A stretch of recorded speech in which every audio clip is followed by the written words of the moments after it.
Good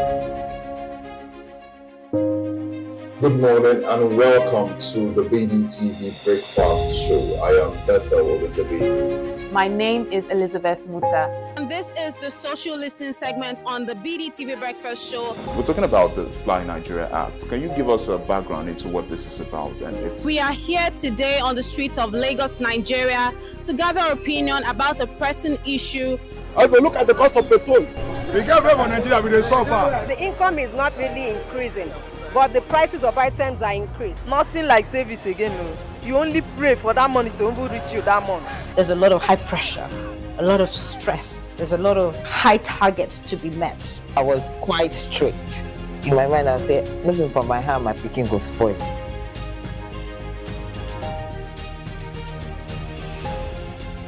To allow all banks and all the players in the space.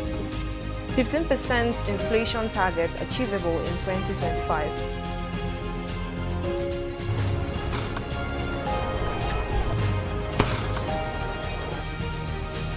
The command and vision philosophy of both the Chief of Defense Staff, the Chief of Army Staff, and indeed all the service chiefs.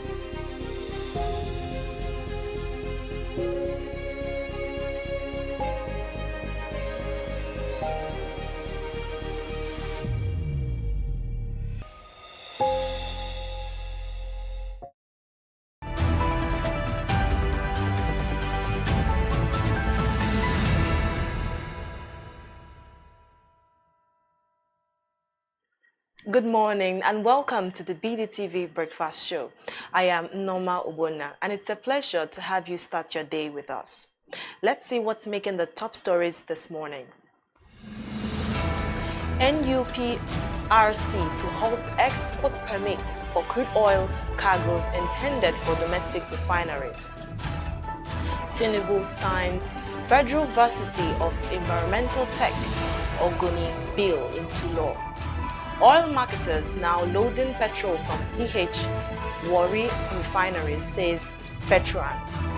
UN begins talks towards fair tax accord. Trainer confirms Anthony Joshua and Martins Bakole fight in DR Congo. We begin the news in Nigeria, where the Nigerian Upstream Petroleum Regulatory Commission has warned that it will henceforth deny export permits for crude oil cargoes intended for domestic refining if oil companies fail to fulfill their domestic crude obligations. Benga Komolafe, the Commission Chief Executive, disclosed this in a statement, insisting that any changes to cargoes designated for domestic refining must receive express approval from the Commission. In a letter dated February 2nd, 2025, addressed to exploration and production companies and their equity partners, Komolafe reiterated that diverting crude oil meant for local refineries violates the law. The Commission noted that both the refiners and producers have continued to blame each other for the inconsistencies in the implementation of the domestic crude supply obligation policy. The regulator cautioned against any further breaches from either party, stressing on the need for refiners to adhere to international best practices in procurement and operational matters. He said producers must not vary the conditions stated in the DCSO policy without obtaining express permission from the CCE before selling crude outside the agreed framework. This is to avoid abuse. Moving on, the President, Bola Tinubu, on Monday signed into a law a bill establishing the Federal University of Environmental Technology, Ogoni, in Rivers State. The Special Advisor to the President on Policy Communication, Daniel Bawala, who disclosed this in a tweet on his verified X handle at Daniel Bawala, described the move as a testament to the administration's commitment to addressing historical injustice and fostering inclusive national development. According to Bawala, the renewed hope agenda of President Tinubu prioritizes equity and the establishment of institutions that prevent regional neglect in developmental projects. The new university in Ogoni follows the president's recent approval of another federal university in southern Kaduna, underscoring his administration's push for balanced educational opportunities across different regions. Still on, the Petroleum Products Retail Outlets Owners Association of Nigeria, Petrowan, says its members are now loading petroleum products from the Port Harcourt and Warri refineries.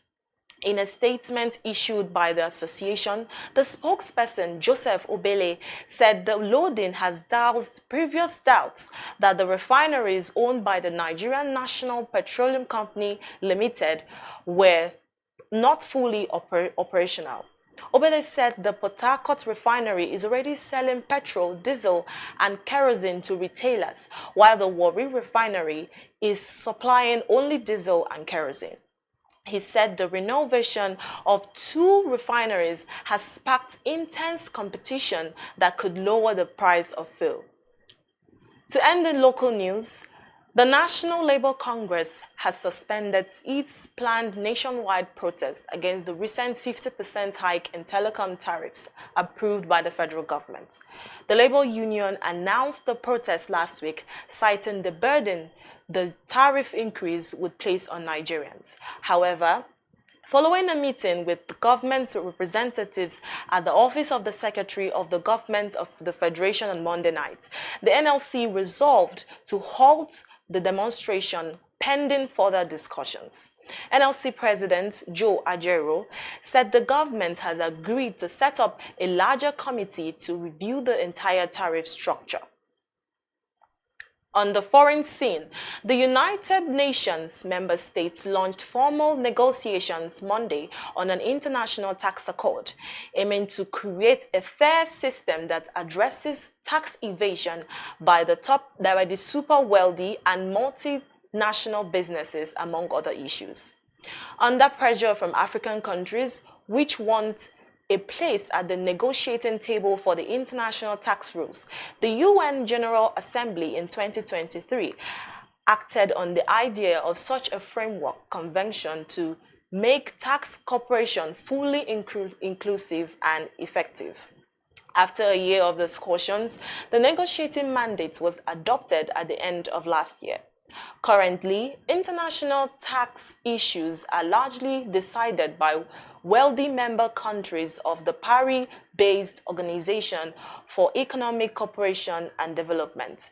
Developing nations which are leading a push for a larger reform of the international financial systems have criticized their exclusion from the decision-making.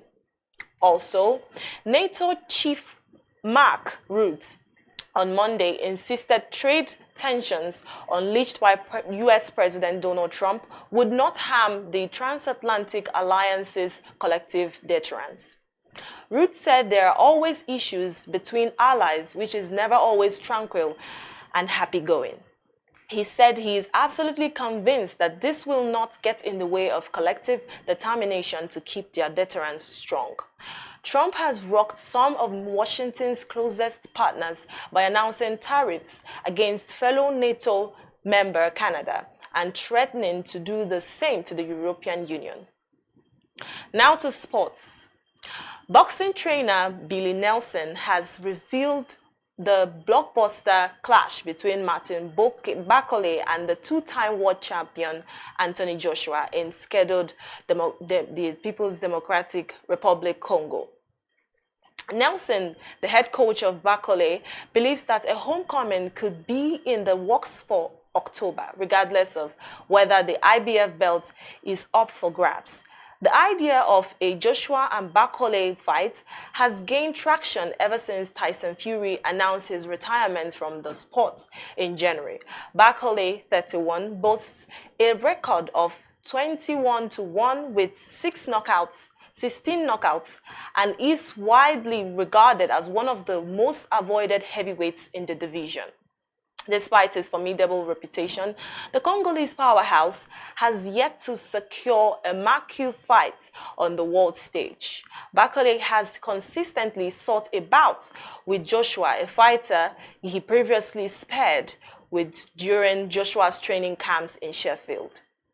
To end the news, Aston Villa has completed the loan signing of Manchester United forward Marcus Rashford until the end of the season with an option to buy for £40 million. The 27-year-old England international had been seeking a move away from Old Trafford, and Villa have agreed to cover at least 75% of his wages, potentially rising to 90% based on performance-related clauses.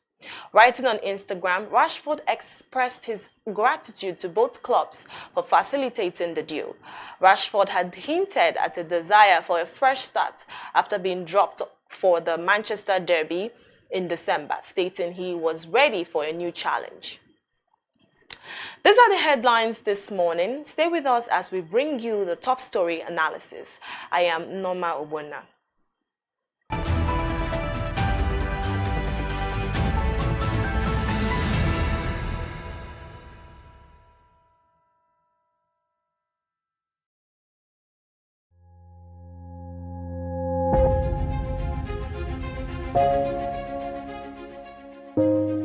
Good morning and welcome to the BDTV Breakfast Show. I am Bethel Ogunjobi. My name is Elizabeth Musa. And this is the social listening segment on the BDTV Breakfast Show. We're talking about the Fly Nigeria Act. Can you give us a background into what this is about?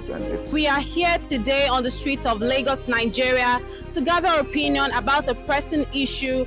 I go look at the cost of petrol.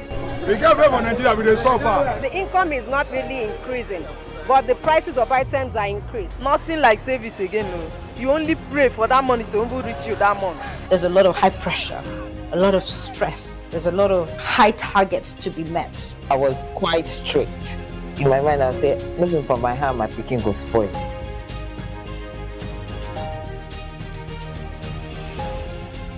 To allow all banks and all the players in the space 15% inflation target achievable in 2025.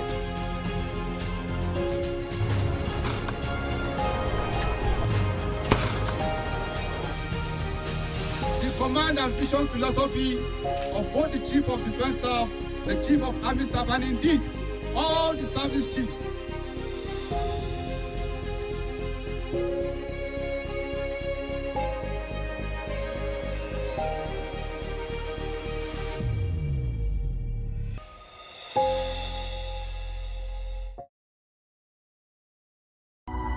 I walked into the doctor's office and there were two doctors. So I thought, okay, maybe trainee doctor, normal doctor. But it turned out the other doctor was like a counselor. And they sat down and said, we're sad to tell you, but your tests have come back and you have cancer and it's stage 4. Wow. And of course, fear, panic. I started to cry. And I just stopped talking. And I was like, no, God, I cannot be your child and then go through this. Give me a word now. And this sudden, strange peace just came over me. And so I sat down back in the chair and said to the doctor, okay, what's the plan? Wow. And they were shocked. This is where I'm going to advise people. Whenever you go and get results and there's more than one doctor, know that there's fire on the mountain. I'd had 2 lumpectomy surgeries. I'd had 9 months of chemotherapy, 12 months of Herceptin. I had 4 rounds of radiotherapy. Wow. And to God be the glory. We're now, 2014? So I've been all clear for 13 years. And by God's grace, that's all behind me. Where cancer is concerned, don't cut and paste somebody else's treatment. Right. Because every single diagnosis is different. Pray every step of the way. Pray for the doctors that will treat you. Pray for the things that will be used to you. And then just surround yourself with things that make you happy. Because once you're mentally and emotionally alert and happy, that even just helps your body with healing too. Attention business leaders. Want to make informed decisions? Join the ranks of the best with Premium Business Day. Access in-depth analysis and expert opinions to stay ahead. Subscribe now at premium.businessday.ng and unlock premium content. Plus, you get 50% off your first subscription. Don't miss out. Make smarter choices and seize new opportunities. Sign up now and elevate your business game. Visit premium.businessday.ng today.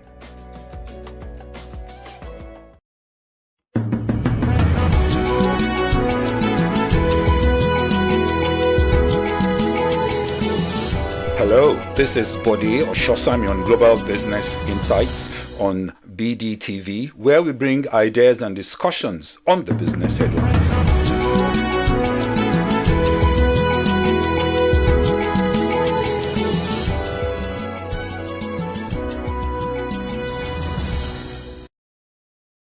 So I'm Sam Abu. I'm the country senior partner for PwC Nigeria and the regional senior partner for PwC West Market, which is West Africa.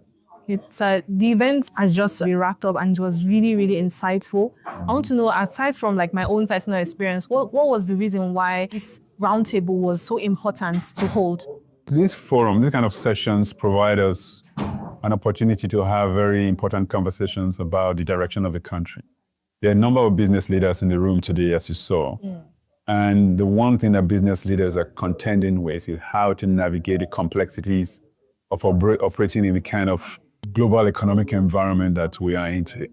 So these conversations or these sessions enable us to share perspectives and insights and information about how the strategies to deploy in running our businesses. But I think it's also very important in shaping the conversations we need to have in this country about the direction of travel of the country.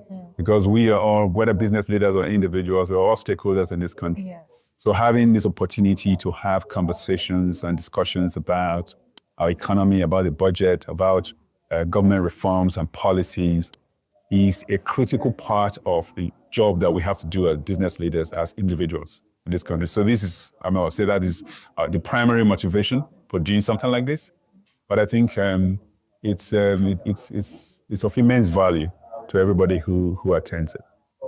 Thank you so much. I also want to know, what is your major takeaway from this event? If I was to say the one thing that I took away was optimism. You know, I mean, we kind of came in there today, everybody had a slightly pessimistic view of where 2025, what 2025 would mean for businesses, especially given where we're coming from in 2024. Think about the macroeconomic challenges that we've had to deal with in 2024 in Nigeria and even across the world, inflation, currency volatility, you just name it. But the overwhelming sentiment today was positivity. Like, I think it can't get any worse than it was last year, you see? So inflation, the outlook is that inflation is going to come down, going to trend down. There's going to be some stability in exchange rates. There's even a suggestion that exchange rate might come down. God, amen to that, right? Amen. Yeah. So yeah, I would say the overwhelming sentiment is 2025 will be a better year than 2024, and we'll begin to see an upward trajectory in all our metrics, economic metrics. Of course, the road ahead is still rough. 2024 was that it is a better year doesn't mean it is perfect or it is good. Yeah. It is just that we're coming from a very low base when you talk about inflation or currency volatility. So the fact that we're going up, we're trending up, is reason to be hopeful and reason to be optimistic about the future of business in Nigeria.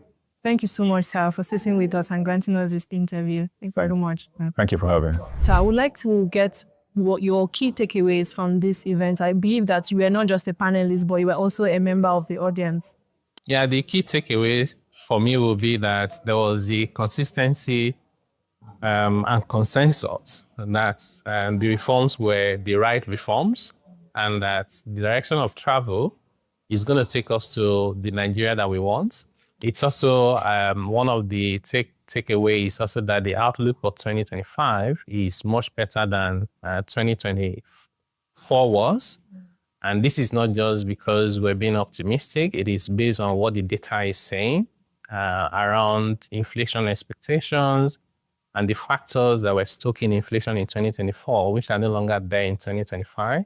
In addition to the base effect that, you know, it can be worse than it was before. Yeah. And then you have expectation around interest rates. because as inflation begins to moderate, the monetary authorities will have the reason to cut interest rates. And also even additionally, we have the credit concession scheme for the businesses. All of these altogether mean that we should have the opportunity to celebrate or begin to celebrate in 2025 that the sacrifices that we made as a people is beginning to yield results. And for people generally, it's to not just all be negative about the economy, because that way you may miss out on the opportunities, which I think are abound across all sectors. Okay, so based on the panel that you just had, I heard that you spoke a lot about data, and from what we're just discussing right now, you seem to be a very big believer of data. So what are the opportunities that people should look forward to investing into in 2025 if they want to thrive in their businesses? I think it cuts across all sectors, because whether you're talking about manufacturing or industry generally, whether you're talking about services, including financial services, telecommunication, whether you're talking about energy sector, we have a lot of focus around energy in particular, from renewable to additional investments, including the policy decentralizing electricity regulation, which means that the state can now decide, to generate and put whatever excess into the grid. So those reforms are also going to provide opportunities across the board.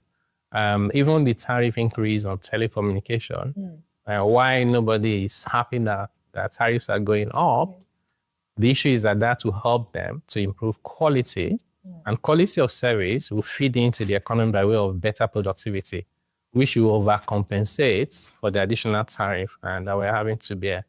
And so I do think that depending on the sector you operate, just look out for the opportunities and you will find. Okay, thank you so much, sir. It was really lovely sitting with you. I want to know, is there any other thing you would like to add? Maybe a question that you felt was not answered properly in the hall, or you would like to say anything here? No, I think it's just to encourage everyone to play their part and engage with the government constructively. And that's the way to solve the problems. Complaints don't solve problems. Ideas and solutions are the ways to solve problems. Yes, definitely. Thank you so much for sitting with us. My name is Dr. Gabriel Ubeche. I'm the Group Managing Director of Rain Oil Limited. You spoke really well in your panel, and you did really amazing with the questions that were thrown at you also. But we still have more questions, and we just want to know, what is your outlook for this year in the light of the new policies that has been brought out in 2025? 2025 remains a very optimistic year. I think our worst days are behind us. 2024, 2023, we had the twin challenge of the fuel subsidy removal and the attendant increase in the price of petroleum products, and then the Naira devaluation, which also impacted the price of petroleum products. And then we saw the demand for petroleum products go down and the general effect it had on the economy. A lot of companies took FX losses, but I think that 2025, all that is behind us now. All we see is positivity. I think the economy now is in the right trajectory. We've seen a calmness in the exchange rate, because I've always argued that the problem we've had in this country, or the problem we've had in the last year or so, wasn't really what the exchange rate was, as much as people waking up in the morning and not knowing what the exchange rate is. So it doesn't matter whether exchange rate is 1,006 or 1,007 or 1,008, but could it be stable? Can we plan with it? Can we wake up in the morning and say exchange rate is 1,800, and you can hold on to the fact that it's 1,800? That wasn't what the case was. But now we've seen calmness in the exchange rate. Exchange rate is now about 1,550 naira to the dollar. Again, because of the transparency which the Central Bank of Nigeria brought to the exchange rate regime. And I'm aware that they keep tweaking those policies. So we're seeing that stability. And once you have that stability, I think the economy will definitely pick up.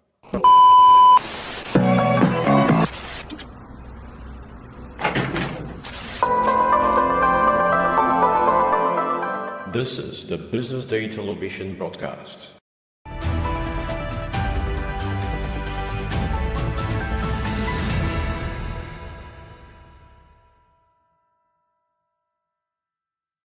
Welcome back. This is the top story analysis on BDTV.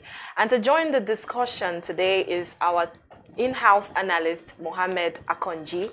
Welcome, Mr. Mohammed. Good morning, Norma. How you doing? I'm really well. I don't know if I should say be one saying welcome because this is my first time doing the show with you. Yes. And it's my pleasure. Really, really my pleasure. Thank you very much for having me. I hope we have a very great time hopefully. together. I'm sure at least a lot has happened globally. I mean, before I just entered into the studio, we had, you know, the Chinese government has imposed their own retaliatory tariff to the US. You know, it's supposed to be able to, I mean, US tariff kicks in this morning. And so they came up with, put about 10 to 15% on several items. The case of the Mexico, Canada, I think was put on hold. And a lot of things were actually going on in that space at the moment. I mean, a whole lot of the kind of trade wars that Trump, the Department of Government Efficiency, Doge, they've been able to intimate. I think it's creating very, very tense trade war globally. And I think it's really a very good space to really look at and see how it unfolds, you know, in days ahead. I think it's really good. So let's see how it's going to be able to pan out. And let's see whether Trump will be able to have his way eventually. Or other countries, countries are trying to be able to stand up to him. But we see some of them eventually budging, in the case of Colombia, Mexico and Canada, to try to be able to budge. And we heard what the El Salvador president was also telling him, that we have one of the very best prisons in the world. If you don't have any place to keep them, just for I think $10,000 or $15,000, we'll help to keep some of the people in your prisons and everything in El Salvador. So, you know, just not up to 2-3 weeks into his presidency, a lot of dynamics is actually happening on that space. A lot has changed. Even with the DEI, he also, of course, like, he scrapped it I out. was talking about, It's really crazy. It. It's really crazy that he did that. And in fact, he was even placing the blame on the DEI as to being responsible for the plane crash that happened in Washington. And, you know, it was actually quite shocking when I heard that from him, and then he made that assertion unbelievably. And if you also be able to notice what happened at the Grammys on Monday, Sunday to Monday, there was actually a very big discussion around, you know, DEIs and how it is going. Even though maybe, I think my own position will be two-pronged. There are positions of the DEI maybe that may not be able to align with some of our own cultural beliefs and traits.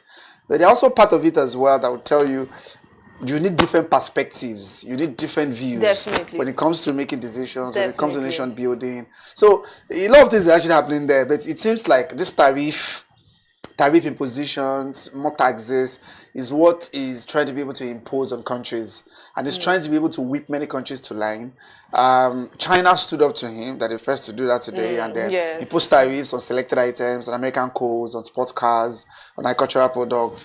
Tariffs actually coming on those, and that they give, if he decided to be able to change his position, yes. But for now, is a tit for tat. Impose on us. I think that China is doing what I expected them to do because you know, they are driving for world power also. So I feel that them standing up, them standing up to the US is actually in line with their own vision. Yes, they are actually doing well. Okay, let's bring the discussion back to Nigeria, because we also have our own pressing issues, and yes.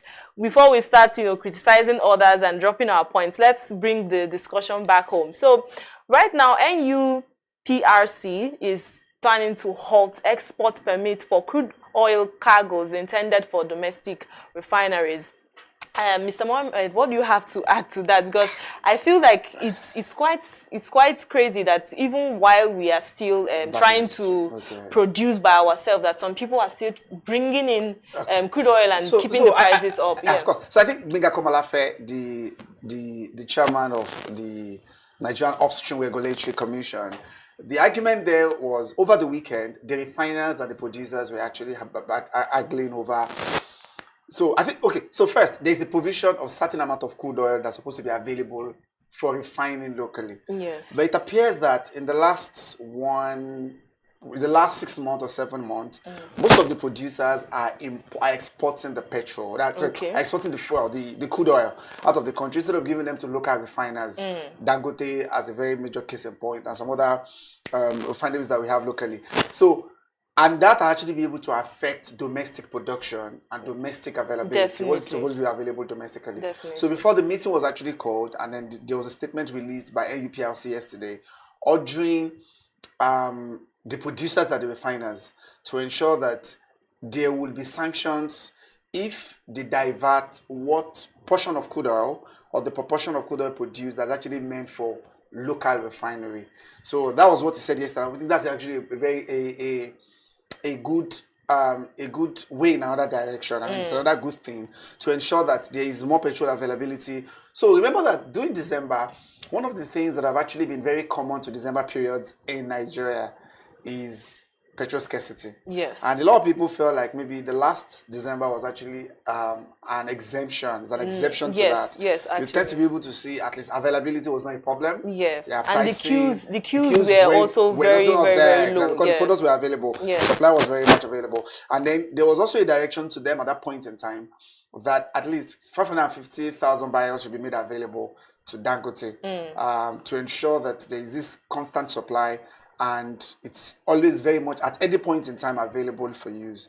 So it is good NUPLC came up with that instruction to the producers and the local refiners to be able to close ranks to ensure that the portion of the crude oil that is meant to be used for domestic refining is available instead of diverting them for. I think that was actually the problem, and the two of them actually be able to agree to that particular proposition. I'm really happy with that development. And another thing that is also making the ranks, because I feel that all of this is happening during Tinubu's administration, and he's to be commended for all of this. And another thing that Tinubu has done is that he has signed Federal Varsity for Environmental Tech, Ogoni. Yes, he has signed it into law. So I feel that for me, I feel like this is a very great compensation for the people of Ogoni land. And you know, I also, when I was reading the news this morning, one of the things I noted was that the president is really out to, you know, foster that peace. National harmony. Yes, exactly. National harmony, that's the word. So he's looking to foster that, and I feel that he should be commended for it, because most of the time we have, like, you know, negative reviews and all, but this one is actually something that we should recommend the way. Yes. So I think it is the news circulated yesterday. So the special advisor to the president on media and strategy, Dr. Daniel Bwala, was the one who be able to break the news on his Twitter and on his X handle that the president. So last week, the National Assembly passed the bill into law and they sent it to the president for assent. And to be able to ensure balanced representation, to ensure that, because in one of the words there is that the president did not see any region as a minority. So every region, every ethnic group, every state needs to actually be able to be accorded what is actually due to them. Yes. So last week, the president signed one of the universities as well for Kaduna, in southern Kaduna, to be able to ensure you have that balanced representation. And before the one in Ogoni was eventually be able to sign it to law yesterday. So one thing you should be able to note is that the president is, since 1996, crude oil prospecting has stopped in Ogoni. It has stopped. I'm sure Kensawiwa was actually one of the leaders, and the Ogoni land there, when he had that issue with Shell, and they had to be able to put a force majeure and things like that.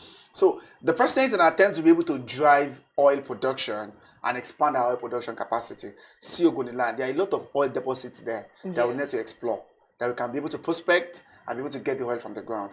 And one way to do that is, it began with what the president did, 2 weeks ago, by meeting with the indigenes, the indigenes of the Ogoni land, who came to Abuja at the Aso Rock to meet with him, and then they discussed about how to be able to do the cleanup, because there are two things there. The issue of the cleanup that Buhari started in 2015, and this is maybe just like you said, correct compensation, or maybe that's another way of actually be able to, that coward approach to get their buy-in and see how we can be able to go there and explore some of the oils, the natural God-given Resources. resource. Thank you very much. Resources that is that are actually available in the land. So with these, you can be able to say a lot of them commended it, other than maybe just pockets of those who felt like they were not actually called to the meeting. I think I was hearing the particular movement, because Mossib was what they call themselves. It's another group for the cleanup of Ogoniland who said that the president has not been able to call the concerned people that's supposed to be involved. And then other people are saying, no, the people that were there are the right set of people that are supposed to be there, the people from the Ogoniland who are actually very much in the loop as to what's actually be able to go on there. So I think it's actually good in that regard. Where it is situated, we're still waiting. Where exactly is it situated? When will the construction started? Will they be able to begin programs? But at least it's a good step in the right direction for the president to ensure at least you are able to get the buy-in, and you are able to be the good books of the Ogoni people to ensure that this exactly, because they have actually been through a whole lot, and this is good news. Instead of hearing another sad news from them, this is actually good news. Yes. Okay, apart from like the oil, we've spoken about oil. I think we've spoken about oil a lot today. So the Muslim the Murik, they've said that the IG for police, that his time is up, his time in service is over. And this is actually very funny, because when I was reading it, I was wondering, why do they have a say in this particular issue? So two things actually. One is the case of Yomole Shore, because a lot of people were questioning the Nigerian police force, especially the first PRO, who is actually using the social media handle of the Nigerian police force to be able to address personal concerns. That's one of the things people have been saying. That's been honed since yesterday about, so there is an issue between Omoyele Sowore, the former presidential candidate of AAC, and the IGP. Over that statement about that he's an illegal IGP, he's an illegal IGP, and I'm sure they've been aware of that. So a lot, and then we've seen Muyiwa Adejobi, who is the first PRO, trying to be able to use, people are saying it's a personal thing, whether it is truly, or, for him to address the IG as an illegal IG, it is actually considered blasphemous and libelous for him to be able to use that. So people were saying, why should he be able to use, the force media handle, to be able to address personal concerns, that is one. And then there has actually been an issue as well, because I think his tenure as the IG is supposed to be able to end by January as well, provided the president be able to expand it. So I think this is actually the ground where they are coming from, to see that maybe he needed to be able to reconsider if the president, I think the years actually needed for him to actually be in service is more than, I think he has been to spend the 60 years was actually expected for him to be in service. And that's been another issue why maybe the Murik is also saying something. That your time is up, and then maybe so. But I think not, instead of actually mentioning directly to him, it should be mentioned to the president. Yes, because and then tell him, I feel that this is out of his hands. Of course, it's out of his hands. I just say I'm just able to leave it. Maybe there is labor law provision as well. Like if you spend maybe 60 years in service, 60 years of age, or 35 years in service, you're expected to be able to even then. So those are actually there. There've actually been some back and forth as to that. But I think those are the two things that have actually been able to be faced the IGP in the last 1 week. And then over the weekend, there was a very serious leg, a very big leg to those issues that's actually be able to confront the IG. So maybe it's on that ground, Murik is starting to be able to say that. But just like we said, maybe it should be directed to the president to be able to do the needful. I think it's years in service. People are actually saying he should actually be able to embark on, he should be able to retire by now, or the president needs to be able to relieve him of his duties because of some of these other things. Okay. All right. Thank you so much, Mr. Mohammed, for your insights on today's top stories analysis. Okay, we'll be back with the newspaper review. Please to stay with us.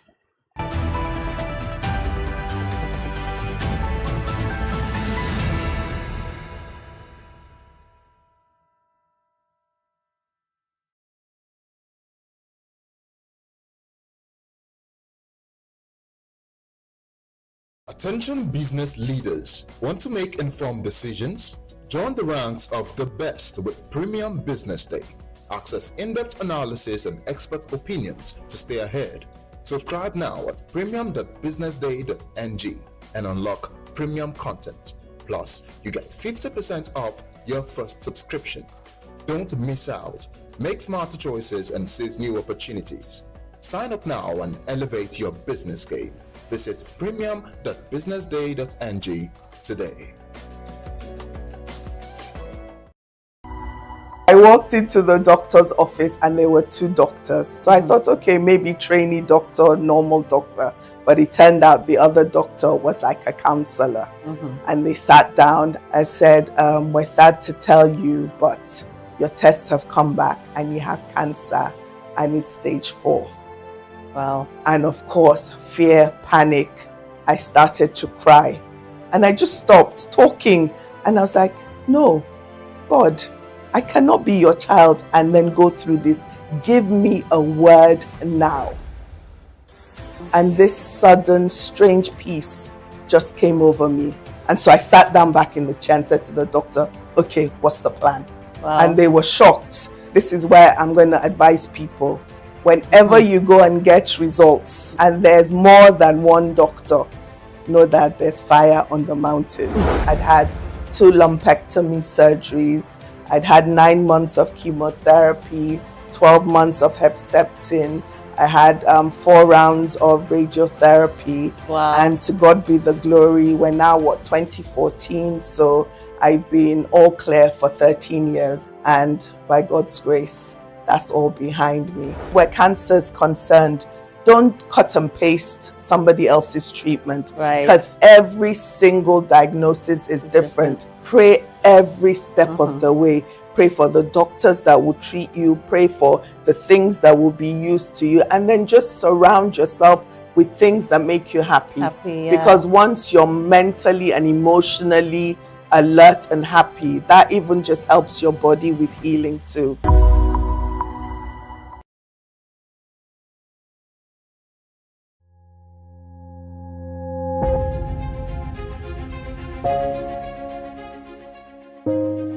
Good morning and welcome to the BDTV Breakfast Show. I am Bethel Ogundebi. My name is Elizabeth Musa. And this is the social listening segment on the BDTV Breakfast Show. We're talking about the Fly Nigeria Act. Can you give us a background into what this is about? We are here today on the streets of Lagos, Nigeria, to gather opinion about a pressing issue. I go look at the cost of petrol.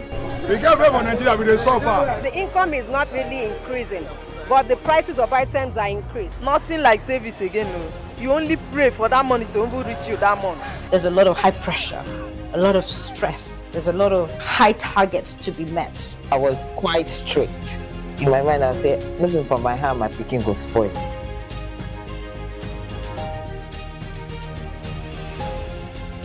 To allow all banks and all the players in the space 15% inflation target achievable in 2025.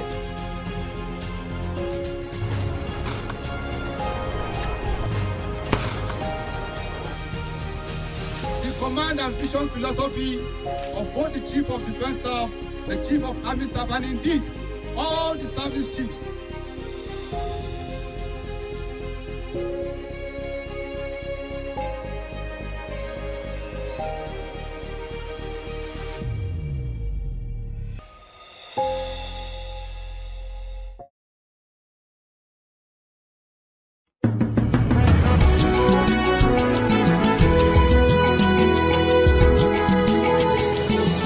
Hello, this is Body Shosami on Global Business Insights on BDTV, where we bring ideas and discussions on the business headlines.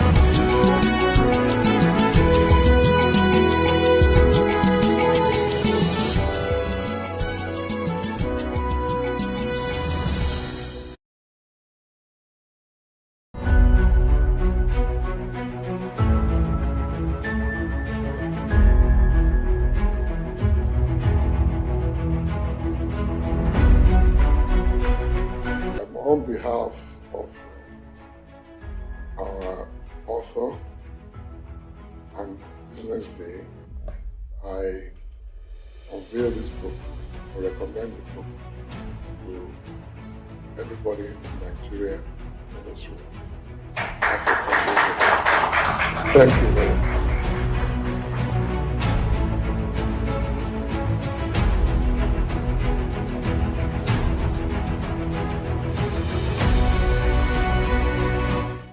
congratulate you, Femi, for putting this together.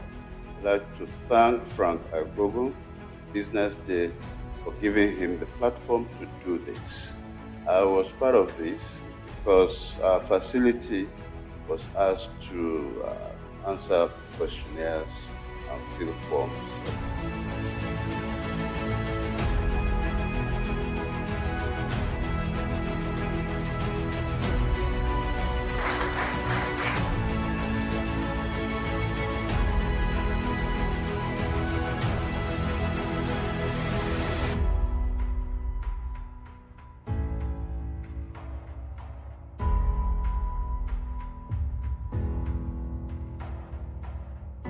There's a ferment in the Nigerian healthcare system.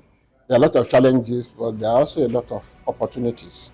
And then the fact that the private sector is beginning now to take its rightful place. It's not now being seen as a competitor of government, but is beginning to occupy to create a larger footprint within healthcare itself in terms of funding, in terms of direct service provision, in terms of even creating the aspirations, and in terms of supplying the personnel.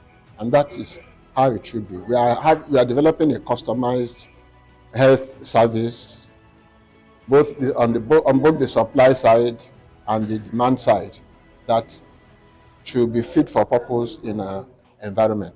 The supply side is moving fast, but without looking at the demand side and facilitating it, that is the access of the people who need to use the services. There's only so far they can go, or they'll be making investments that cannot be returned in the foreseeable future, and that is not right. People talk nowadays about patient capital. No matter how patient the capital is, that is waiting for a long time to get returns, those returns must be built into the system.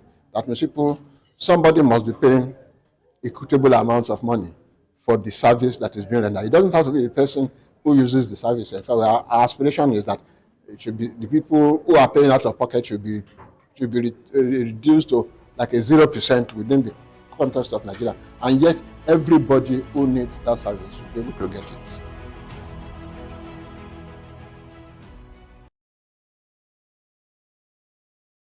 Attention business leaders. Want to make informed decisions? Join the ranks of the best with Premium Business Day. Access in-depth analysis and expert opinions to stay ahead. Subscribe now at premium.businessday.ng and unlock premium content. Plus, you get 50% off your first subscription. Don't miss out. Make smarter choices and seize new opportunities. Sign up now and elevate your business game. Visit premium.businessday.ng today. I walked into the doctor's office and there were two doctors. So I thought, okay, maybe trainee doctor, normal doctor. But it turned out the other doctor was like a counselor.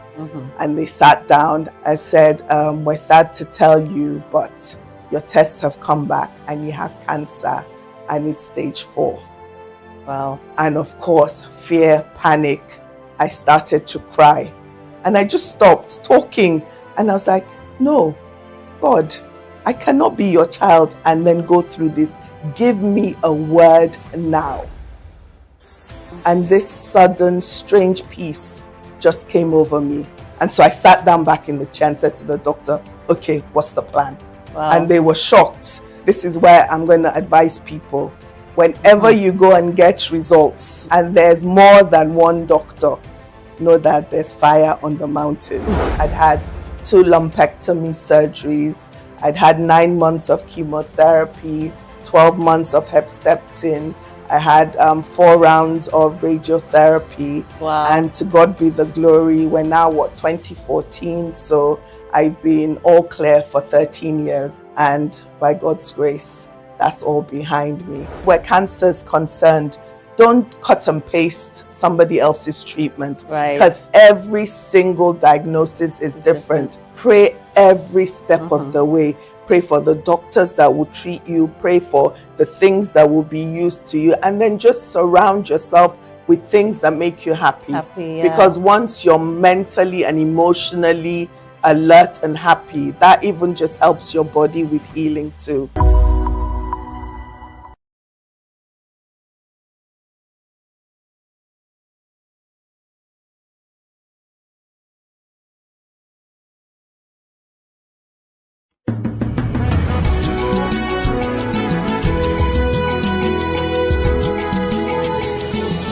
Hello, this is Body Shosami on Global Business Insights on BDTV, where we bring ideas and discussions on the business headlines.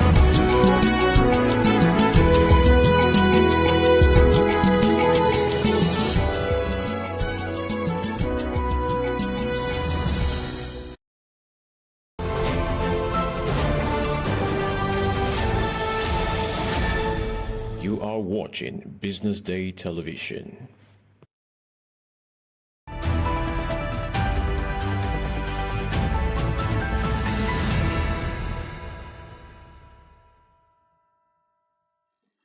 Welcome back. This is the newspaper review segment on BDTV Breakfast Show. I'm still here with Mr. Mohammed, and we'll be reviewing the front pages of the Punch newspaper and the Vanguard, and then, of course, the Business Day. So we're going to start with Punch, and they have NLC halts protest as EPCHI plans review panel. This was also one of our top stories this morning, and I'm really happy that they stopped this particular protest because expecting today was actually the planned protest day. Yes, to have incited a whole lot of things. I think the government intervened, and they agreed to be able to go back to the drawing board and then discuss again and see how to be able to come out with something tangible. Of course, they've been back and forth. Nigerians have actually been lamenting about another extra burden on them. So I think it is good that the government, through the secretary to the federal government, has intervened and talked to Labour, who has actually planned today will be like a nationwide protest and rally over the 50% hike. So Joe himself has actually come out to say we will be able, they are discussing this and they will see how this will be able to pan out going forward. So we hope that something tangible will come out at the end of the day.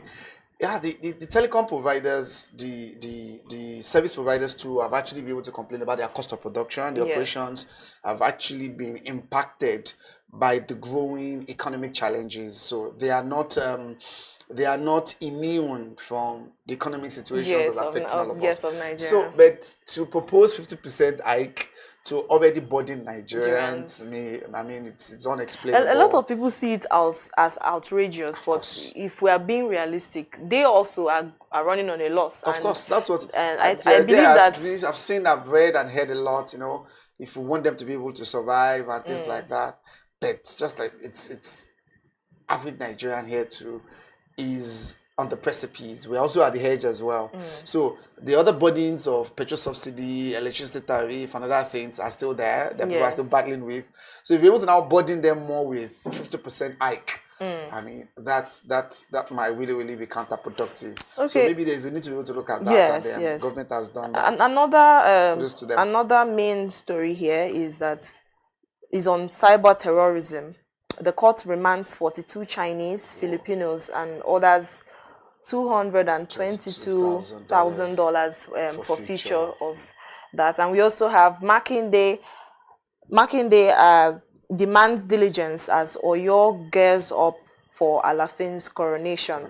We also have Police Grill Ogun power drunk monarch suspended for 6 months. And we have Bola Ige's mother, Ladoja demands Akonde's apology and threatens legal action. These are stories that I've actually been able to hit, just to be able to talk about them. Starting from the monarch, I think the video went on viral yesterday. Yes. I mean, it's clearly powerful because that was the public space. Yes. He was slapping a grown man that, in fact, is believed to also be one of the chiefs in this palace. I think in E4 is for town. Yes. And the governor suspended him for 6 months. And I think police need to be able to grill him. And then what could have motivated? I know he was speaking in Yoruba and I could understand what he was saying. That, oh, you're a betrayer, you betrayed me, you've done this, and I was saying it and that. If I'm not saying I'm not well, and he said, and in fact, with a lot of curse words I cannot be able to use on her. It was cursing the man and it went there. Similarly, Baba Konde, who was the former governor of Osun State, released a very bold claim that Bola Ige, who is a juggernaut when it comes to the Southwest, that former governor of Oyo State, Ladoja, has a hand in his death. And then, I mean, that was what Chief Bisi Konde, who was former governor of Osun State, and at the same time was the former chairman of the APC, accused the former Oyo State governor, and he demanded the apology. So since then, since the man died in 2003, there has been back and forth as to what is actually responsible for his death. At the time, people have actually been able to pinpoint Baba Basanjo.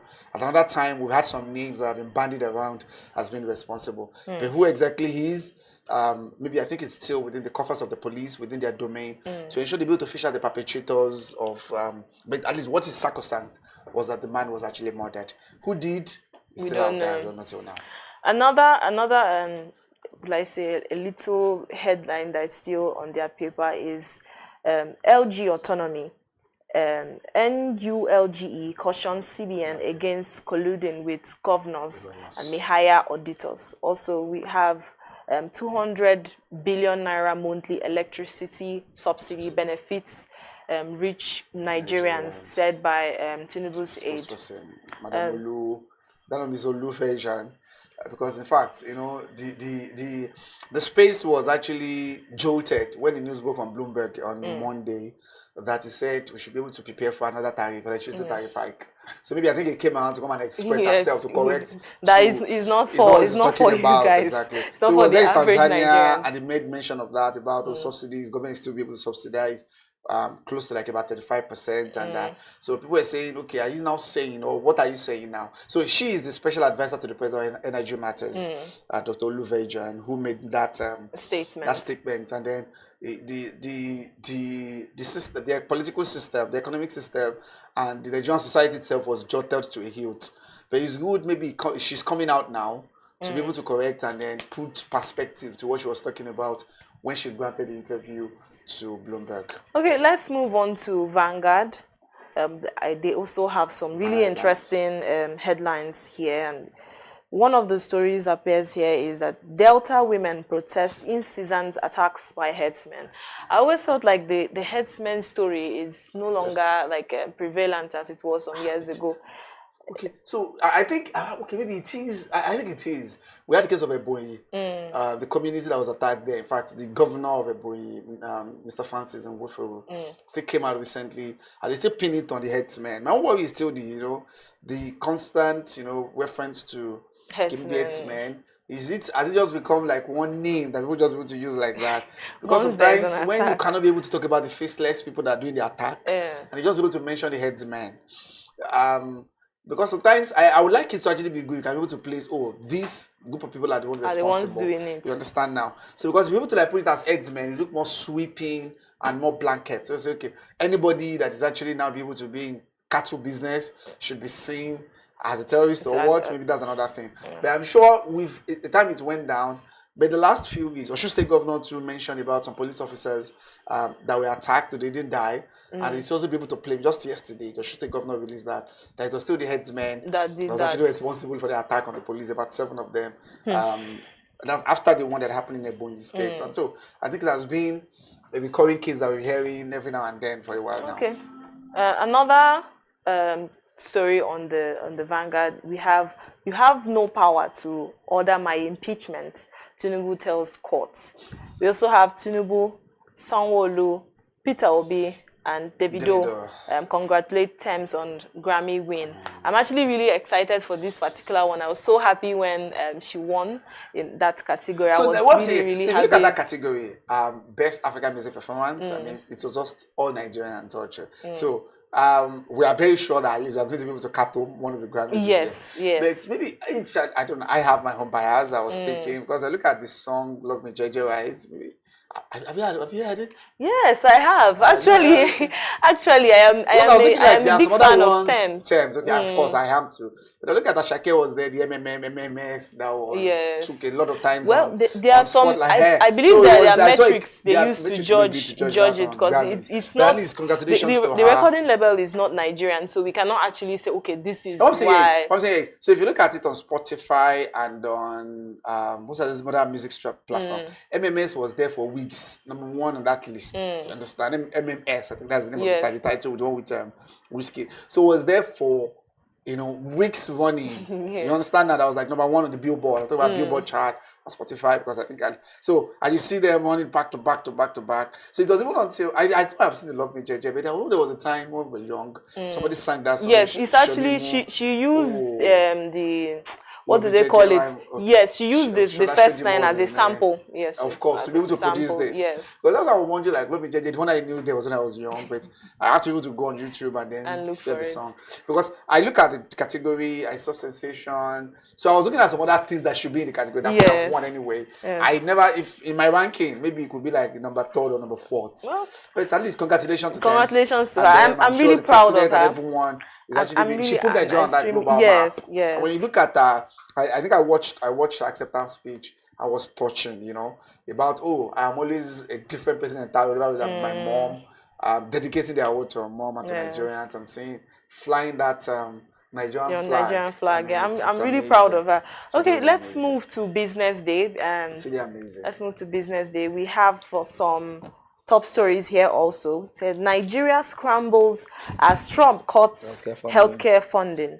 FG response allocates 4.5 billion naira for HIV treatment. I was telling someone the other day that even though it looks like we are a bit dependent on like the US, I believe that we can also do something by ourselves. Like we have the resources. I just feel that sometimes we allow these international powers to feel that they are so important. You get? I think that we can actually take care of it. So I think the idea there. So if you look at the PEPFAR, called the Presidential Emergency Plan for AIDS Relief, has actually been on since JFK. Yeah, I think since JFK to be able to give, release funding for aid. But as I said, I think that was one of the headlines I was looking at Daily Mail this morning and on BBC. And then you see the banal headlines they used to be able to capture Trump as a confused man. He was talking about a melted brain or something like that. I'm serious. We used to see that because the confusion that was every now and then coming.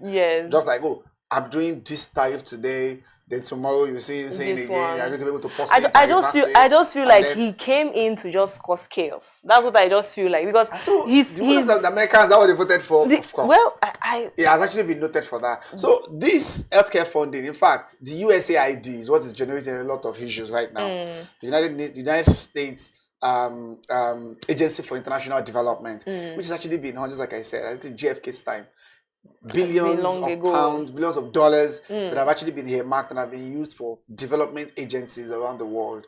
So Elon Musk, I think it's the two of them, Elon and him, and they came up and said this agency is actually the agency was actually responsible for the testing of the coronavirus. The amount of money, in fact, they came up with that on X Twitter handle on Monday. So he was appointed as the unofficial government agency called DOGE, the Department of Government Efficiency. Wow. So I think his own job, that is what Trump gave to him. Musk. But it's not an official because it's not a ministry, it's not that, but it's just like the Department of Government Efficiency. So their own job is to cut down, according to them, the job is cut down inefficiencies in government. All money they are spending that is not benefiting Americans, cut them down. So that's been his job. And people are actually looking at what is the purpose of these units. Is he being paid? Or people are saying no, it's actually a free of charge job. I don't know. I don't know about the importance of Musk's inputs into the administration. I just feel like they are not prioritizing health. Okay. Globally or within the US as well? Globally, they're not prioritizing health because they said they have pulled out of WHO. Yes. Maybe COVID. I'm sorry about that for buttoning. The COVID struck a chord in that man. I'm talking about Donald Trump. I don't know. Yeah, I think it's because he was the one in charge. So that thing, immediately he gave the very first out of the 200 executive orders, the very one he signed was the withdrawal of from the US from WHO, which is the World Health Organization, which is an institution that allowed them to be able to make some of these contributions. But luckily, from PEPFAR, that's what the president was saying yesterday when he signed this for HIV, that just less than 17% of our HIV funding is what we get from PEPFAR, Presidential Fund for AIDS. So it's not like as if we rely on exclusively on them. Or like okay. However, for the African countries like Zambia, Uganda, they are heavily impacted. They have been quite heavily impacted by that. So I understand where they're coming from, but the scaling back by Trump administration is really, really telling. Yeah. And the world is really, really jolted as a result of that, because what is actually happening, people are still able to look at what is exactly happening to this man.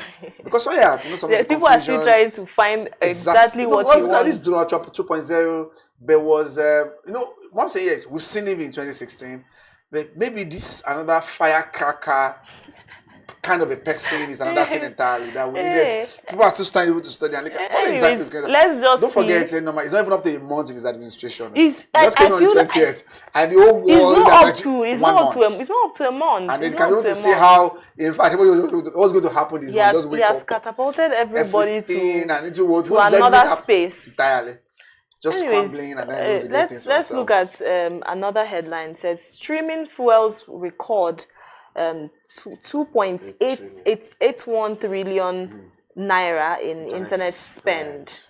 And then we have Nigerians expect naira stability to ease hardship. This one was actually the highlight of my week. Like when I saw that the naira had gained, yes, I was really happy because it's been so long. I saw 1,004 or anything like near that. And we just hope it will be able to remain there. I'm really optimistic. I'm really optimistic that it keeps. Yes, I'm really optimistic about that. Really okay, another thing we should look at today, of course, is our cartoon of the day. Let's see our cartoon of the day. It's one of the things I always anticipate to see as well. Yes, I always anticipate to see it. Our cartoonist, our in-house cartoonist, is really a genius, and the way he portrays very, very important issues using humor and and with so much creativity is really commendable. Okay, so here we have I believe that's a trash can, a very big trash can, and then we have someone that looks like Trump, and we have the trash can is labeled Nigeria. We have people standing behind this caricature of Trump, and then someone who is just being thrown into the bin with another person picking out of the bin, and I think those are flies that are perching around. I remember there was a time that Trump visited Nigeria, I think during Buhari's regime. He hasn't. Okay, he hasn't. He spoke so much about us, and he was like, he referred to us as a shithole. Exactly. So I think this is also alluding to yes, he said Africa is a shithole. Yes. So I think this is also alluding to that that particular statement, and I think this has to do with the deportation. Deportation, so you can see the trash can. That's Nigeria. Yes. Talking about and you have people lying in wait at the back, and then trying to be able to trash and them. And the next is like, go back into the shit. Go back to your shithole. We don't need you here. Oh my God. As I said, the kind of jittery he has set down, the jittery has actually been able to send down the people's spine, about this deportation. Because in his record, about 2 million people are on record to be deported. Not in Nigeria. Do you have the case of Colombia, Mexico, Canada too? Mexico seems to have one of the top numbers. Of course, yes, of course. And they said, I think they reached another agreement yesterday night about strengthening the northern border, the southern border, where people coming from. Northern border is for the Canada and the southern borders. So ensure they have border guards who will actually be able to do that. But I told you what El Salvador president said. Yes. Now, don't worry. It doesn't. I mean, just bring. If you have those people that are there in your prisons, the criminals, we have very good prisons in El Salvador for them that can be able to help you to put them in jail, and then for a fee they can be able to pay. But that is actually the reality. And in fact, one of the things I think I saw over the weekend was yesterday morning when I was coming to work, and then someone was trying to be able to show, one of these media houses was trying to be able to show a typical street in California, in New York, and in Florida. These are streets that on a normal, it's like saying you go to Obalende on a Monday morning. You know how buzzy it is going to be. Yes. It was shocking that some of those places were deserted.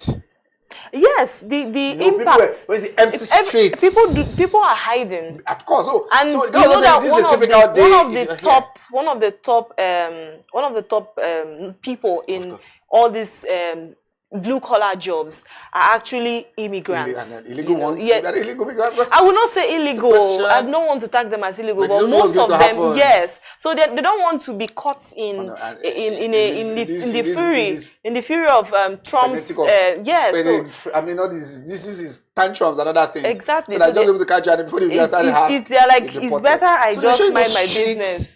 And they were empty. Everywhere. And you can be able to see the kind of shivers is actually be able to send down the people's spine that, hey, what is going to happen? Just like they can be, because the question I was asking is, okay, so if the street is deserted on Monday morning, are they illegal? Because why are people not here? Or maybe in the same way as well, people are just afraid. Yes. So that they will not just be able to pack you with the numbers. And before you say, but they be able to check that, just be able to pick you. Okay. Off you go and get dropped Thank you off. so much for joining, and it's always a pleasure to have you here with us on the show, Mr. Mohammed. And to our viewers, please, thank you also for joining us, and stay tuned for more updates here on BDTV. I am Norma Obona.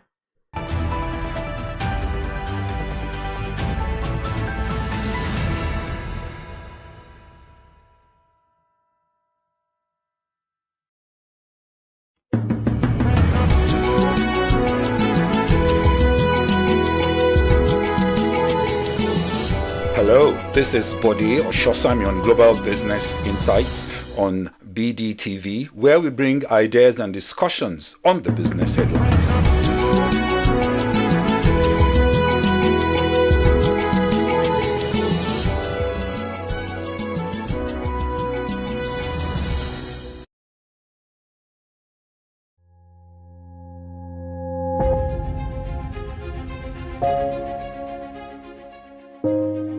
Good morning and welcome to the BDTV Breakfast Show. I am Bethel Olujebe. My name is Elizabeth Musa. And this is the social listening segment on the BDTV Breakfast Show. We're talking about the Fly Nigeria Act. Can you give us a background into what this is about? We are here today on the streets of Lagos, Nigeria, to gather opinion about a pressing issue. I go look at the cost of petrol. We get very Nigeria with the suffer. The income is not really increasing, but the prices of items are increased. Nothing like service again, no. You only pray for that money to reach you that month. There's a lot of high pressure, a lot of stress. There's a lot of high targets to be met. I was quite strict. In my mind, I said, looking for my hand, my picking go spoil.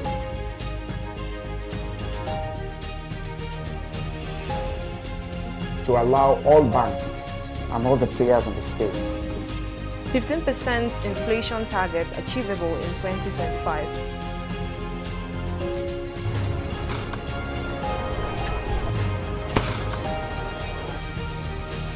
The command and vision philosophy of both the Chief of Defense Staff, the Chief of Army Staff, and indeed all the service chiefs.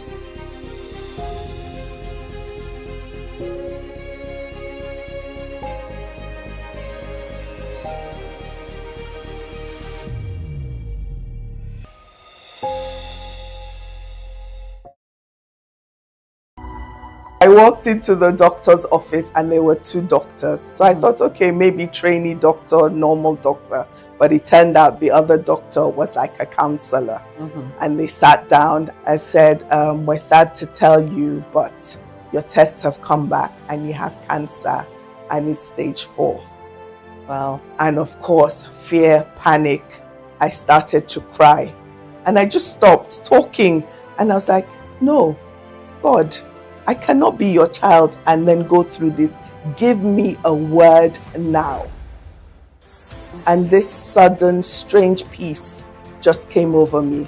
And so I sat down back in the chair and said to the doctor, okay, what's the plan? Wow. And they were shocked. This is where I'm going to advise people. Whenever you go and get results and there's more than one doctor, know that there's fire on the mountain. I'd had 2 lumpectomy surgeries. I'd had 9 months of chemotherapy, 12 months of Herceptin.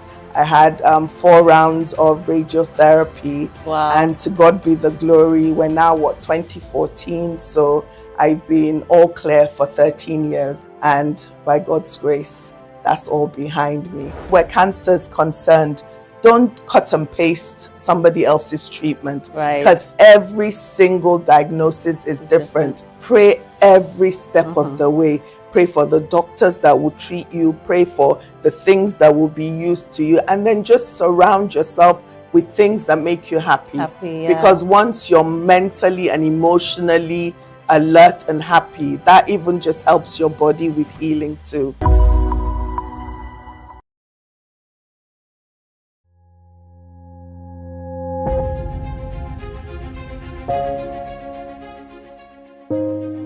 Good morning and welcome to the BDTV Breakfast Show. I am Bethel Ogundebi. My name is Elizabeth Musa. And this is the social listening segment on the BDTV Breakfast Show. We're talking about the Fly Nigeria Act. Can you give us a background into what this is about?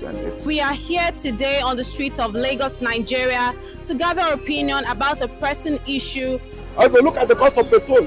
We get away from Nigeria with the suffer. The income is not really increasing, but the prices of items are increased. Nothing like service again. No. You only pray for that money to reach you that month. There's a lot of high pressure, a lot of stress. There's a lot of high targets to be met. I was quite strict. In my mind, I said, looking for my hand, my picking go spoil.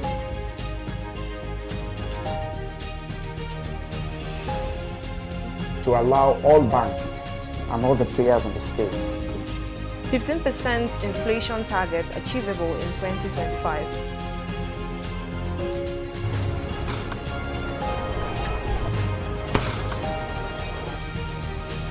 The command and vision philosophy of both the Chief of Defense Staff, the Chief of Army Staff, and indeed all the service chiefs.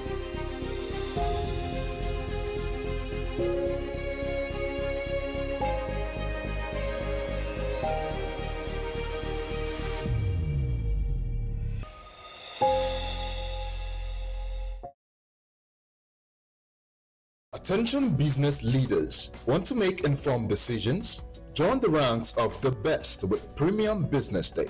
Access in-depth analysis and expert opinions to stay ahead. Subscribe now at premium.businessday.ng and unlock premium content. Plus, you get 50% off your first subscription. Don't miss out. Make smarter choices and seize new opportunities.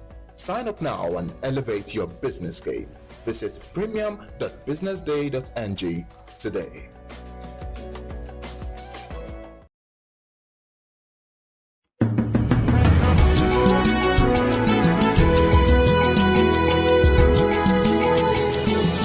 Hello, this is Bodi Oshosami on Global Business Insights on BDTV, where we bring ideas and discussions on the business headlines.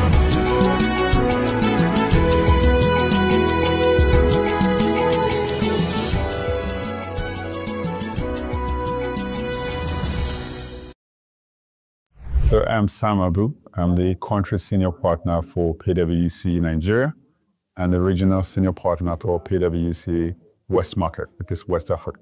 The event has just been wrapped up and it was really, really insightful. I want to know, aside from like my own personal experience, what was the reason why this roundtable was so important to hold?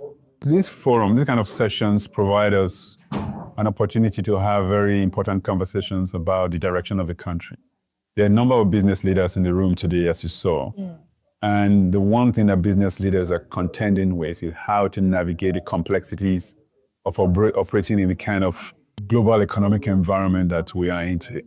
So these conversations or these sessions enable us to share perspectives and insights and information about how the strategies to deploy in running our businesses. But I think it's also very important in shaping the conversations we need to have in this country about the direction of travel of the country.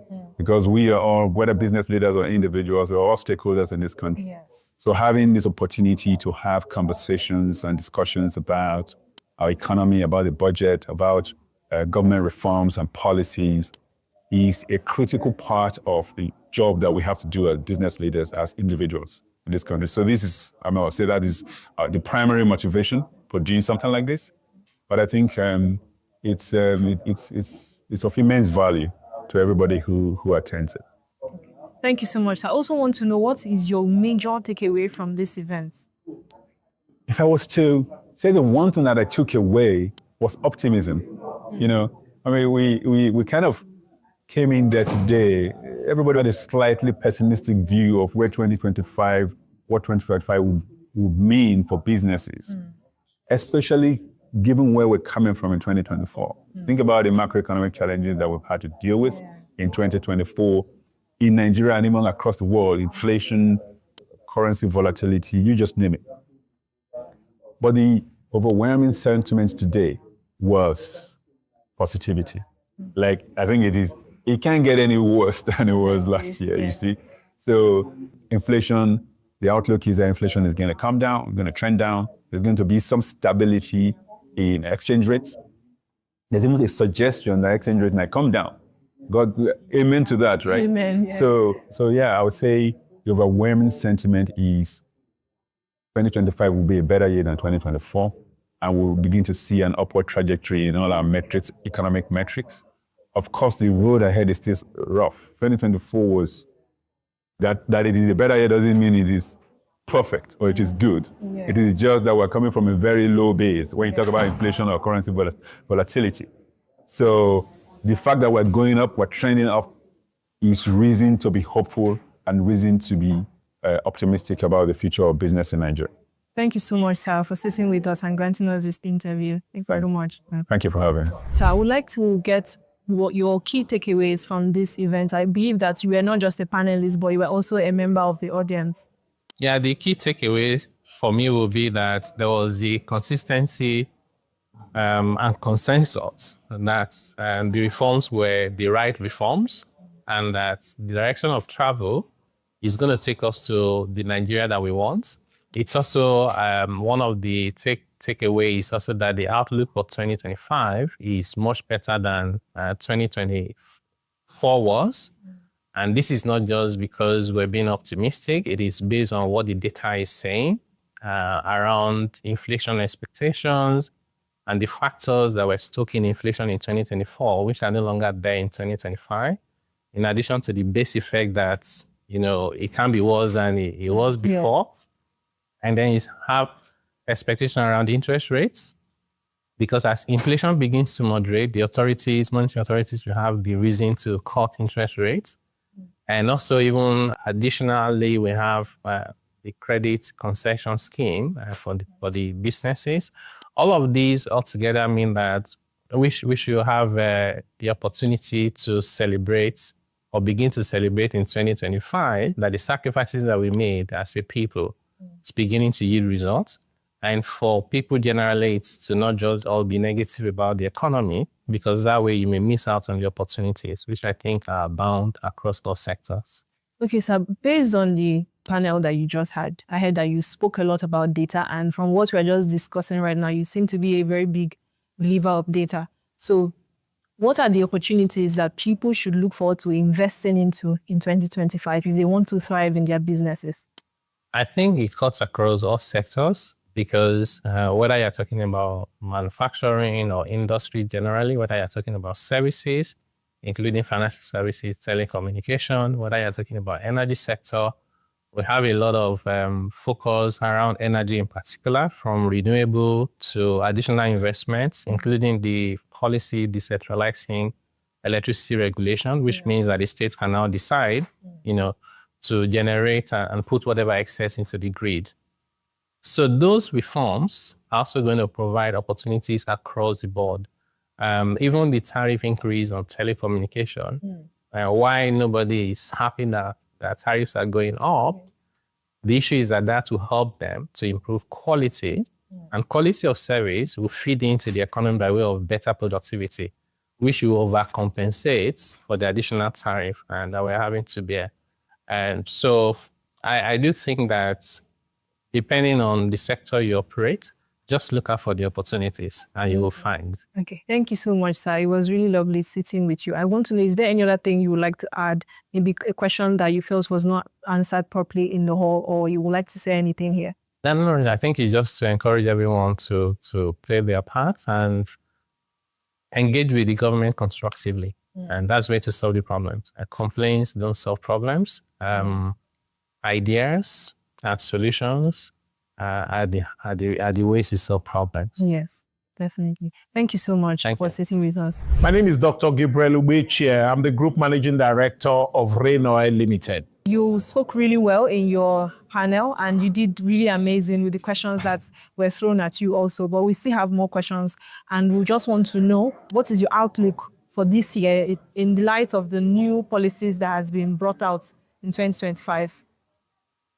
2025 remains a very optimistic year.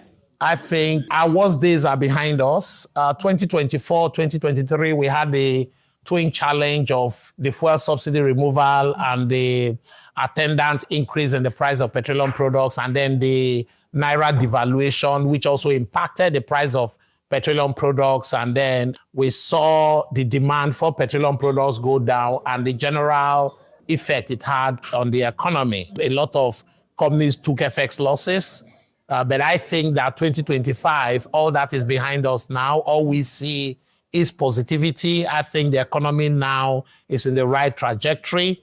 We've seen a calmness in the exchange rate, because I've always argued that the problem we've had in this country, or the problem we've had in the last year or so, wasn't really what the exchange rate was, as much as people waking up in the morning and not knowing what the exchange rate is. So it doesn't matter whether exchange rate is 1,006 or 1,007 or 1,008, but could it be stable? Can we plan with it? Can we wake up in the morning and say exchange rate is 1,800 and you can hold on to the fact that it's 1,800? That wasn't what the case was. But now we've seen calmness in the exchange rate. Exchange rate is now about 1,550 naira to the dollar. Again, because of the transparency which the Central Bank of Nigeria brought to the exchange rate regime. And I'm aware that they keep tweaking those policies. So we're seeing that stability. And once you have that stability, I think the economy will definitely pick up. Okay. Also, I know that you were a panelist, but you're also part of the audience first before you went on to your panel. So what are your key takeaways from the entire event, both from your own panel and the one before you? My key takeaway is when Taiwo Uidele said we should think positively, because, you know, when we think negatively, it kind of becomes a self-fulfilling prophecy. And I completely agree with him when he gave the example of, you know, it's like when you wake up and say, oh, Naira is going to devalue. Once you have that mindset, you find out that you unconsciously begin to take actions towards that goal. And once everybody begins to take action towards that goal, then it just becomes a self-fulfilling prophecy. The Naira loses value. So we should stop betting against the Naira. I mean, when he also said that we have $30 billion in domiciliary accounts in Nigeria, if Nigerians are holding $30 billion within Nigerian banks, then it simply means that the whole nation have essentially bet against the Naira. Then we should take responsibility for what the outcome, which we all eventually got. But again, I think that things can only get better. Okay. Thank you so much, Sarah, for granting us this interview. And I hope to see you in more events so that we can also interact. Thank you, Norma. Thank you so much for agreeing to sit with us. I would like to know your key takeaways from the event today, because I know that you were not just a panelist, but you were also part of the audience. Okay, so I think for me, it's the positive outlook. I can say it's cautious optimism, but the fact that there is hope in the horizon and that 2025 will be a much better year than 2024 was across a number of dimensions. I think that's my key takeaway. And that's uplifting for myself and for other listeners as well. So that's my key takeaway. Okay, thank you so much. Also, you spoke on some trends, which is AI at this point. And for so many businesses, they are lagging behind in joining up with this trend of AI. What would be your advice to those organizations and businesses in implementing AI into their system? Okay, as I said during the session, AI is here to stay. And the fact that it can have a significant impact on what we do, how we live, how businesses will run can't be underestimated. I think for me, the biggest thing that needs to happen locally is they need to build trust, because stakeholders need to understand what it's about and how it will benefit them. And part of that building trust for me is practicing responsible AI. Responsible AI is about looking at not just the legal dimension, but the ethical dimension. There are always ethical questions thrown up when people start talking about AI. There could be bias, there could be hallucinations. There are a raft of issues to consider. But responsible AI, really, it's about just approaching AI from the point of view of ensuring accountability, transparency, and fairness in how it is done. I think that's the very first step. And for anybody going into an AI conversation, you need to first define what responsible AI means to you. Yes. Once you tackle that, then you can begin to build trust in that process. Obviously, then you also need to invest in technology and capacity building. But as I said, there are interesting use cases going on globally, and we need to, as a people, as a nation, as an industry, begin to start leveraging those use cases and seeing how we can use those to scale up and improve our bottom lines and our efficiencies and operational efficiencies as well. Okay, thank you so much, Ma. Thank you for granting us this interview. And I hope to see you another time so that we could talk more. Thank you very much.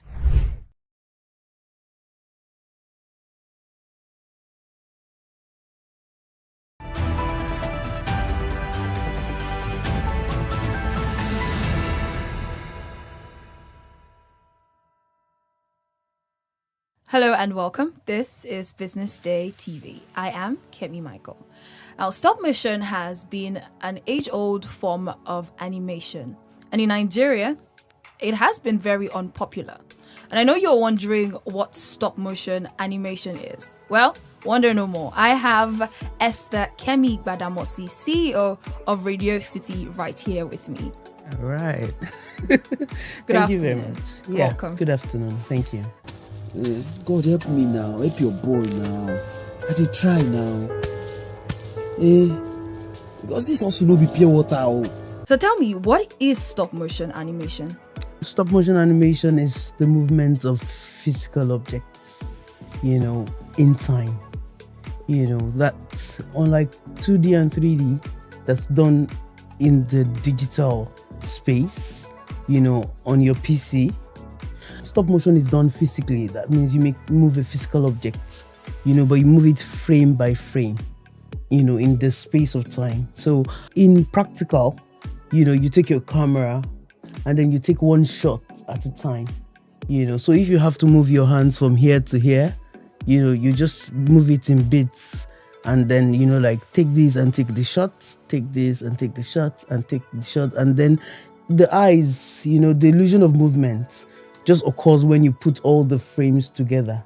So it has a sequence. The sequence of frames causes there to be movement. So you do this, in creating a story, obviously you have lots of movements. And so, that's all that you put together. So you have lots of shots, to make up scenes and then, of course, to make up a film. That sounds really exhausting. Well, yeah. But why did you choose stop motion? I mean, you could have used, as you said, the 2D and 3D tools on the internet right now. Why not use those? Why stop motion? I'm not sure I found stop motion. I think stop motion found me. Okay. I used to be a 3D animator. I was a 3D animator for about 8 years. Then I got married, had kids, and then I couldn't cope with 3D anymore. And then, at the point where I was really trying to figure out what I needed to do, I started, posing their toys, the children's toys. And, I had this Spider-Man that I would, have the Spider-Man poses kind of thing. And because I liked the poses so much, I'll take a picture of it, and then I'll do another one, then take a picture of it, that kind of thing. And, when I put the sequences together, there was interesting movements. And after that, I worked on short sequences, basketball sequences, all of that. And they were quite interesting, until 2019. This was 10 years ago, this year, and 2019, I decided, okay, let's work on something, just something very short, about a minute long. It was just some sort of mannequin we used. And we just told this story, simple story of the past situation in Nigeria. When we were done, we submitted it festivals, and here was different festivals, all over the world. And we're like, whoa, it was just about a minute, and that was it. It was like, we can do something better than this, let's do something else. And so that's how we made 1, 2, 3, 4, 5, 6 films so far, like that. So it's essentially stop motion finding, me, I'm not sure I found it because I did at the point I started it, I didn't even know what the name was, but it seemed like something I could use to express myself. I could tell my stories. I had done documentaries in the past, so I wasn't new to filmmaking. I had made short films. I'd won awards doing documentaries. So we're doing it on a sort of big scale. But then, this was animation, which was something that was really dear to me. It was kind of like a side thing. I think it was a side thing till COVID. COVID was what made it become up and center for me. It's suddenly becoming something that was way beyond, our local space, and going international, has been something that has come some sort of a surprise. But then, yes, I love the process. So yeah. I see that you were made fellow at the Berlin Ale. Yes, Please tell us Biennale. more about that. Oh, okay. Last year, for the first time, Biennale, what they do is every year, being one of the biggest festivals in the world.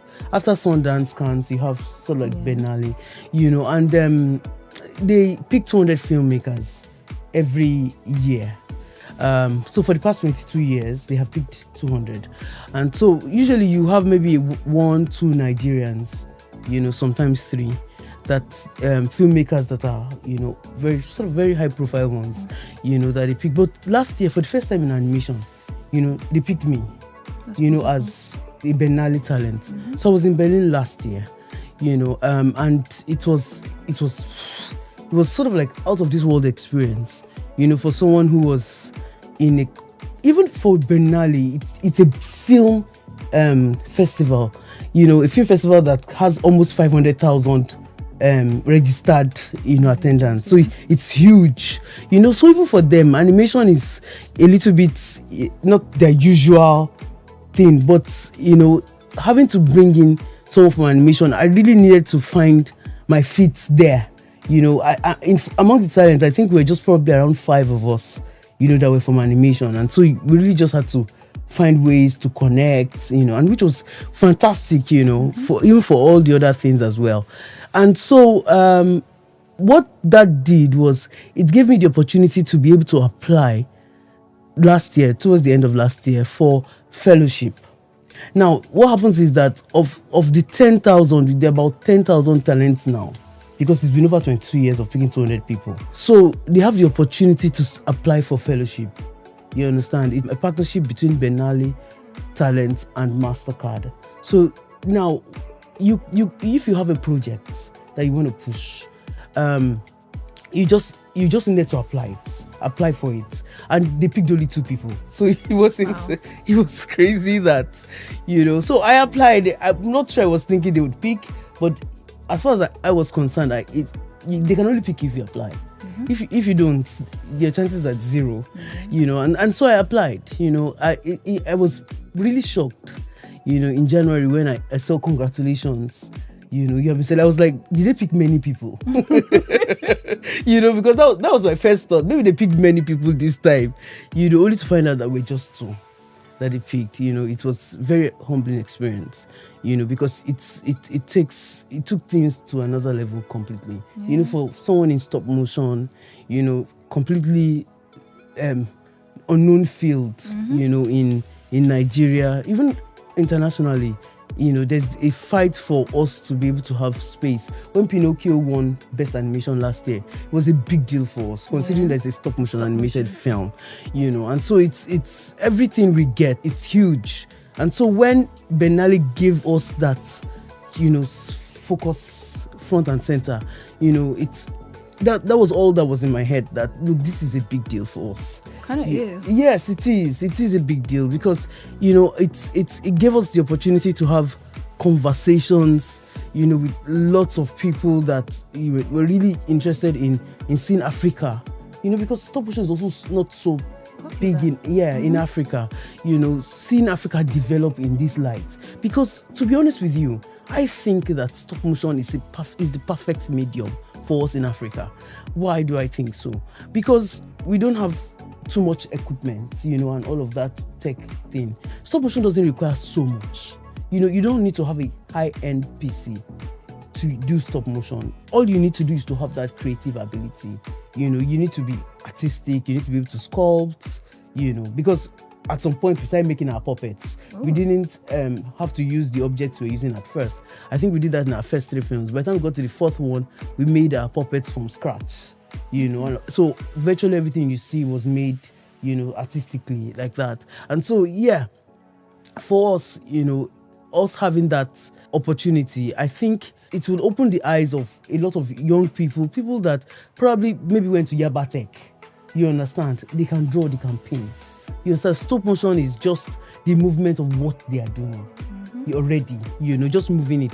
It requires a lot of patience, but patience is free. You understand? It's not something that you need 500k to buy patience.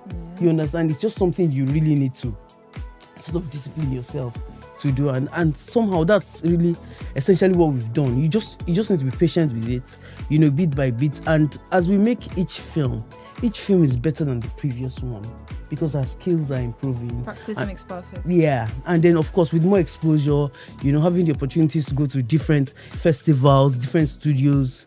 I've been to some of the biggest studios, worldwide for stop motion animation. It's just because it's a field that we are not too many.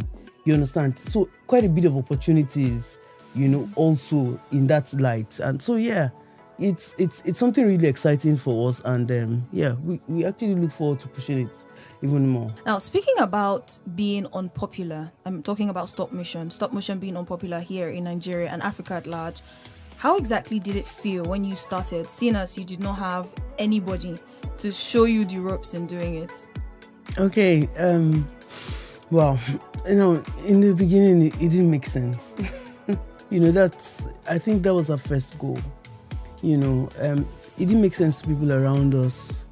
It didn't make sense to, friends or whoever it is that saw that that's what we did. So yeah, in the beginning, it was kind of like, it almost felt embarrassing sometimes.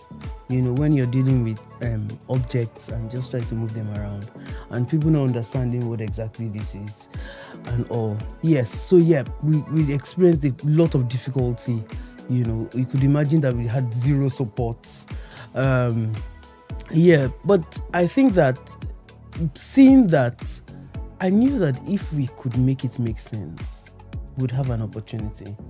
I knew that I didn't have all the skills at the time when I started. So there was no way I could instantly prove that it was a viable means of making films. Not that animation is film. So people needed to see the film capacity in it. And it was going to take a while for us to be able to do that. From first film to second to third.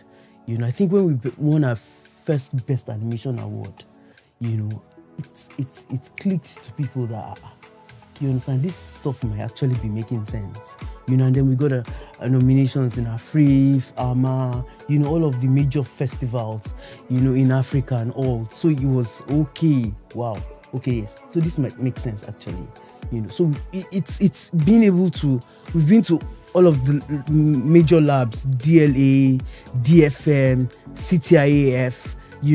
When Nigeria was going to MIFA, that's 2 years ago now, and that's the biggest animation festival in the world. And we wanted to pick our project one, overall. So it's just been, so it's been a journey of trying to also prove, that this is viable, and so, yeah, we did keep our expectations low, and I think that helped. Us to be patient enough to just ensure that we just continue to work. It was hard. It was always hard to have resources to be able to make the films, but we tried to find a lot of things that were available locally, things we could find. Yes, there's some things we couldn't do without importing, but they weren't the very expensive stuff. We just tried to make, it was more like use what you have to get what you want. If we knew we couldn't do something big, so we just do the small bit of it just to ensure that we show up, that kind of thing, instead of just complaining that we don't have support, we don't have this, we don't have. When people see what you have already done, you understand, it speaks louder than when you complain about what your situation is. And I think that essentially has been, what it was, from that time where, it didn't make sense to now that it's making a bit more sense. Okay, now I understand that a lot of people do not know about this. And if you've seen as you've gone through a lot of challenges to get here, would you advise people to get into it? I would gladly do. I feel that we're just scratching the surface right now. It's this huge opportunity, not just in stop motion, in animation. Animation also is still small here. And statistics, global research has shown that in the next few years, this might be the biggest, this part might produce the biggest animations in the world, say in about 20-30 years. So you can imagine the process there.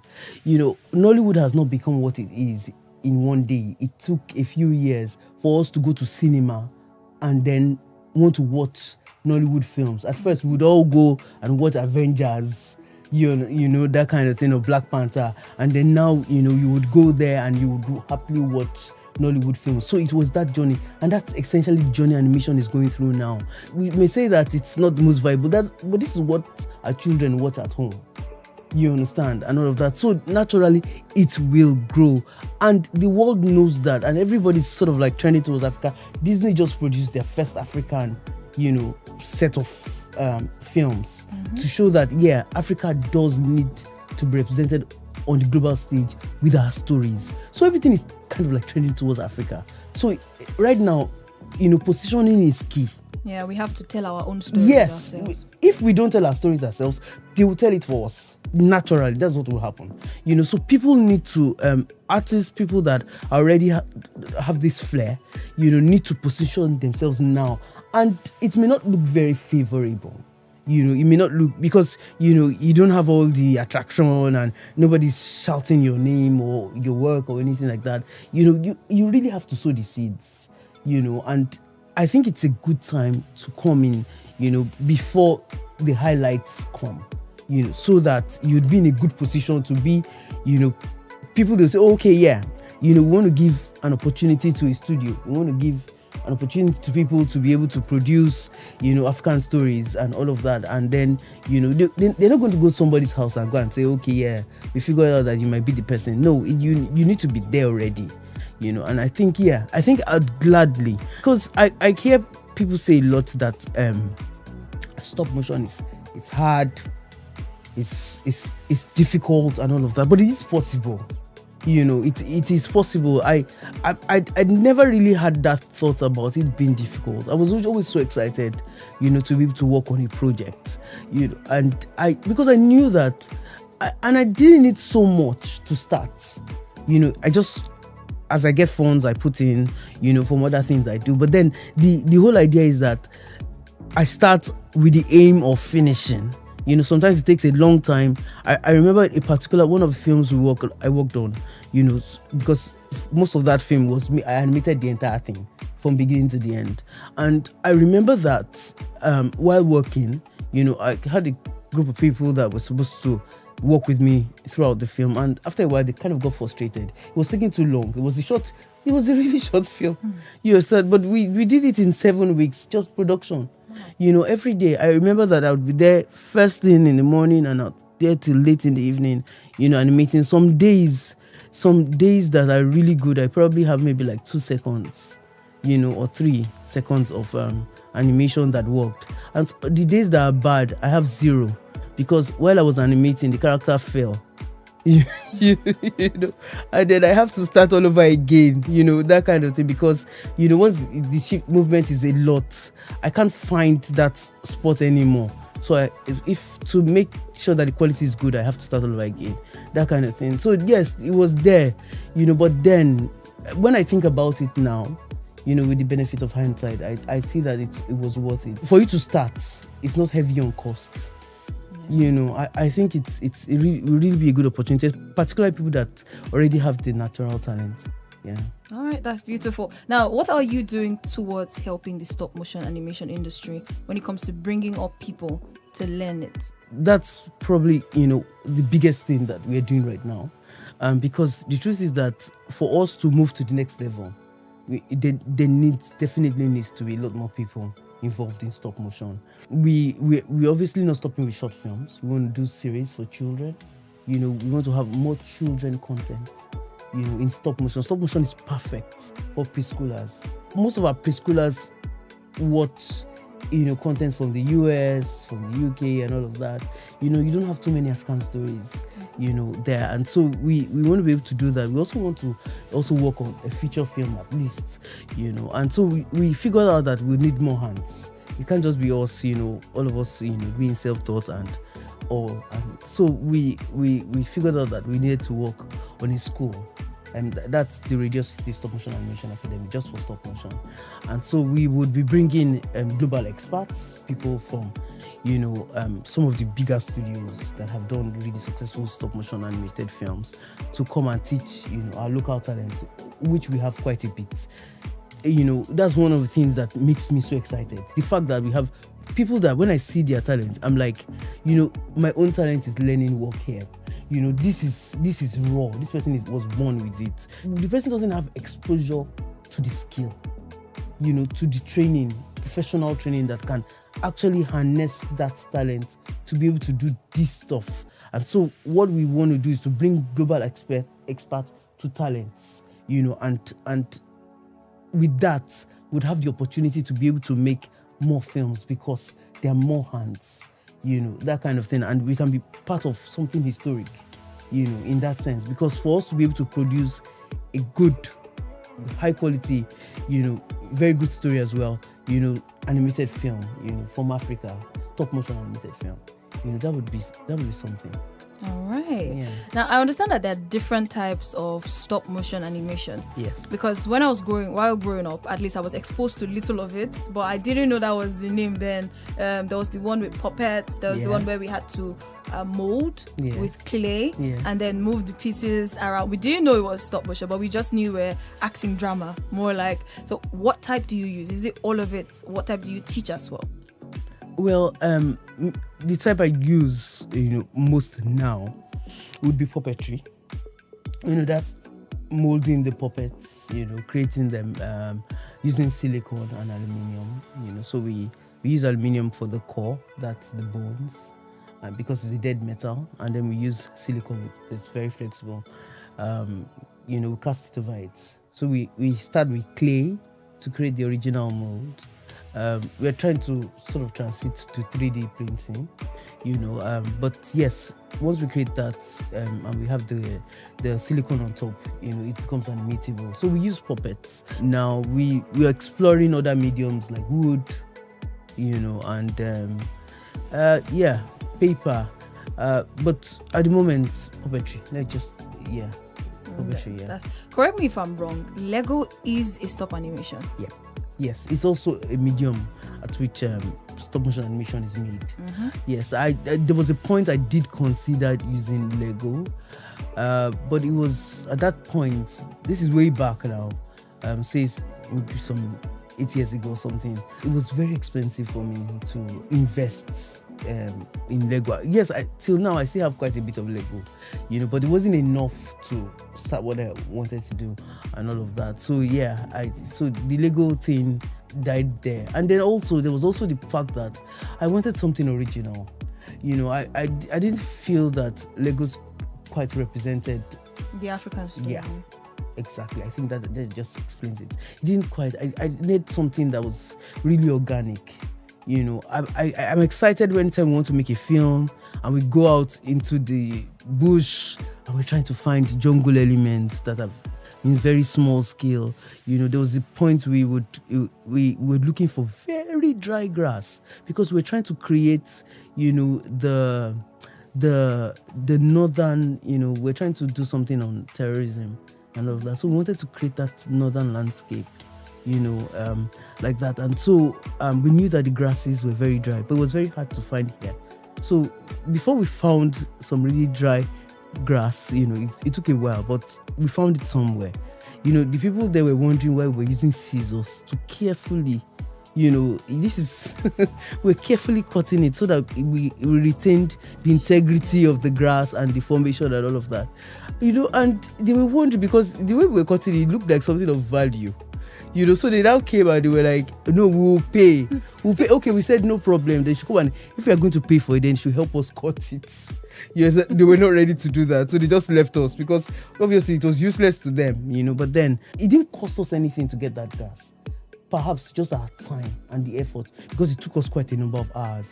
Just cut it bit by bit, but it was very good grass. Till today, we are really proud. This is some years back, of that grass that we got like that. So it's essentially getting those elements that represent us, and we also had this thatched roof we wanted to do, and so we had to get hay for the like village huts kind of thing, and of course to get clay for the hut, all of that. Those are our own things, it's not really like Lego. Yeah, not at all. Lego is like plastic. Yeah, Lego is plastic, So those are the things that. So we want to continue to explore that and push those very organic things that represent who we are and our culture, over and above, trying to just find things that look good, like that, but don't quite represent. Because eventually it's cultural. It's us pushing our stories, pushing who we are. Not just to us, because sometimes we may not fully appreciate who we are because we see it all the time. But to a more international audience, it's also interesting for us. It was interesting for us to see that, we could get, or we had international interest, much more than we did have local. National, yes, true. What has the acceptance of stop motion animation in Nigeria been like? Okay, well, it started really slowly. It's in the beginning, particularly in the very first festivals locally that we screened our short films. It was them trying to figure out what kind of animation is this and all, and yeah, at the end of the film is really about the story. It's not necessarily about the medium, and so it's. I believe very strongly that, as we perfect the art, because so far so good, we've been more at festivals, we've not been, we've had quite a number of screenings. Last year we had quite a number of invitations in Lagos to screen, at different events for our films. And yes, the reception, lest I jump that, the reception was good. It's a very hopeful impression you get that wants to make you do more, that kind of thing. But I see it's more in a futuristic thing, that as we perfect the art in itself, because we are still in that process, we're not there yet, as we perfect the art in itself, and we have the opportunities to be able to tell even better stories, people would love it, because stop motion and Africa, I think it's a match made already. That kind of thing. It's just for us to be able to come full circle with our discovery, of it, that kind of thing. So yeah, I'm very sure of that. The fact that it's, as long as we are unrelenting, yes, the reception would definitely pick up. Significantly. All right, thank you very, very much. I think we have come to the end of the interview. Thank you so much for coming, now. Thank you very much. Thank you for watching. I just finished speaking with Esther Kemi Badamosi, CEO of Radio City. Don't forget to follow Business Day on all social media platforms. And of course, like, share, and subscribe.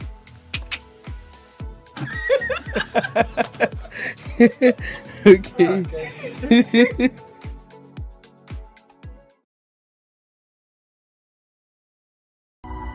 I walked into the doctor's office and there were two doctors. So I thought, okay, maybe trainee doctor, normal doctor.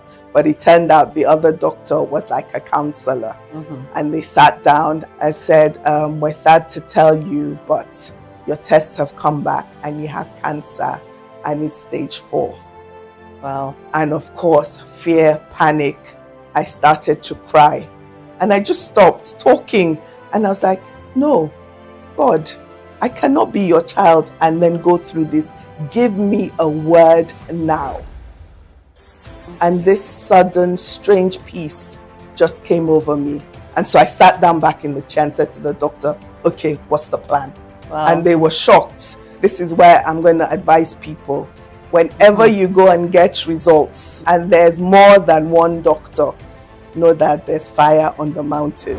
I'd had 2 lumpectomy surgeries. I'd had 9 months of chemotherapy, 12 months of Herceptin. I had 4 rounds of radiotherapy. Wow. And to God be the glory. We're now, 2014? So I've been all clear for 13 years. And by God's grace, that's all behind me. Where cancer is concerned, don't cut and paste somebody else's treatment. Right. Because every single diagnosis is different. Pray every step of the way. Pray for the doctors that will treat you. Pray for the things that will be used to you. And then just surround yourself with things that make you happy. Yeah. Because once you're mentally and emotionally alert and happy, that even just helps your body with healing too.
Welcome back. This is the news updates on BDTV, your trusted platform for news and in-depth analysis. I am Norma Obona. Let's see what's making headlines. 200 billion naira per month electricity subsidy benefits rich Nigerians, Tinubu's aid. INEC to pay 1.12 billion naira to family of man killed by driver. Oil marketers now loading petrol from Port Harcourt Warri refineries, says Petroan. UN begins talks towards fair tax accord. Trainer confirms Anthony Joshua versus Martin Bakole's fight in DR Congo. To begin the news, the special advisor to President Bola Tinubu on energy, Olu Verhajian, said the 200 billion naira electricity subsidy is only beneficial to wealthy Nigerians. Verhajian disclosed this in a statement on Monday, reacting to reports quoting that the electricity tariff would soon be jacked up by 2/3 in order to strengthen the power sector. The federal government has earlier said it spends 200 billion naira to subsidize electricity monthly. According to the government, this amount benefits the wealthiest 25% of Nigerians rather than those who truly need assistance. The special advisor did not deny the looming tariff hike, but maintained that she did not say the tariff would be raised by 65%. She said the major focus is to deliver more electricity, ensure fewer outages, and protect the most vulnerable Nigerians. Moving on, a federal high court in Abuja has ordered the Independent National Electoral Commission, known as INEC, to pay 1.12 billion naira in compensation to the family of one Mike Madu, killed by an INEC driver in Imo State. Justice Iyang Eko, in his judgment, ordered INEC to pay the 1.12 billion naira with 10% interest per annum from the date of judgment until the final or full payment is made. In addition, the judge ordered INEC, its chairman, Yakubu Mohamud, and other defendants to send a letter of condolence to Madu's family. The plaintiff, Augustine Madu, filed the suit on behalf of the Umuduruegu, Umokwe, Amawo, Omama community in Oru East local government area in Imo State. Augustine filed the suit in September 18, 2019, seeking 4 reliefs, including an order for the defendants to pay 1.12 billion naira in emergence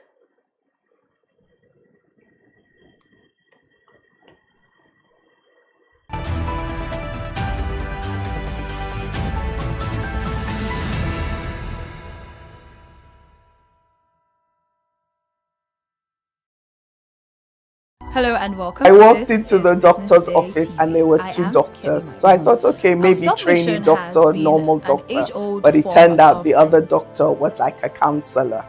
And they sat down and said, we're sad to tell you, but your tests have come back and you have cancer and it's stage 4. Wow. And of course, fear, panic. I started to cry. And I just stopped talking. And I was like, no, God, I cannot be your child and then go through this. Give me a word now. And this sudden, strange peace just came over me. And so I sat down back in the chair and said to the doctor, okay, what's the plan? Wow. And they were shocked. This is where I'm going to advise people. Whenever you go and get results, and there's more than one.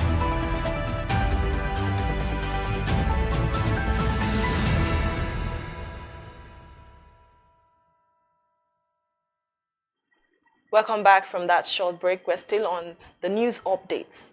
Augustine filed the suit on September 18, 2019, seeking 4 reliefs, including an order for the defendants to pay 1.12 billion naira in compensation to Madu's family for the unlawful termination of his life. Still on, the Petroleum Products Retail Outlet Owners Association of Nigeria, Petroran, says its members are now loading petroleum products from the Port Harcourt and Warri refineries. In a statement issued by the association, the spokesperson, Joseph Obele, said the loading has doused previous doubts that the refineries owned by the Nigerian National Petroleum Company Limited, NNPC, were not fully operational. Obele said the Port Harcourt refinery is already selling petrol, diesel, and kerosene to retailers, while the Warri refinery is supplying only diesel and kerosene. He said the renovation of the 2 refineries has sparked intense competition that could lower the price of fuel. To end the local news, the Nigerian Labour Congress has suspended its planned nationwide protest against the recent 50% hike in telecom tariffs approved by the federal government.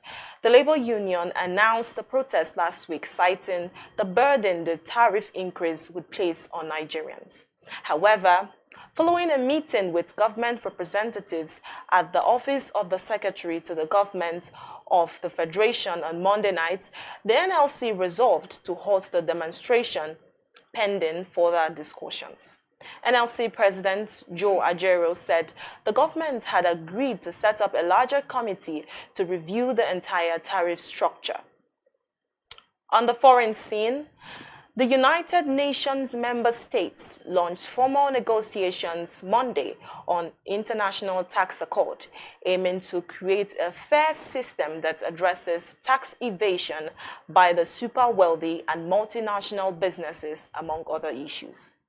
Under pressure from African countries, which want a place at the negotiating table for international tax rules, the UN General Assembly in 2023 acted on the idea of such a framework convention to make tax cooperation fully inclusive and effective.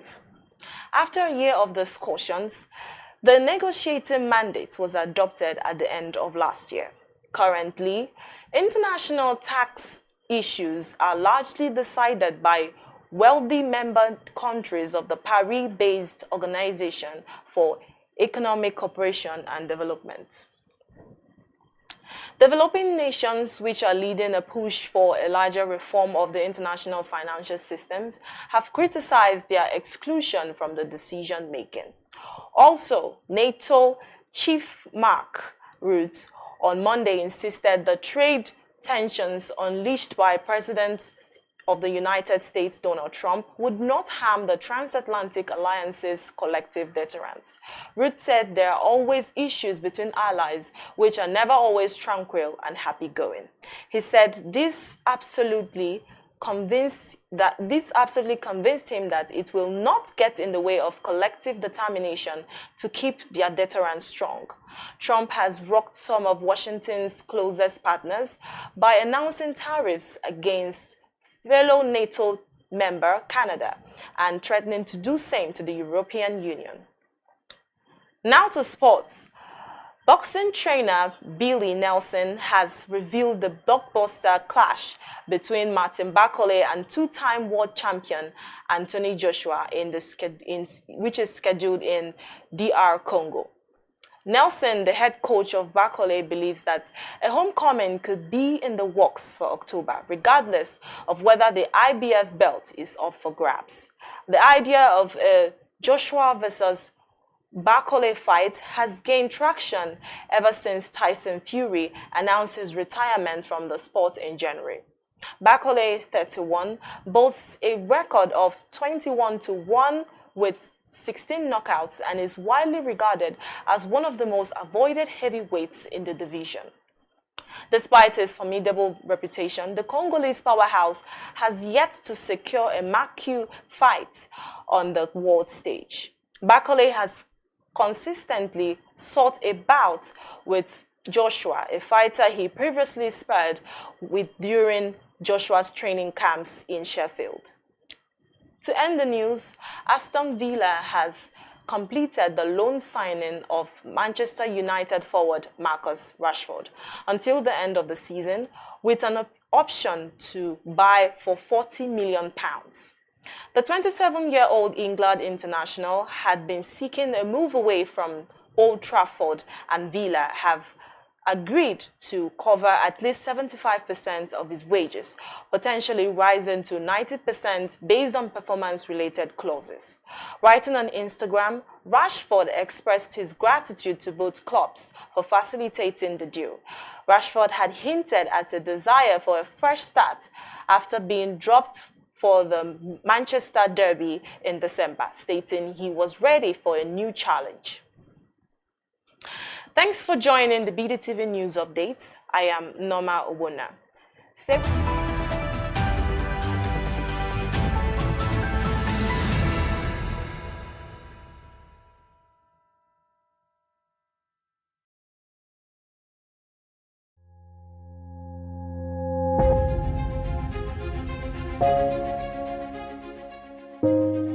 Good morning and welcome to the BDTV Breakfast Show. I am Bethel Ogunjobi. My name is Elizabeth Musa. And this is the social listening segment on the BDTV Breakfast Show. We're talking about the Fly Nigeria Act. Can you give us a background into what this is about? We are here today on the streets of Lagos, Nigeria, to gather opinion about a pressing issue. I go look at the cost of petrol. We get very Nigeria with the suffer. The income is not really increasing, but the prices of items are increased. Nothing like service again, no. You only pray for that money to reach you that month. There's a lot of high pressure, a lot of stress. There's a lot of high targets to be met. I was quite strict. In my mind, I said, looking for my hand, my picking go spoil.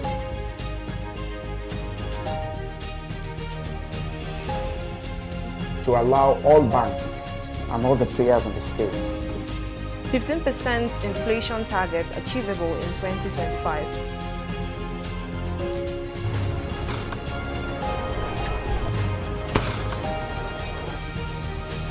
The command and vision philosophy of both the Chief of Defense Staff, the Chief of Army Staff, and indeed all the service chiefs.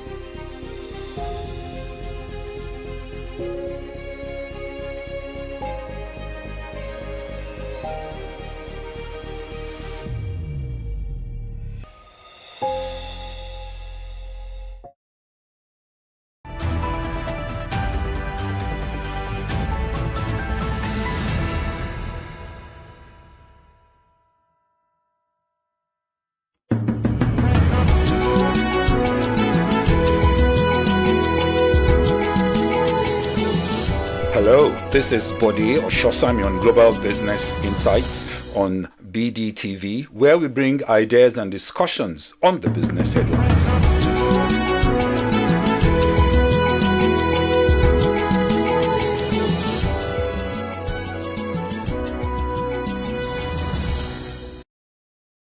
Welcome. This is the top 100 fast-growing SMEs in Nigeria's conference, the 7th edition, and we'll be going round and having an exhibitor tour. Each exhibitor would be showing us their diverse products and the solutions that they're providing right here, coming out from Nigeria, Africa. I hope you enjoy this one. I probably see one or two brands that are change makers and hopefully the next unicorn in the world. The exhibitors basically will be introducing themselves, the solutions they provide, and you'll be seeing the amazing products that are coming right here, right out of Nigeria and right out of Africa.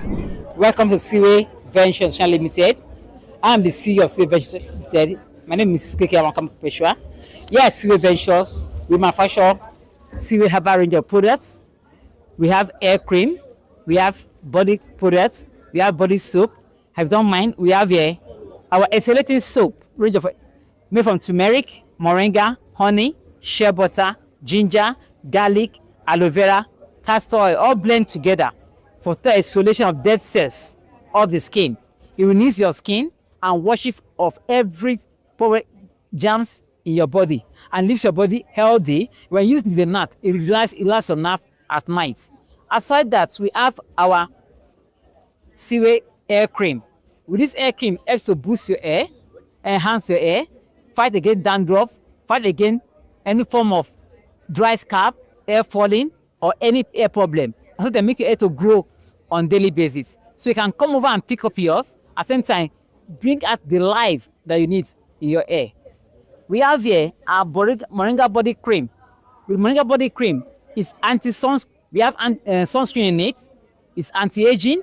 At the same time, it boosts and moisturize your skin on daily basis. With this, you look younger. It's anti-aging. No matter your age, you go for this and you get the result that your skin is on daily basis. They are all natural. They are all natural products. So call on Siwe Ventures, on Instagram Siwe Habas, on Facebook Siwe Ventures, on LinkedIn Siwe Ventures, on Twitter Siwe Ventures. Thank you very much. Hi, my name is Precious and I'm from Londia. We are a company that produces organic food products.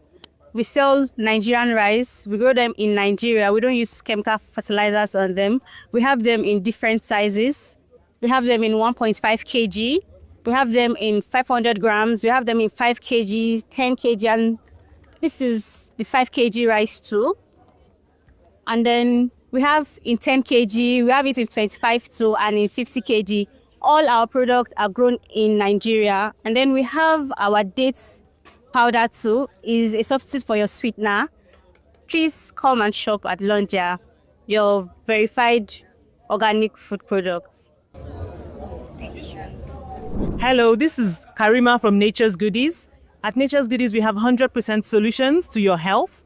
Here we have our date syrup. Our date syrup is 100% dates, no added preservatives, no added sugars, nothing. We also have fruit snacks like the pineapple, the dried mango, and dried banana. We also have pitted and clean dates. We have dates powder. Everything here is 100% natural. We don't have any additives added to it. And with our date syrup, you get all the nutrients of the dates and the sweetness refined in sugars. So it's a perfect replacement for sugar in all your meals. For our dried fruit snacks, you can use them on your parfaits. You can eat them directly like that. And you can also give them to anybody who is concerned about the intake of their food and what they put in their system. Thank you. Hello everyone, my name is Vera and this is Matmas Food and Wellness. This brand is dedicated to producing high quality food produce and also essential oils for overall wellness of the body. So right here with me is the sesame seed oil. Yeah, this oil is rich in antioxidants to neutralize oxidative stress and inflammatory. It also contains vitamins, vitamin A, C, and E, and can also be used for massage for relaxation. So we also have spices. We have a chia seed, we have a flax seed, fennel seeds, and other series of seeds for the overall wellness of the health. Thank you. Happy to be here. And this is for all jollof lovers in Nigeria. If you love jollof, you should know about us, the jollof lovers people. And everything about jollof that we do is made in Nigeria, 100%. We have jollof rice that is well spiced up for you to have a sun-dried tomatoes from Nigeria, and then you infuse it with fish and prawns. Who say that your food cannot be delicious? Gelmus is making all healthy meals to be very delicious and quick to cook. Even the guys can whip up a very delicious spag and jollof rice. Quick time. Thank you. We hope to see you connect with our brand. Good afternoon. Good to be here. We are at a stable event center having an event with Business Day. This is Brand P food stand. And here I have my seasoning replacement. This seasoning replacement is natural. For those who want to live healthy, they don't want any chemicals in their food. So we recommend this. It gives your food the taste you desire without having the seasoning cube. Thank you. Hello, my name is Joyce Ijaname. I'm the CEO of Zama Solutions. I'm a solar energy service provider. I have 13 years hands-on experience in the space. I provide solar energy for communities, for homeowners, and we provide retail solutions for small business owners and communities, and they also provide high-capacity solutions. For our retail solutions, we have solutions like this with me. This is a 38-watt solution that anybody can use, and it provides you energy. We also have solar kits ranging from 30,000 to 400,000, and then we also have mini-grid solutions, street light project solutions, and the rest. So another thing we offer again is payment in installments. So in case you have you want to buy a solution and cost is the issue, we provide that solution for you. Thank you so much. My name is Genevieve. I am the CEO of Amit Food Enterprises Limited. Our brand is basically a natural brand. We have Tiger Nut brand. We want everyone to eat healthy because our motto is a healthy living, wealthy living. If you eat well, you live well.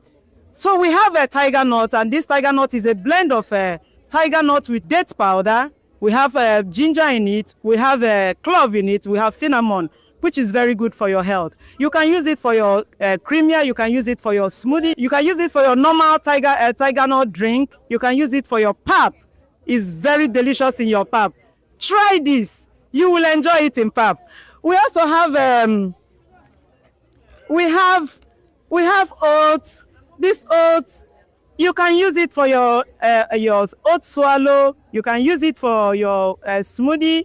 You can use it for oat flour, for anything you wish for. And we have spices. Our spices is blended with top-notch herbs, which is good for you. It's good for the health. It's good for the health heart. We also have people who have challenges, like health challenges in mind when blending this spice. And we have tea. This is our brand. This is a hibiscus tea. This is Saks brand. And it is very good for the heart health. It's good for your liver. It is filled with antioxidants, and enjoy it. So we basically supply to the nations, both here in Nigeria and abroad. Try us and you'll love us. Saks to the world. Thank you. This is the Prominent Fashion House. At the Prominent Fashion House, we make different quality handmade bags, footwear, leather belts, and leather wallets. This is one of our products. We are located at Block 84, Jakonde Estate, Okiafa, Isolo. We made for private label, wholesales, retail. Whether you're in abroad, you're in Nigeria, anywhere you have, we got you covered. We do in bulk. Kindly patronize us. Hello, here you meet Mr. Monsurat Folusho Taiwo, the CEO for the Bio Global Limited. What do? Actually, we are into fashion, but during COVID, we migrate and add agricultural products to our products. So we made the adure. This is made in Nigeria. What I'm wearing is made in Nigeria. So we turn it into customized bags. You can see a lot of bags over there. We have the indigenous adure from Ogun State, good for everybody. Then on our agricultural, you can see our throw pillow made with adure. And we have a lot of bags with customized adure. Give me that one. Then we have this. You can see we have all these products made in Nigeria and they're locally made. So you can use it as a customized something for your souvenirs. You have a lot of things for souvenirs. Then on our agricultural product, we have the beans flour, we have the beans, peeled beans, you have the beans flour. Then we have all the, you can see, as a small hamper, just 7,500. You can tell us to do your Christmas hampers for you. You have a lot of it. This is our beans flour into moi moi and akara. Then the small cashew nuts and so on. So patronize us. We are at number 12, Chinumbu Close. Our factory for agricultural products is at the back of Sheraton. We are there. So call on us on 0802-316-3379. And the CEO, Mrs. M. Folusho Taiwo. Thank you. Hello, my name is Lizzie Jan Elizabeth, and I am the creative lead Marwan Collection.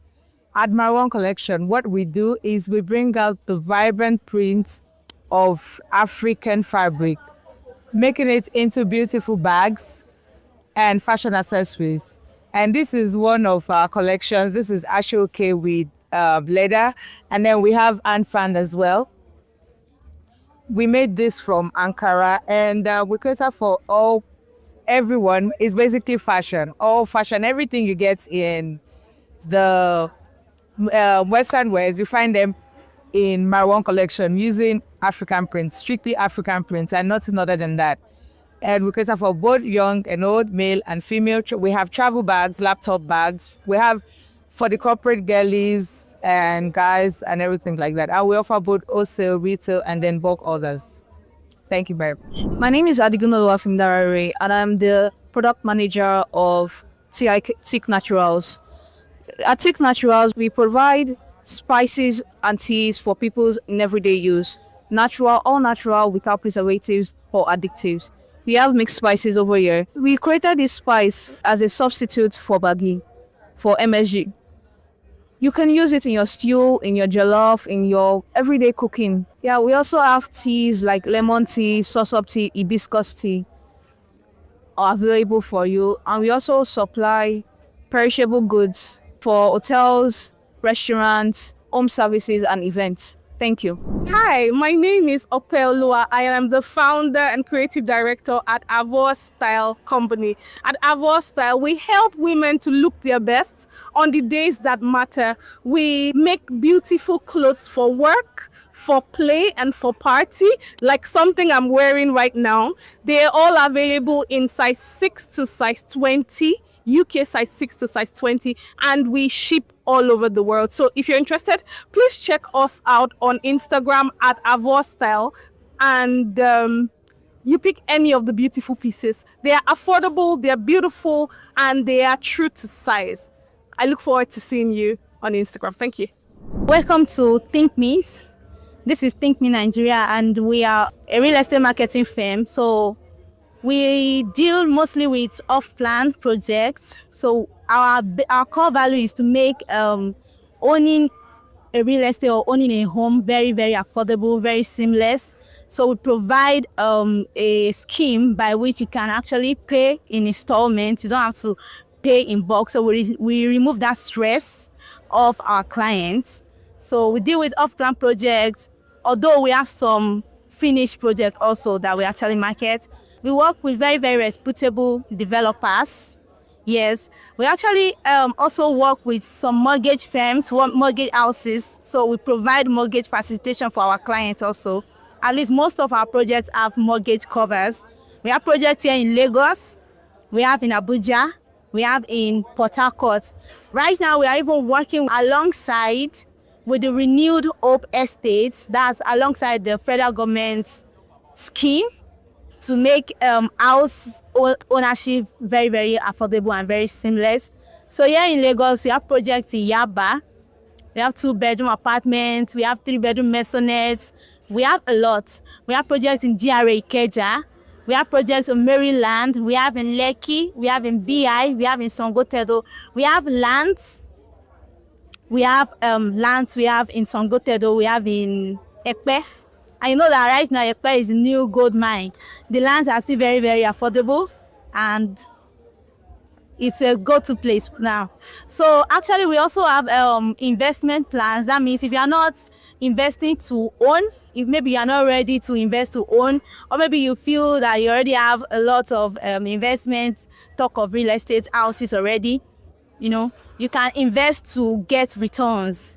So you can do that. You have 3 months. The minimum timeline we have for that is 3 months. You can do for 6 months. You can do for 1 year, 2 years, and 3 years also. And our returns is very, very high. I mean, once you cannot actually get in regular banks, you can get it with us. For 3 months, it's up to 10%, and you cannot get that in any other regular banks. You have up to 85% if you are doing for 3 years. So that's it. So you can just contact us. You can always check us out on our website, www.thinkmint.com/buy real estate. You see all our listings, everything we have to offer there. Thank you. Okay, I'm Michael Ezariche. I'm the head of marketing and communication for Kusnap e-commerce platform. Kusnap is an online marketplace that helps to bridge the gap between buyers and sellers. So we bring buyers and sellers together to do transaction on our platform. And one of the beautiful things about our platform is that we have escrow system integrated on our platform that helps to protect the buyer and also protect the seller from having fraud issues on our platform. And we have been around for the past 4 years, and we have built a very solid e-commerce platform for Nigerian entrepreneurs. And one of the interesting features about our platform is that we are bridging the gap between Africa and Asia. And also, bridging the gap between Africa and Asia will help Nigerian entrepreneurs to be able to transact, bringing product from China to Nigeria. And we have millions of customers transacting on our platform on a daily basis. And we believe that with our platform, a lot of Nigerians are going to achieve success in their endeavor. Yeah, thank you. Hi, my name is Shia Luka, Regional Sourcing Specialist at AMI. AMI, in full African Management Institute, is a Pan-African learning and development company. What we do is to enable ambitious business owners and as well as entrepreneurs with practical skills, tools and strategies to grow their business. Right. At AMI, we run a wide range of enterprise focus and impact programs. Focus on helping business owners grow their businesses and even move their businesses to the next level. I would like to highlight one of our impact programs, which is Aspire Business Growth Program, a collaboration with Stanford Seed, and we're currently recruiting for the program. And the core aim of Aspire is helping businesses optimize operations, scale their teams, build their teams, diversify revenue. And I would end this way. Check out AMI, check out our programs, or possibly come check out Aspire Business Growth Program. And what we do at AMI is to equip you with all the necessary training you need to move your business to the next level. Thank you. We just went around and did an exhibitor tour looking at every single SME right here that's available as an exhibitor. My name is Tamlara Martins. You're watching Business Day Television. My name is Raymond Ezeku. I work for Dabodani Microfinance Bank, DDMFB. I head the business development of the bank. All right, sir. During the panel's return, there are confronting access to funding as a major challenge SMEs face doing business in Nigeria. So, as someone in the finance and banking states, what are your suggestions? What can be done to address this challenge? Okay, you see, from what the panelists have been saying so far, SMEs have been facing a very huge challenge, okay, in Nigeria. And one of the key issues is access to funding, all right? So access to funding, first of all, you will have to ask yourself as a business owner, have I really organized my business, okay, so that I should be able to have access to funding that is available, okay? Funding is available, take it from the CBN to the BOI to microfinance to commercial banks. Is my company prepared to access this funding? So what do you need? You need what we call the structure. You have to set the enabling structure in place. You have to formalize your business for you to have access to this funding. At DDMLB, we are a microfinance bank, having been in the industry for the past 10 good years, okay? We have understood the key challenges facing this sector, and to foster financial inclusion in Nigeria, that is why we are in business. So we are known for what we do in the SME, okay? So what we do is to develop products tailored to address the needs of these SME businesses, all right? We have our savings, okay? We have our loans. We have several classes of savings that we have, okay? We mobilize this deposit from these SMEs and then also deploy loans, okay, to these SMEs, depending on what you think. So our loans, okay, are tailored to address that critical need, taking your business to the next level. So we also provide this financial advice to our customers, explaining what they need to know, okay, in the sector, how to access this fund, how to apply it, okay, and we communicate everything in details. Here the offer that we issue to them. Okay? How do you see event like this addressing most of this, bringing solutions to others? Okay, I have been here since morning and it is quite impactful, okay? I have listened to the panelists, in fact, the organization. I thank BusinessDay for organizing this particular event.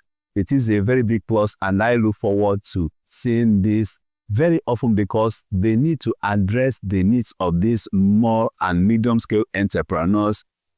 It is something that should be a top priority by every responsible government, okay? So we have a country where in a very deep when it concerns the economy right now. Imagine the unemployment rate, okay? Our inflation is in excess of 32%, okay? And you have a sector that has contributed more than 50% to our national GDP, suffering due to the current economic crisis that we find ourselves. So organizing this kind of event is something that should, all the SMEs should leverage on what we have achieved today, okay, and see how they can take advantage of it to take their businesses to the next level, okay. We have the finance experts, we have the SME experts. Listening to them tells you that there is opportunity, even in the present crisis that we find ourselves, there is still opportunity in this land with a population of over 200 million. So Nigeria is, a fertile ground,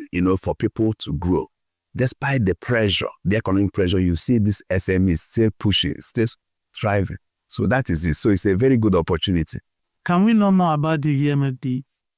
Okay, DDMLB, formerly known as Dabodani Microfinance Bank, has been in existence for the past 10 good years. We are a state microfinance bank, okay, licensed to operate in major markets in Lagos. As we speak, we are in 11 major locations, key markets in Lagos, where we do our business of microfinance bank. What we guarantee our customers is that financial freedom and prosperity in all we do. So we do that in aspect of our savings. We encourage customers to save. There's a product that we call SOL, where you save and make. So it is a product that we do every year. At the end of the period, customers go away with very quality prizes they have won for themselves. in addition to fantastic interest rate that we pay to these depositors, okay, we have other savings products, okay. We have our target savings, our personal savings. We have special savings, okay, where customers save and enjoy our quality rates. Very fantastic and very competitive in industry. We also have our loan products, okay, and that is where the deal is. Our loan products, we have SME, we have micro. Our SMEs, we do that to take the businesses to the next level, okay. We have fantastic interest rates. Okay, our tenure, we drop these loans on a tenure, okay, that is one, affordable and attractive to you. Okay, so our loan ranges from 1 to 12 good months. Okay, for other businesses like schools, okay, we drop these loans on quarterly basis or termly basis to enable these schools have cash flows to do what? Pay when the schools are in session. All right. So we have businesses out there in Alaba, Trade Fair, Ikeja, all the major markets in Lagos. DDMAB is playing real time, big time there, okay, for SMEs. Okay, so why only in Lagos and what are your expansion plans? DDMAB is a product of a successful buyover of one unit microfinance bank. So having gotten the state license, okay, our 3-year strategic plan is to expand our horizon to see how we can foster this, our pursuit of financial freedom and prosperity to our customers, nationally, okay. So we are looking at leveraging on technology, okay, seeing how we can deploy technology to our tools where you can sit at the comfort of your home, open our accounts, make application for loan and have the same loan disbursed to you without leaving your debt. We are going to do that. Yeah. Okay, thank you very much, sir. I'm Peter Chinedu Warfare. I'm a tax partner and also the head of tax at Forvis Mazars in Nigeria. The panel session is centered on funding as a major constraint to the development of Nigeria SMEs. Okay. What can be done to address these challenges? If you listen to quite a lot of people who've spoken, they'd say that the issue about funding is a serious issue for SMEs. One of the things that stood out for me was when they said that the people who house these funds, the commercial banks, even the funds that come from Bank of Industry, Bank of Agriculture, even the grants that come from international financing organizations, they majorly go to the commercial banks who are supposed to redistribute these funds to SMEs. The problem is that these commercial banks do not understand SMEs. They are not interested in funding SMEs. I mean, you can see a lot of them say, oh, we have a table for SME does. But who is willing to sit down and see that, you cannot change the SMEs in Nigeria. I mean, the SMEs in Nigeria run a particular model that works for them. So if they have a job, if they want to do their business a lot of informal way, how can we come to their level, fund them at their level, and then make sure they receive this money and then scale their businesses? So for me, I think the problem is let us change the model through which this funding comes. For now, the commercial banking model of funding SMEs is not working. So do you see events like this bringing solutions to solve most of these challenges? I think BusinessDay is doing excellently well. Why I tell you they do excellently well is that I was in the panel 2 years ago and I sat with other people from PwC. I mean, a partner from PwC. I think I also had a partner from Grant Thornton. And then I had other whites, big guys on the panel. Last time I also saw Ayo from Caladium speak passionately as he has spoken today. I saw Nelly from Niger Branch. These are people who SMEs cannot afford to talk to normally. I mean, yeah, we have a desk for SMEs in our firm, but I know it was quite expensive too. And how much of our time can we give to SMEs? We can't really give a lot of our time to SMEs, especially if they come to us in bits. But I'm happy that we have a platform, and I'm happy that BusinessDay has been consistently doing this to gather speakers, to gather people who can speak to SMEs on how to scale their businesses, whether from the leadership or business management side or from the compliance side. As we feel quite sad that we don't get to see a lot of SMEs attend these events. And sometimes when they attend, maybe they sit for the session for finance or funding. After that, they run away and go ahead. But it's a good event. Okay, listen, so what are your key takeaways? Yeah, key takeaway quite a lot for me is I think I have an advice for Business Day too, and even everybody who organizes events like this. 2 years ago, the last panel session was for tax. This year, the last panel session will also be tax. So that is how and that's exactly what happens with SMEs. So SMEs, as they start their businesses, they do not plan to keep their records. They do not even plan for taxation. And there's a lot of tax risks that lies with SMEs. So when investors are willing to fund SMEs, when they come, they see that the penalties for them having not complied with taxation is quite a lot. It's even more than the taxes they should have paid. So you see that the same culture of keeping taxation at the rear is what you see with SMEs. So they don't talk about taxation until the tax authorities come and say, oh, you have a fine. So for me, the takeaway is that we should give tax the priority it deserves. That's one. Second thing is that I encourage everybody who have learned one or two to follow up and see how they can improve on whatever they've learned today. Yeah.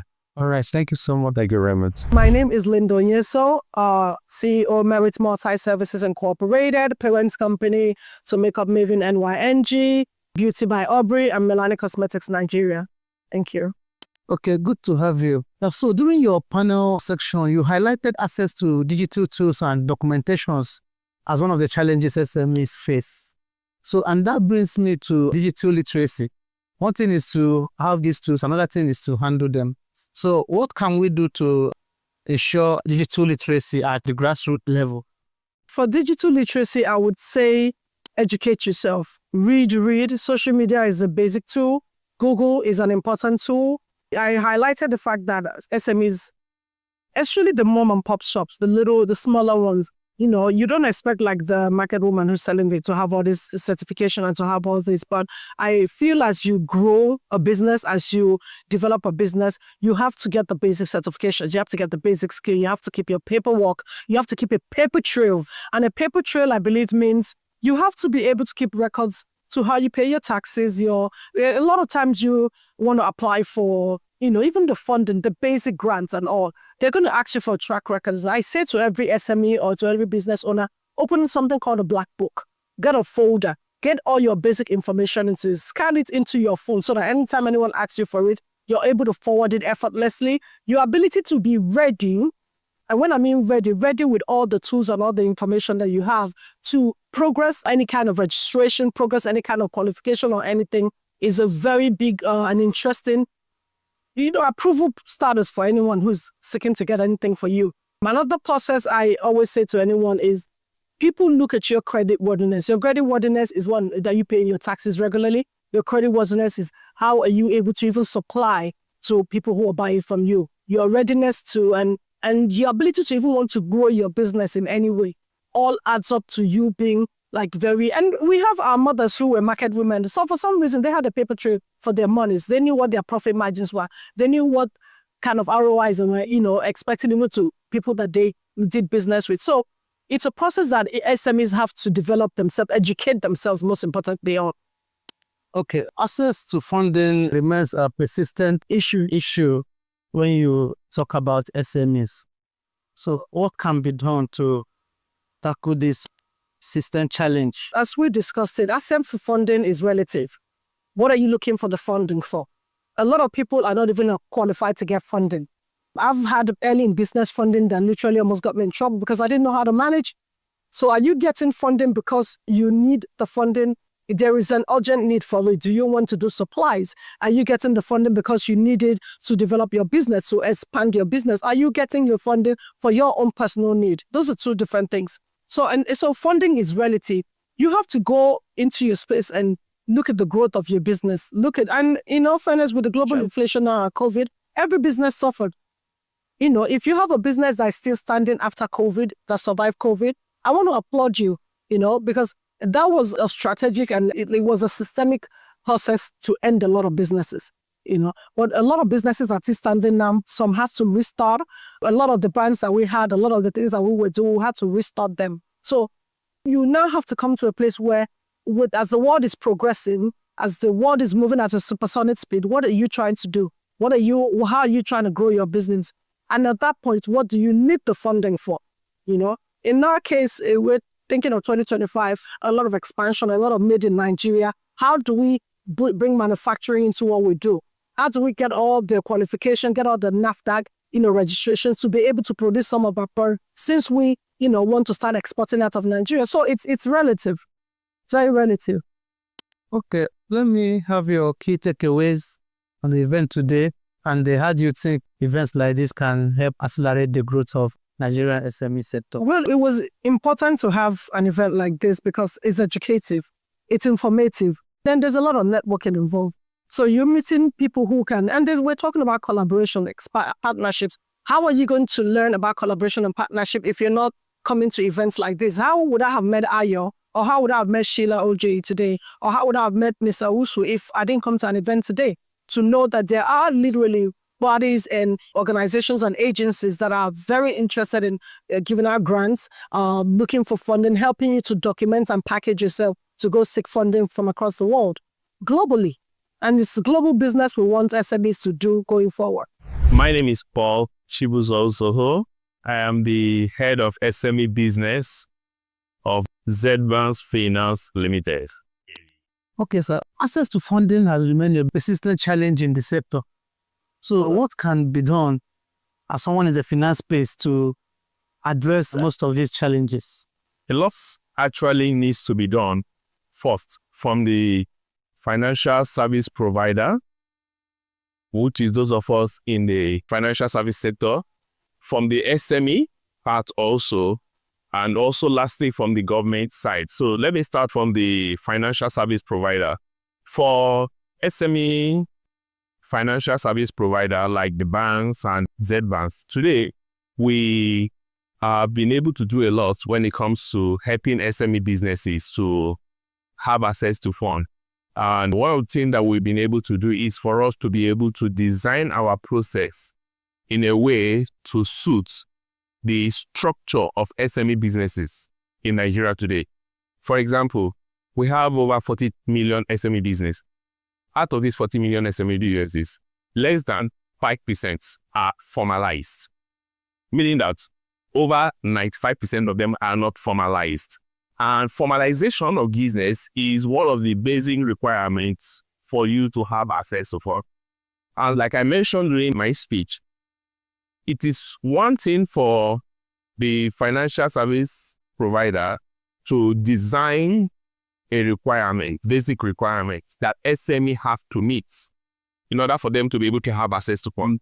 But also is another thing for them to be able to design a requirement or an eligibility criteria to suit what is currently on ground.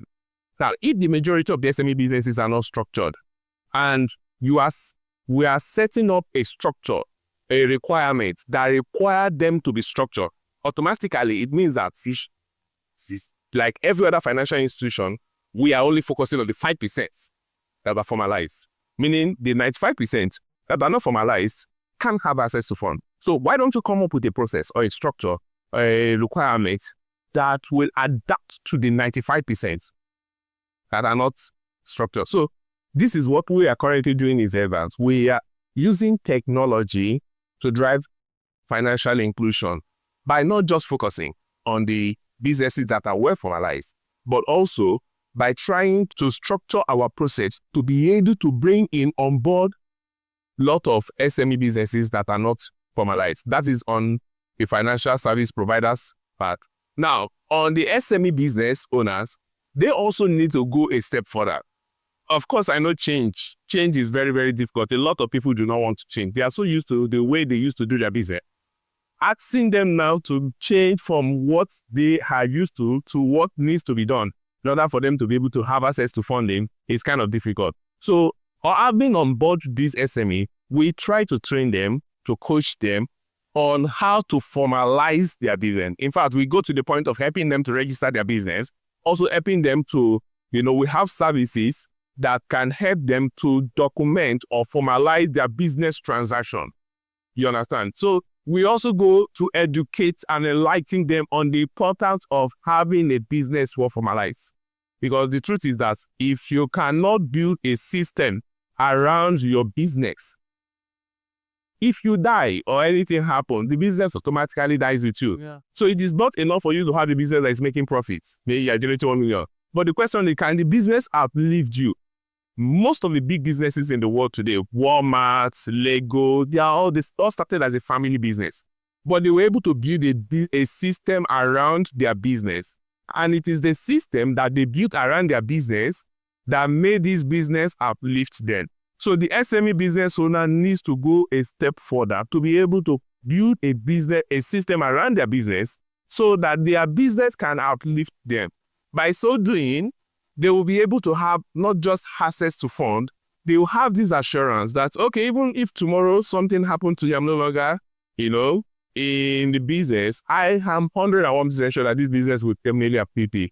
And lastly, from the government aspect, on the government aspect, the government also needs to do a lot. And that was one of the things I appreciate so much about what one of the speakers mentioned, is that the government needs to build a system, to address the current constraint that SME businesses are facing today. Unfortunately, what the government is doing, they are trying, but they still have a lot to do. So the government cannot just continue the way they have been supporting SME business and expect SME business that are contributing more than 84% to the country GDP to be able to strive. So one of the things government needs to do is that government needs to come up with a program that will address the current challenges that SME businesses are currently facing. And I'm sure that if these three things are put into consideration, SME business today will be able to strive and have easy access to funds. And the truth is that there are trillions of dollars out there looking for businesses, looking for home. People use the word, home. And if SME businesses do not have the required structure, they will keep complaining that, it's difficult to have access to funds. The reason is because structurally, they are not even positioned, to have access to this fund. So the financial sectors have a big role to play. The SME business owners have a big role to play, and the government also have a very big role to play in order for us to be able to achieve this collective goal.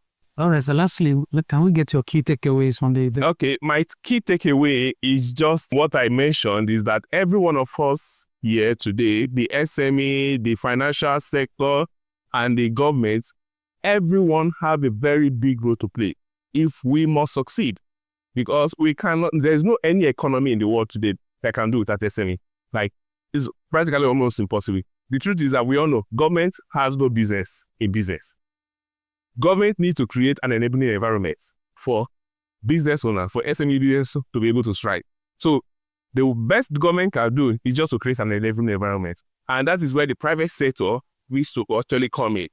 And for me, every one of us, the private sector, the government, the SME, everyone has a very big role. So one of the things I gain here is that we all have to play our own role. Everyone must play his own role properly. And in addition to that, everyone must understand the government, the financial service provider, which is the banks, and the SME needs to understand the pain points of each other. The government needs to understand what are the challenges the SMEs are facing. The SME needs to understand what are the challenges that the government are facing that is making the governments not to be able to provide this enabling environment. The same thing, the SME and the financial service provider needs to understand the pain point of each other so that everyone can structure their process to align with each other's pain point in order to be able to address these unique needs. Thank you so much. My name is Dr. Femi Egbeshola. I'm the National President, Association of Small Business Owners of Nigeria, known as ASBOS. Okay, sir. The panel discussions today are centered on funding as a major constraint in this space, and you're a big player in that space. So, your own view, what can be done to address this funding challenges?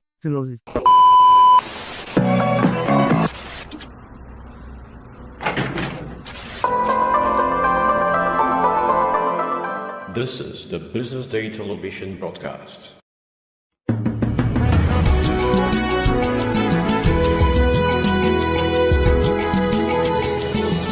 Hello, this is Bode Oshosami on Global Business Insights on BDTV, where we bring ideas and discussions on the business headlines.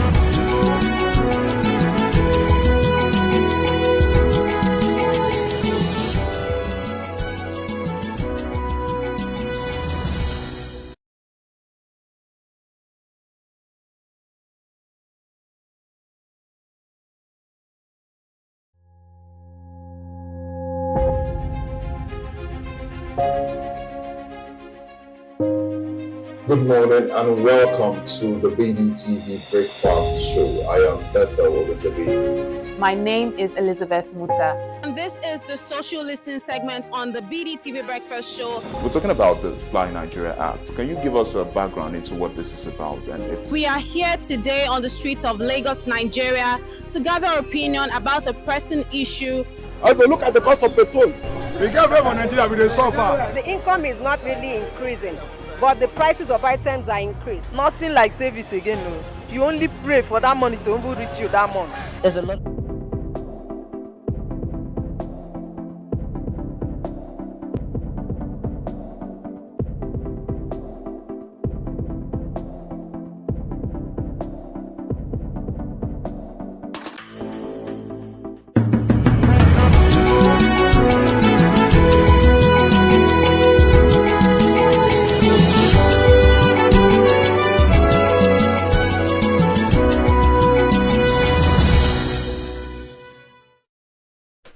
Initial January data is signaling below average global economic growth in 2025.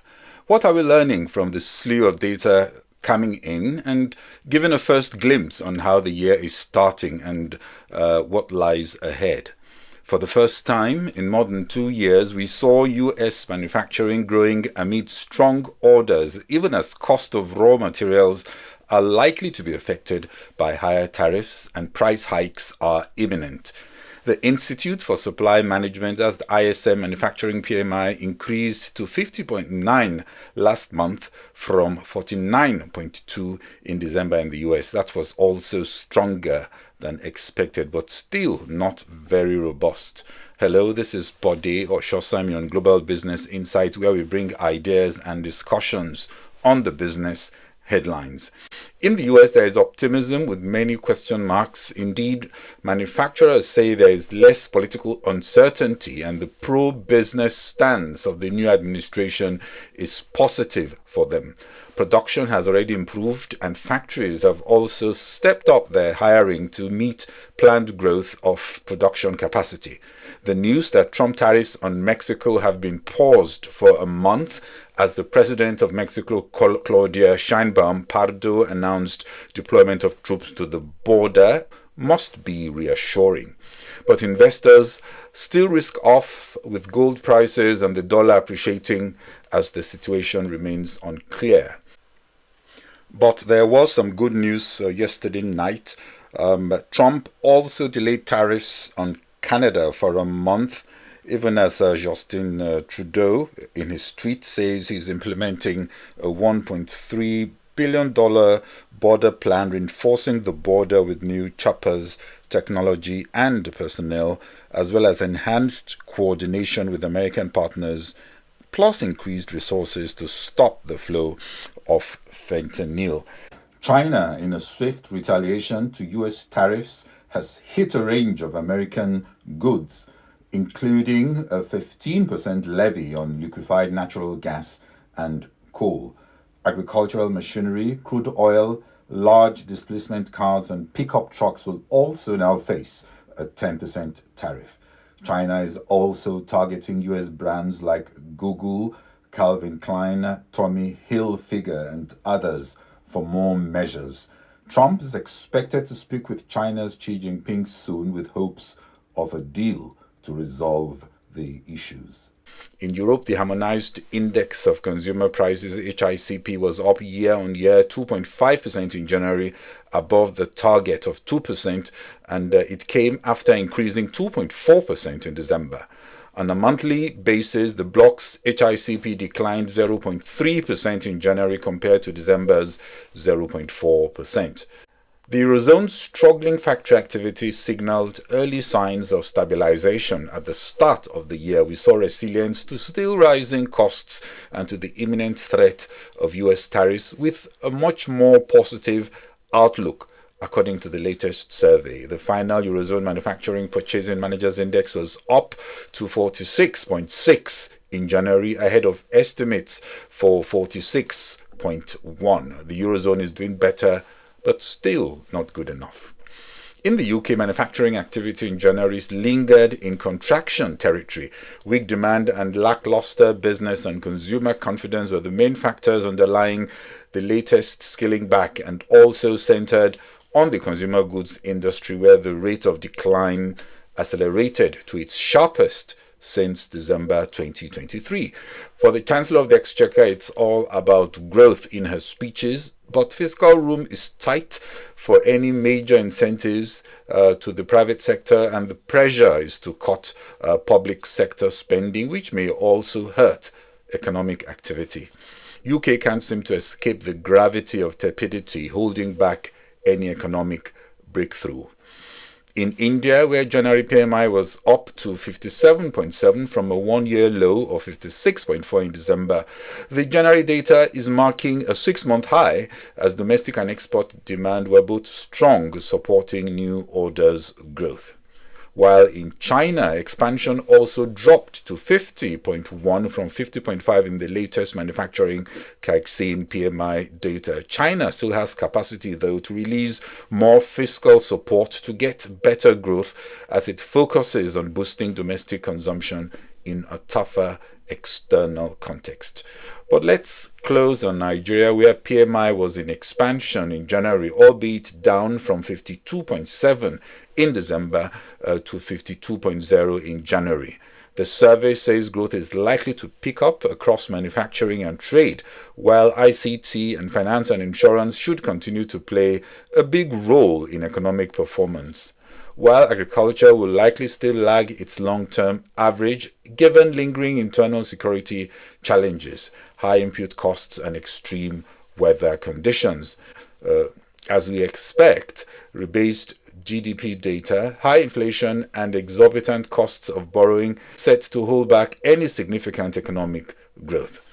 Stanbic IBTC research say they see headline inflation averaging 30.5% year-on-year in 2025 and ending the year at 27.1% year-on-year. The government is targeting an optimistic 15%. Still on Nigeria, early this year we spoke to Mr. Anthony Oshibodu, who directs an extensive international logistics operation, on what needs to change to improve the volume of trade both on the domestic and international front. There are no shortcuts, like the Minister of Trade and Investment, Dr. Jumoke Oduwole, recently said, and the problems will not fade away without intentional and robust actions. Mr. Antonio Oshibodu, based in the UK, is a seasoned professional who has traversed various sectors from civil engineering to IT before settling in the logistics sector, and he has spent over 25 years in the logistics industry. Recent government policies aimed at stabilizing the exchange rates are creating a more predictable environment for exporters and manufacturers. A stable currency reduces uncertainty in pricing and helps manufacturers plan better, particularly those sourcing raw materials or targeting international markets. Additionally, with the new refineries coming online, Nigeria is reducing its dependence on imported fuel. That not only addresses the foreign exchange pressures, but also creates room for local industries to thrive by redirecting resources to productive sectors like manufacturing and exports. However, to capitalize on this momentum, we must tackle structural issues such as inadequate infrastructure and high production costs. If the government and private sectors can work together to improve transport, energy, and access to credit, Nigeria will be well positioned to expand its manufacturing base and leverage its export potential. Poor road conditions cause delays and inflate logistics costs. On top of that, our extensive waterways, which should be a major advantage, remain underutilized due to insufficient investments and poor port facilities. This combination drives up costs and reduces competitiveness for Nigerian goods both locally and internationally. I've seen a remarkable uptick in sectors that were previously dormant.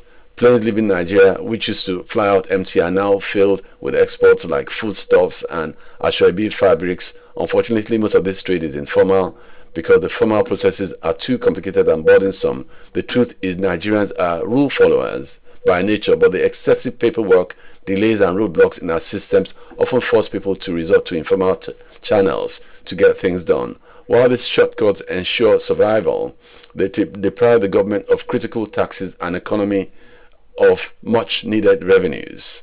For example, minerals are being exported on a significant scale, but weak regulation means that much of this goes unrecorded and untaxed, which limits the benefits to the nation. As Africa's largest population and one of the most significant economies, we are an attractive partners. By leveraging our size and economic potential, we can position ourselves strategically to negotiate favorable trade terms with the US without having to act as a part of a bloc.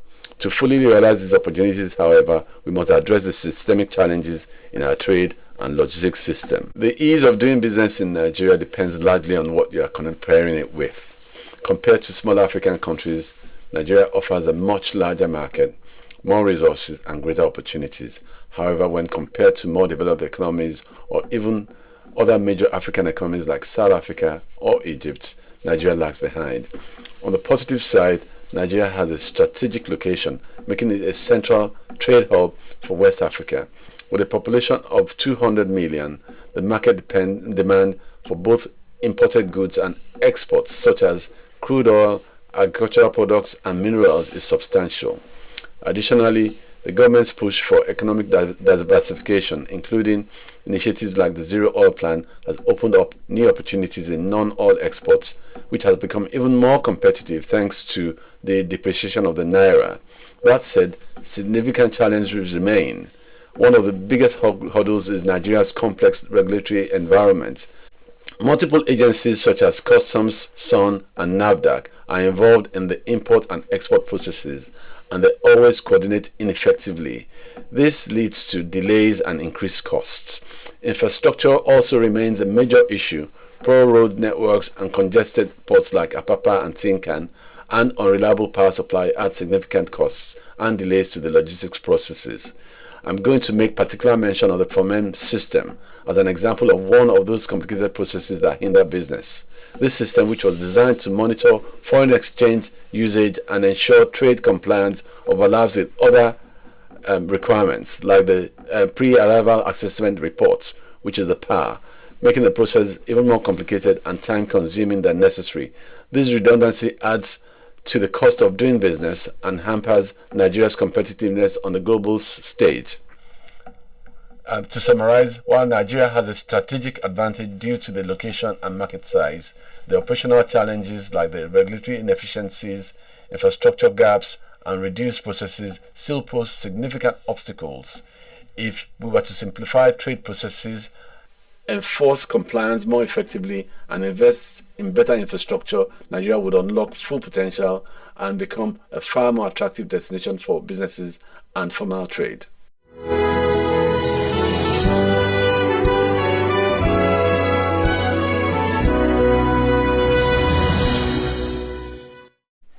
To other business news, US stocks recovered a bit after the US and Mexico said tariffs against the trading partner will be on hold for 1 month. Stocks initially dropped after Trump hit several countries with tariffs over the weekend, stoking concerns of a trade war and disruptions in global supply chains, which of course could ignite inflation. US stock futures were positive earlier today following the pausing of US tariffs against Canada. Investors are also optimistic that the upcoming call between President Trump and President Xi could lead to negotiations similar to those with the leaders of Mexico and Canada. Federal Reserve Bank of Boston President Susan Collins reiterated yesterday that there is no urgency for the central bank to lower rates right now, also with the possibility that new tariffs could drive up inflation. She added that one would expect the kind of broad-based tariffs that were announced over the weekend to have an impact on prices, although it's unclear how much and how the central bank would need to respond. The White House said in a statement late yesterday that Trump signed an executive order to begin developing a U.S. government-owned investment fund. TikTok was cited as an example of a potential asset for the new sovereign wealth fund. And in South Africa, Mineral and Petroleum Resources Minister Gwede Mantashe has scoffed at US President Donald Trump's threat that the world's largest economy will withdraw aid to the SA economy, saying that South Africa could equally deny US access to its wealth of minerals. Trump had signed an executive order last week suspending foreign aid for 90 days, including funding support to Africa. He also criticized South Africa's land reform policy, initially sending the rand plummeting. Asia-Pacific markets were mostly higher after Trump paused tariffs on Mexico for a month, even as Canada also said the US president had put proposed tariffs on its exports on hold. Well, that's it on this episode of Global Business Insights. We again remind you that you can watch us on BusinessDay TV YouTube channel Monday to Friday at 11 a.m. West Africa time. Thanks for watching. This is Bode Oshosami. Bye-bye.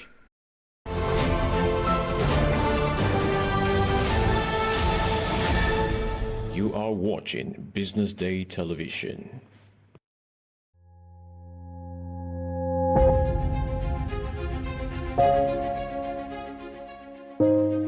Good morning and welcome to the BDTV Breakfast Show. I am Bethel Olujabi. My name is Elizabeth Musa. And this is the social listening segment on the BDTV Breakfast Show. We're talking about the Fly Nigeria Act. Can you give us a background into what this is about?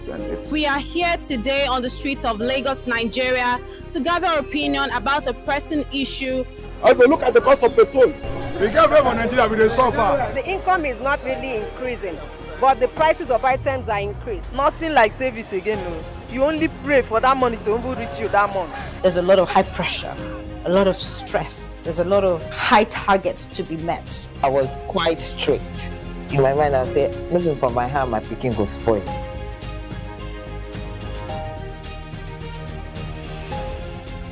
To allow all banks and all the players in the space 15% inflation target achievable in 2025.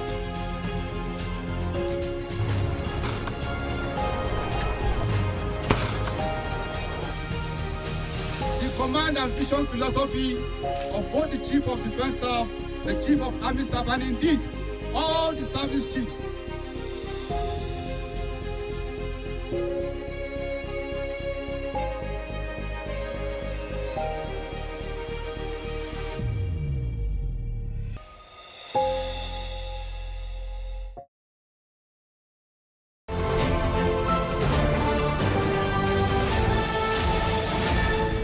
You are watching Business Day Television. I walked into the doctor's office and there were two doctors. So I thought, okay, maybe trainee doctor, normal doctor. But it turned out the other doctor was like a counselor. And they sat down and said, we're sad to tell you, but your tests have come back and you have cancer and it's stage 4. Wow. And of course, fear, panic. I started to cry. And I just stopped talking. And I was like, no, God, I cannot be your child and then go through this. Give me a word now. And this sudden, strange peace just came over me. And so I sat down back in the chair and said to the doctor, okay, what's the plan? Wow. And they were shocked. This is where I'm going to advise people. Whenever you go and get results and there's more than one doctor, know that there's fire on the mountain. I'd had 2 lumpectomy surgeries. I'd had 9 months of chemotherapy, 12 months of Herceptin. I had 4 rounds of radiotherapy. Wow. And to God be the glory. We're now, 2014? So I've been all clear for 13 years. And by God's grace, that's all behind me. Where cancer is concerned, don't cut and paste somebody else's treatment. Right. Because every single diagnosis is different. Pray every step of the way. Pray for the doctors that will treat you. Pray for the things that will be used to you. And then just surround yourself with things that make you happy. Because once you're mentally and emotionally alert and happy, that even just helps your body with healing too.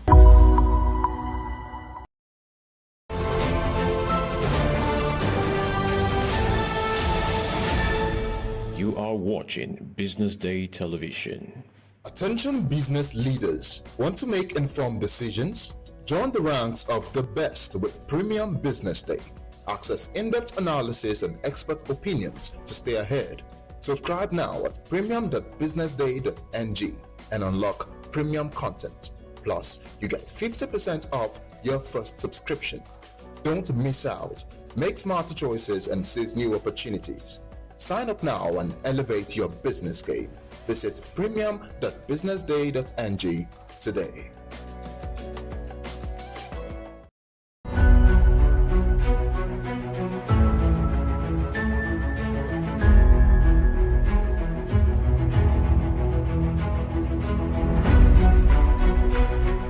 On behalf of our author and Business Day, I unveil this book or recommend the book to everybody in Nigeria and Israel. Thank you very much.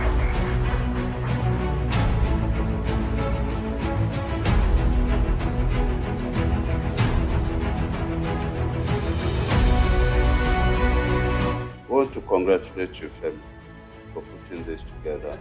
I'd like to thank Frank Agbogu, Business Day, for giving him the platform to do this. I was part of this because our facility was asked to answer questionnaires and fill forms.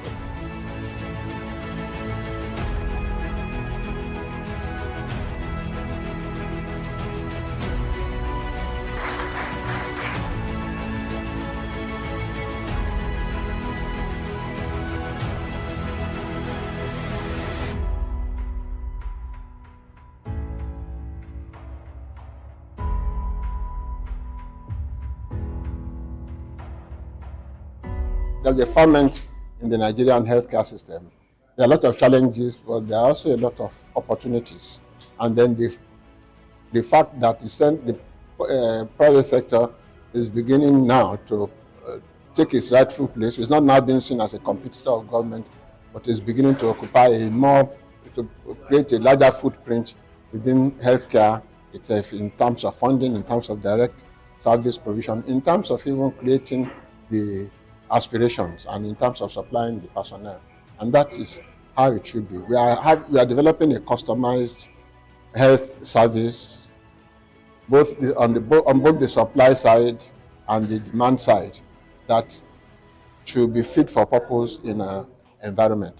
The supply side is moving fast, but without looking at the demand side and facilitating it, that is the access of the people who need to use the services, there's only so far they can go, or they'll be making investments that cannot be returned in the foreseeable future, and that is not right. People talk nowadays about patient capital.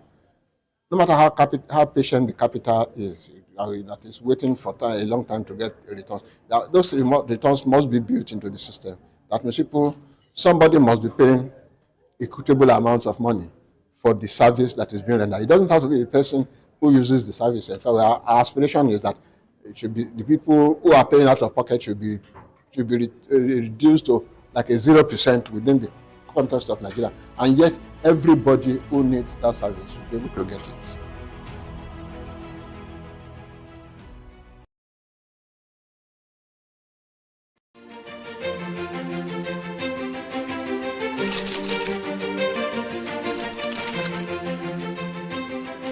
I am, of course, a great admirer of the impeccable credibility, professionalism, and business savviness of BusinessDay.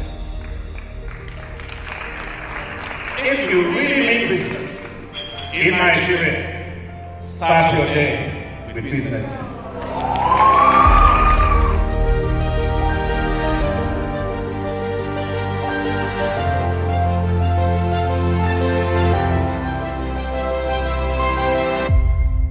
Business Day is West Africa's leading provider of business intelligence and information, delivering premium content across diversified media platforms, including online, mobile, and print. Since its inception in 2001 with a weekly newspaper production, Business Day has expanded its reach to provide exclusive content accessible through print, mobile, and online channels.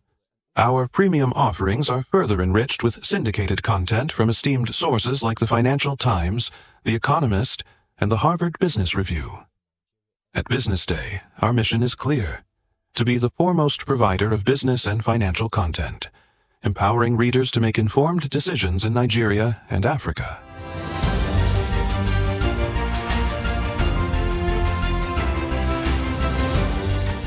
Since our establishment, we have been committed to delivering insightful, relevant, and accurate information about Nigeria's business and finance environment, while contextualizing the impact of global events. We monitor the stock market, analyze the companies driving it, and report on government policies and their economic implications. For being consistent in organizing these CEO forums for almost the last 14 years, I think this was a commendation, and I think something that will encourage them to continue. From decoding market trends to dissecting economic shifts, we offer actionable investment ideas and serve as a compass for decision makers navigating complexity. Beyond headlines, Business Day fosters discussions on critical economic issues through impactful conferences and events.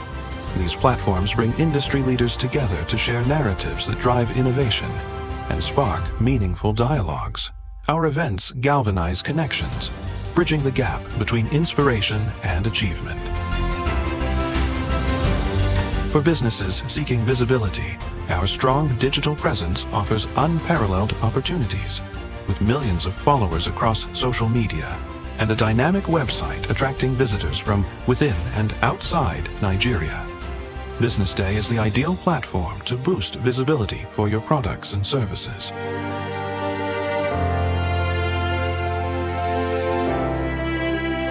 If you're looking for in-depth analysis and expert opinions on Nigeria and Africa's business landscape, Business Day is your guide.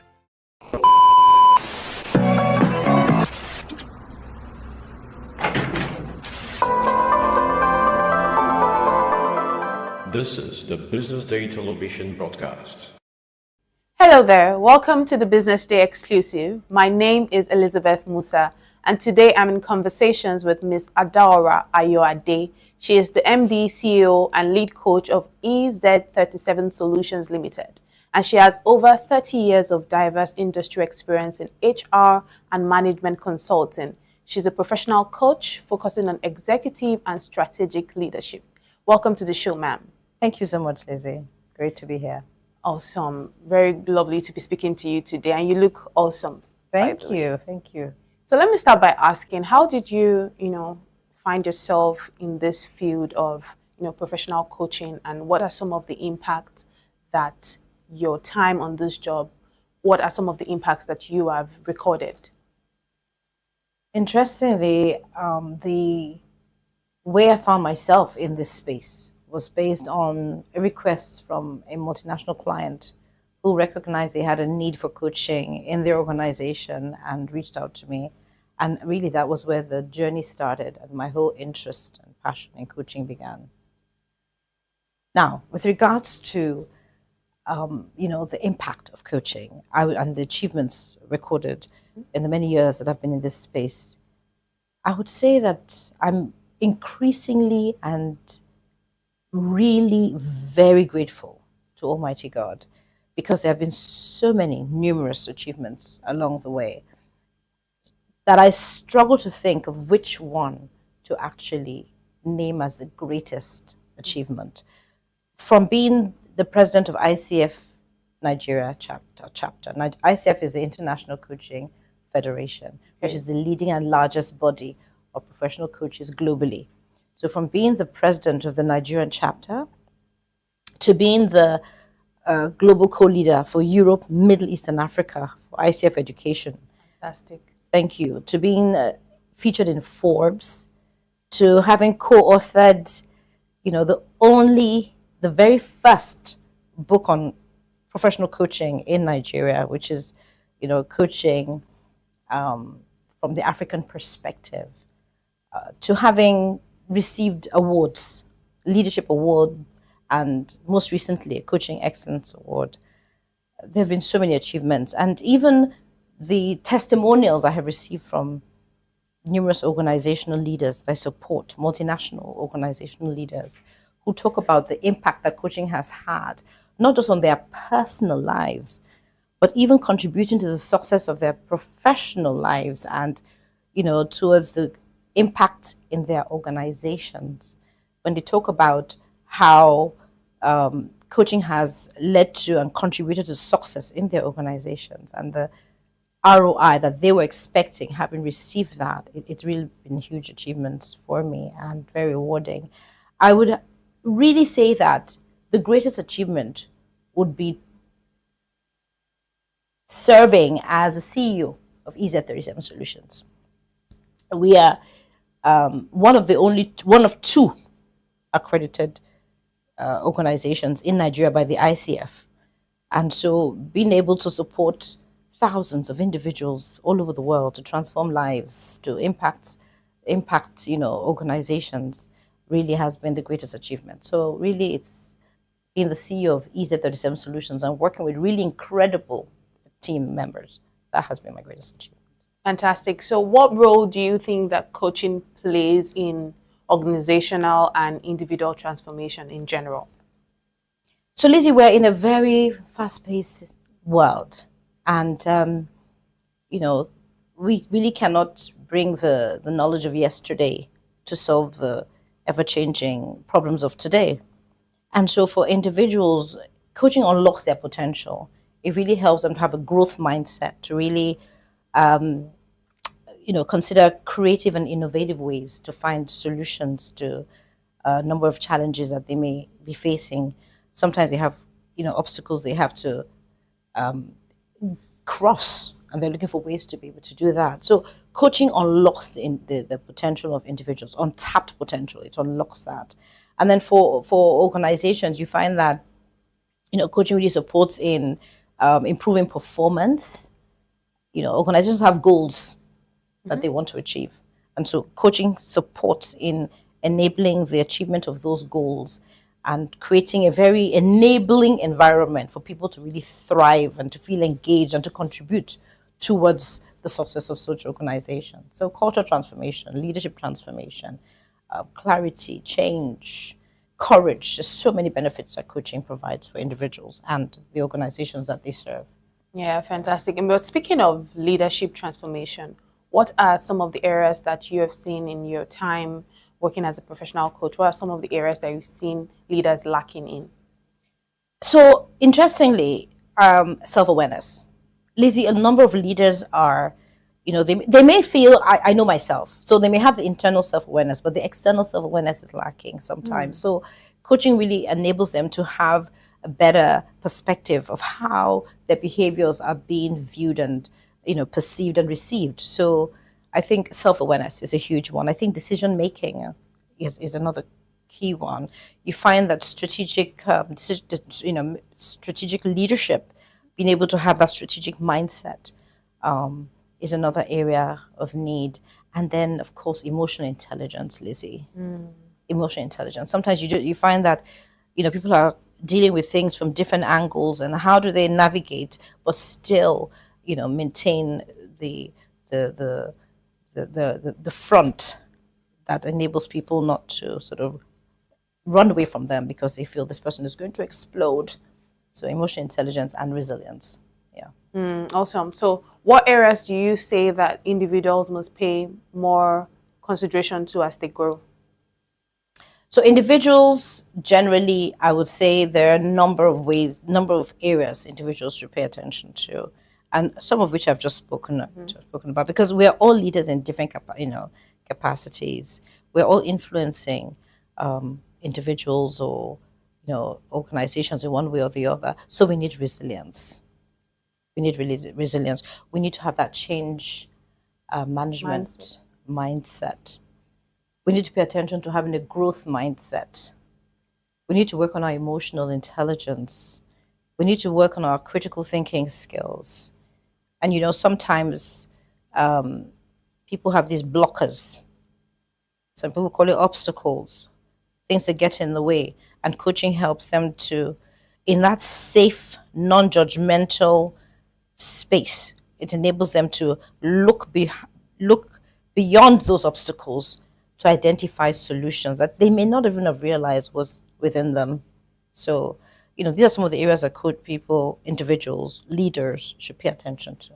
Fantastic. So knowing full well about the importance of coaching and all of these things you've said, are there sectors in Nigeria that need urgent coaching attention? That's an interesting one, Lizzie. I think I would say almost every sector in Nigeria could really benefit from, coaching and coaching interventions. In particular, sectors that there's a lot of high pressure, a lot of stress, there's a lot of, high targets to be met. Such sectors could actually really benefit from coaching, because they're looking at ways to think creatively, to come up with novel and new ways to stay competitive. So you find sectors like finance sector, very fast paced. You have people having some targets and you're like, this is interesting. So financial sector, oil and gas, you have, telecommunications, FMCG, sectors where they really need leadership development. They need improved governance. They need effective policies and programs. So across various sectors, coaching is needed. Good. So would you say Nigerians are engaging enough in the areas of coaching, and what would you say are some of the best practices that will make Nigerians thrive when they adopt coaching? I don't know that generally people employ professional coaches. It seems to be like something that is very elitist, like, oh, have I finished eating and I want to employ a professional coach? So what would you say are some of the best practices that Nigerians can actually adopt in terms of engaging with professional coaching?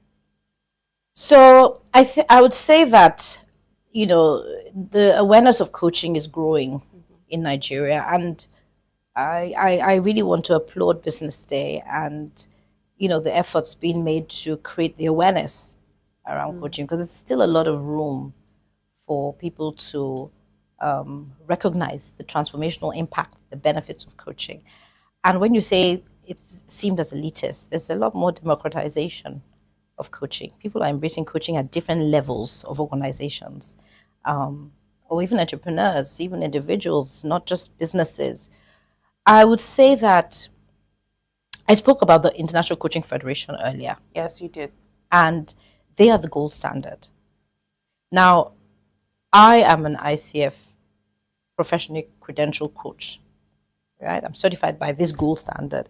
My organization is also certified. We're accredited by the International Coaching Federation. So really, when we're thinking about how does anybody ensure that the standard is maintained, is to engage with organizations like ourselves, EASA 37 Solutions, who have a promise to ensure that we consistently maintain, world-class standards and employ best practices in what we do when it comes to coaching. So we're offering coaching to organizations and individuals. We also offer pro bono coaching opportunities to organizations and individuals. So we're making it accessible. So when I talk about the democratization of coaching, it's real. So finally, you've spoken about the work that EZ 37 Solutions is doing, which is amazing. So for someone who probably wants to venture into professional coaching, not just the people who want to use your services, what would you say are some of the traits they should see in themselves before they say, I think I should venture, I think I could reach out to is a 37 to coach me, what are some of the traits they should look out for? Somebody who wants to be an agent of change. Okay. If you want to be an agent of change, if you want to make an impact in your world, if you truly want to show up as an authentic contributor to making the world a better place, that's what you need. We will then, being a coaching institution, we will then support with the skills, with the competences, with the mindsets, with the tools, everything that's needed. Having that passion, having that desire to be a change agent, to bring about sustainable change. And our world needs more change agents. So I think with that, you've got all you need to get started. I think you've said it all. I mean, you literally just said just being the person who wants to be a change agent. And I think everyone should want to be a change agent. I want to be a change agent. Beautiful. I'm a change agent, so I think it's fantastic. I want to really commend you for the work you're doing. Thank you. And I hope that we keep seeing, this impact that you're making every day. We keep seeing it around our world, in Nigeria and even beyond. So well done, ma'am. And it's lovely talking to you. Thank you, Lizzie. It's been a pleasure speaking to you too.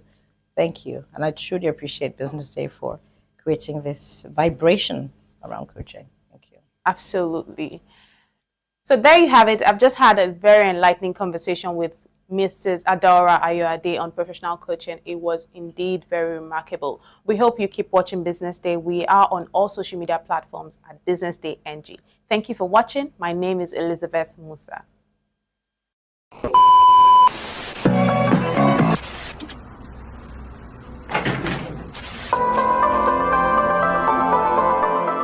This is the Business Day television broadcast.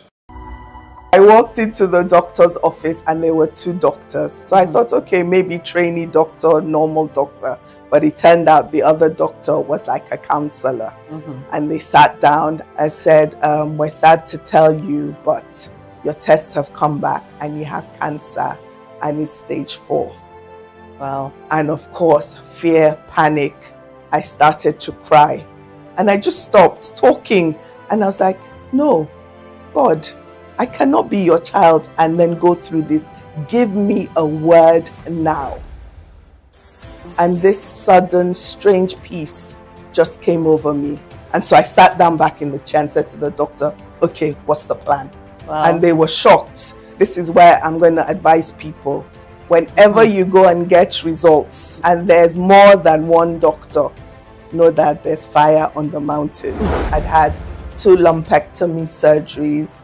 I'd had 9 months of chemotherapy, 12 months of Herceptin. I had 4 rounds of radiotherapy. Wow. And to God be the glory, we're now, 2014? So I've been all clear for 13 years. And by God's grace, that's all behind me. Where cancer is concerned, don't cut and paste somebody else's treatment. Right. Because every single diagnosis is different. Pray every step of the way. Pray for the doctors that will treat you. Pray for the things that will be used to you. And then just surround yourself with things that make you happy. Yeah. Because once you're mentally and emotionally alert and happy, that even just helps your body with healing too.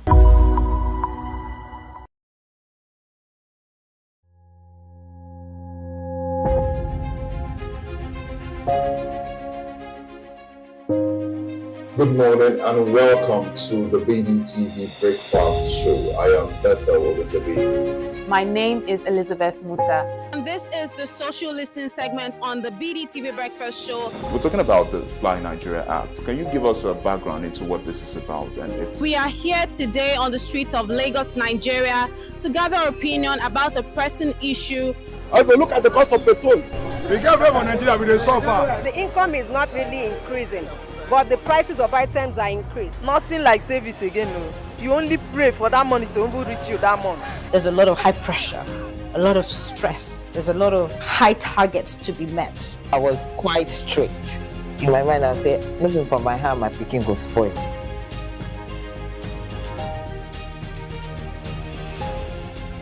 To allow all banks and all the players in the space 15% inflation target achievable in 2025.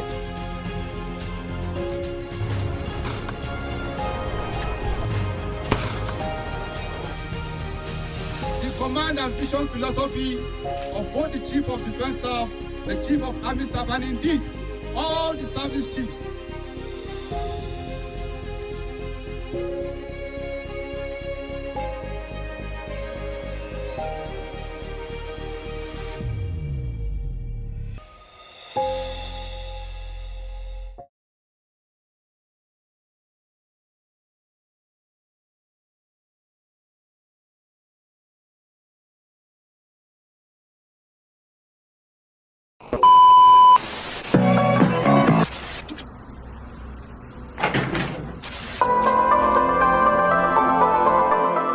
This is the Business Day television broadcast.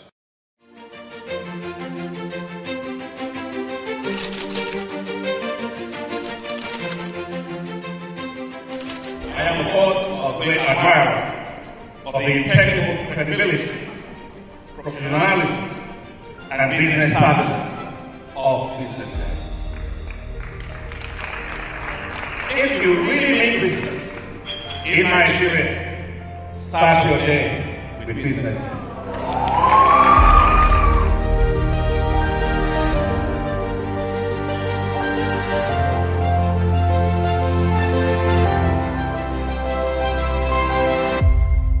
BusinessDay is West Africa's leading provider of business intelligence and information, delivering premium content across diversified media platforms, including online, mobile, and print. Since its inception in 2001 with a weekly newspaper production, BusinessDay has expanded its reach to provide exclusive content accessible through print, mobile, and online channels. Our premium offerings are further enriched with syndicated content from esteemed sources like the Financial Times, The Economist, and the Harvard Business Review. At BusinessDay, our mission is clear: to be the foremost provider of business and financial content, empowering readers to make informed decisions in Nigeria and Africa.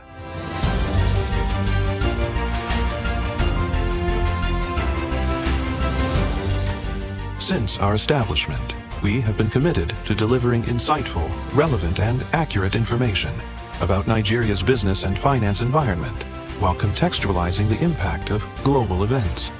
We monitor the stock market, analyze the companies driving it, and report on government policies and their economic implications. For being consistent in organizing these CEO forums for almost the last 14 years, I think this was a commendation, and I think something that will encourage them to continue.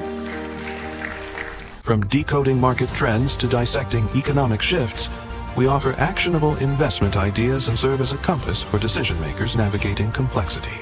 Beyond headlines, BusinessDay fosters discussions on critical economic issues through impactful conferences and events. These platforms bring industry leaders together to share narratives that drive innovation and spark meaningful dialogues. Our events galvanize connections, bridging the gap between inspiration and achievement. For businesses seeking visibility, our strong digital presence offers unparalleled opportunities, with millions of followers across social media and a dynamic website attracting visitors from within and outside Nigeria. BusinessDay is the ideal platform to boost visibility for your products and services.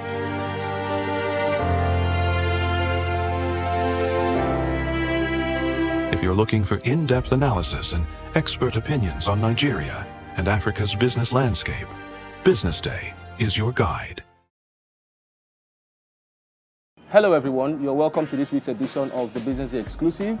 Today we have Patrick Njoroge, the former Central Bank of Kenya governor, who will be talking to us today about his experience as a central bank governor in Kenya, his milestones and successes, as well as some of the interesting discoveries he made during his short stint here in Nigeria. During your tenure as the governor of the Central Bank of Kenya, you split a lot of hairs, especially for the tight grip on the banking system. But you still ended up winning 4 awards as the African Central Banker of the Year during your 8-year stint. So, what memories have remained with you from your time as CBK governor today? Basically, the 8 years were, I would say, very eventful. A lot of events. And I think first, when we started off, we did have significant macroeconomic imbalances, inflation, exchange rate, etc. And also in the course of our time there, we were hit by many shocks. This is a time when I think the number of shocks and size of shocks increased dramatically. So volatility was a big issue. And the shocks, obviously, some of them were internal and others were external. The price of oil, for instance, interest rates as well, external interest rates. All those things were things that we had to deal with. So the enduring memory is one of being in a boat out in the ocean and the waves, sort of batten the poor little thing. That's the memory I have. But I think at the end of the day, we brought it to shore. And it is true, maybe there were some large waves that almost capsized the entire economy. For instance, the interest rate caps that were imposed, and also some banking sector shocks. 3 banks were closed, and other shocks like that. But I think the enduring memory is one of having made it safely to port because of the collective support of people, meaning first the central bank staff, phenomenal. Secondly, all the banking sector operators working, understanding their role, and of course, more generally, the political class, meaning the administration supporting us in our objectives. So we believe that the enduring memory I have is one of having strengthened the system and leaving a better fit for purpose financial sector.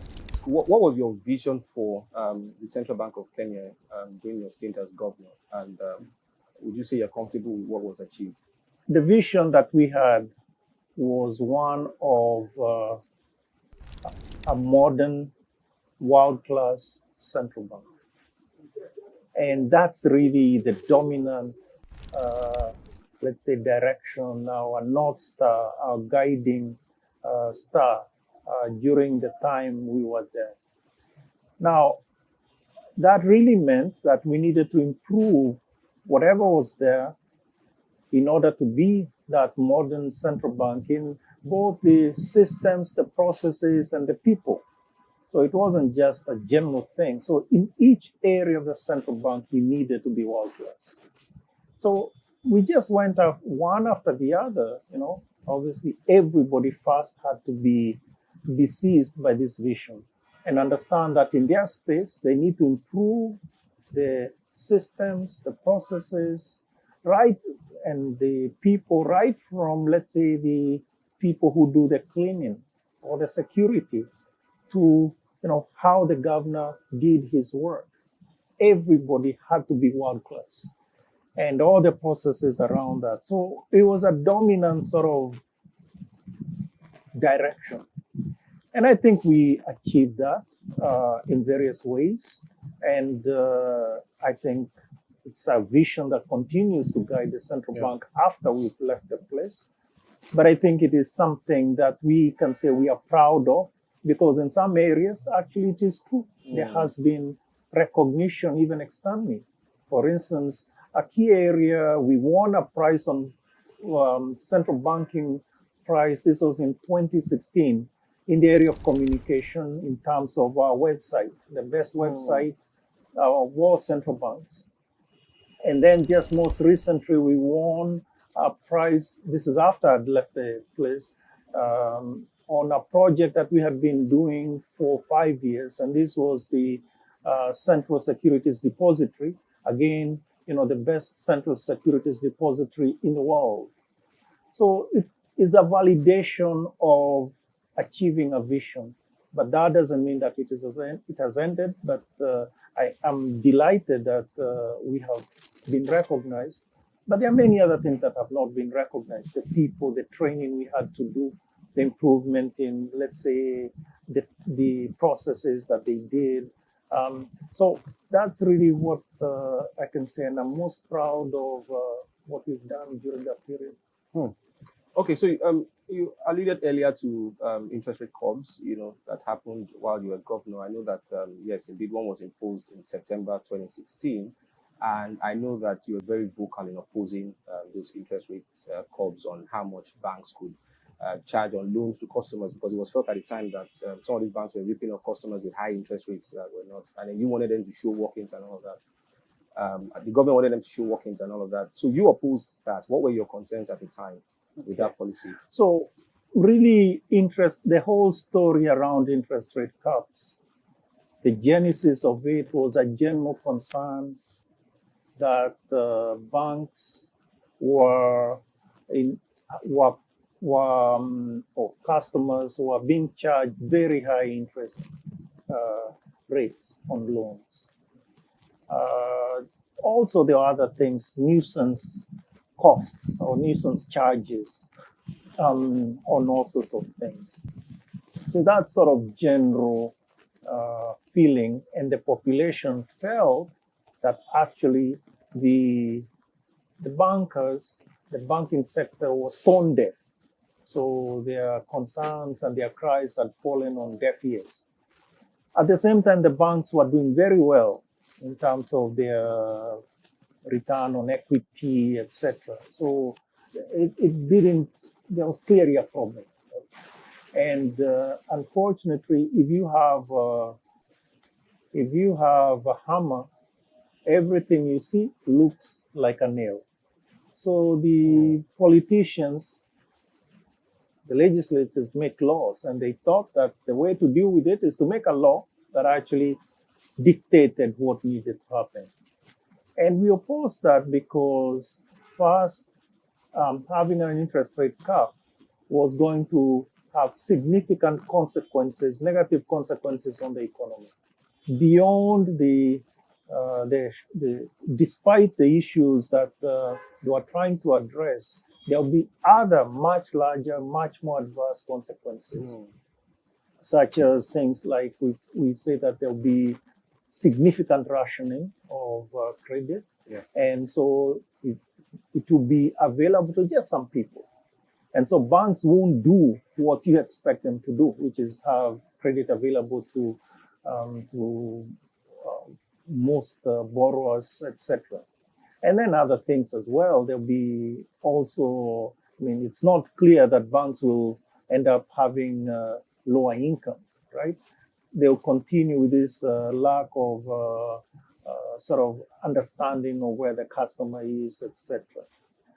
So we opposed it because we knew that that is actually not even the best practice around the world, and we say there are other ways of dealing with this thing. Anyway, be as it may, we were overruled. It went ahead, and indeed, what then happened is we communicated to the public. We told the public these are the things that are going to happen. And indeed, after they went ahead, and the law was put in place. It was put in place on September 14, 2016, which was the 50th anniversary of the central bank. So that was a 50th anniversary gift on that very day. So the point is that what the consequences were exactly as we had mentioned, and indeed as dire, and they pushed down the economy, and it became clear that we were right after all. And therefore, in the end, the interest rate caps were lifted, were removed.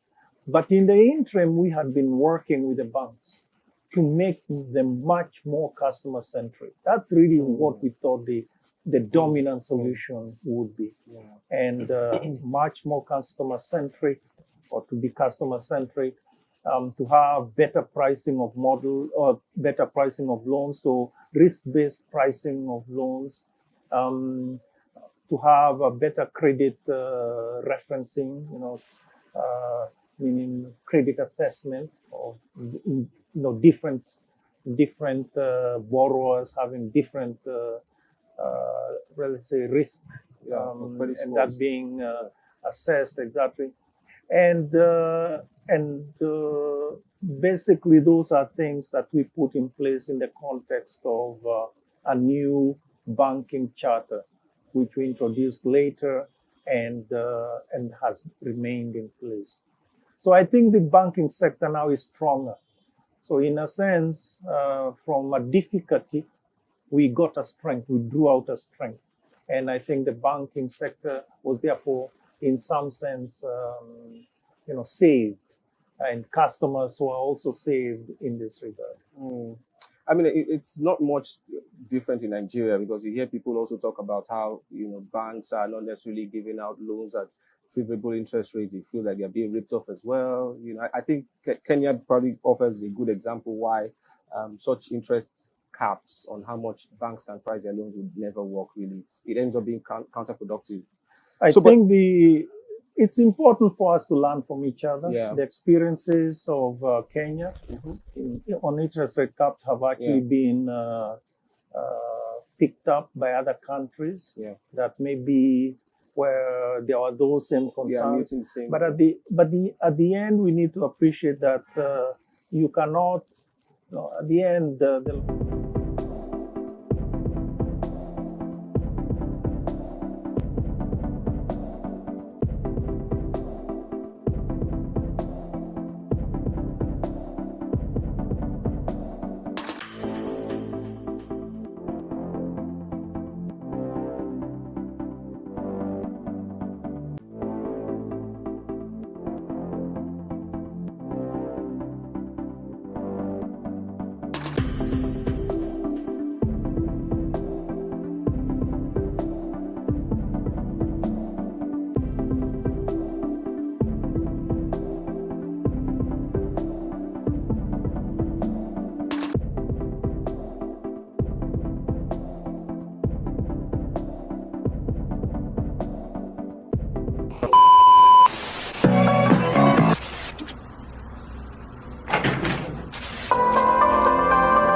This is the Business Day television broadcast.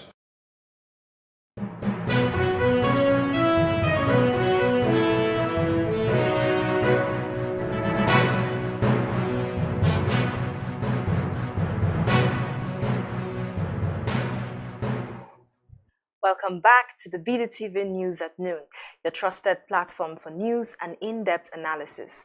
I am Norma Obona. Let's see what's making the headlines. APC sets 50 million naira for Anambra Governor form. 200 billion naira per month electricity subsidy benefits rich Nigerians, Tinubu's aid.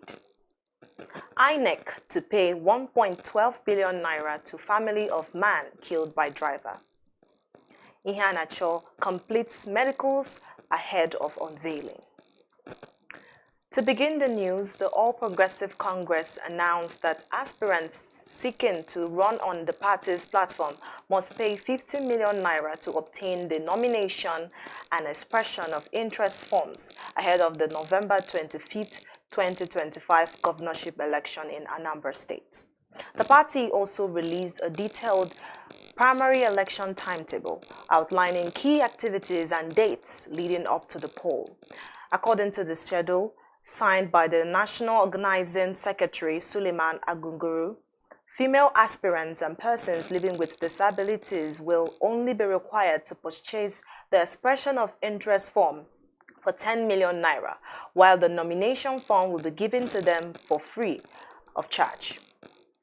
Additionally, young politicians aged 25 to 40 years who wish to contest will receive a 50% discount on the nomination form, but they must still pay for the expression of interest form.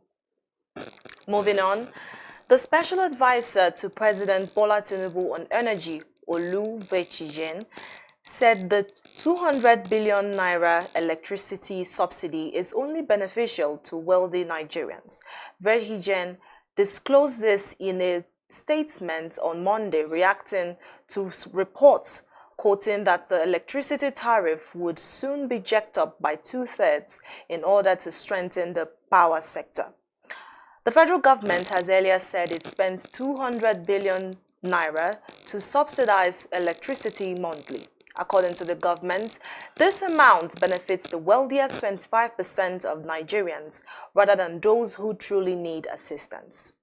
The special advisor did not deny the looming tariff hike, but maintained that she did not say the tariff will be raised by 65%. She said the major focus is to deliver more electricity, ensure fewer outages, and protect the most vulnerable Nigerians.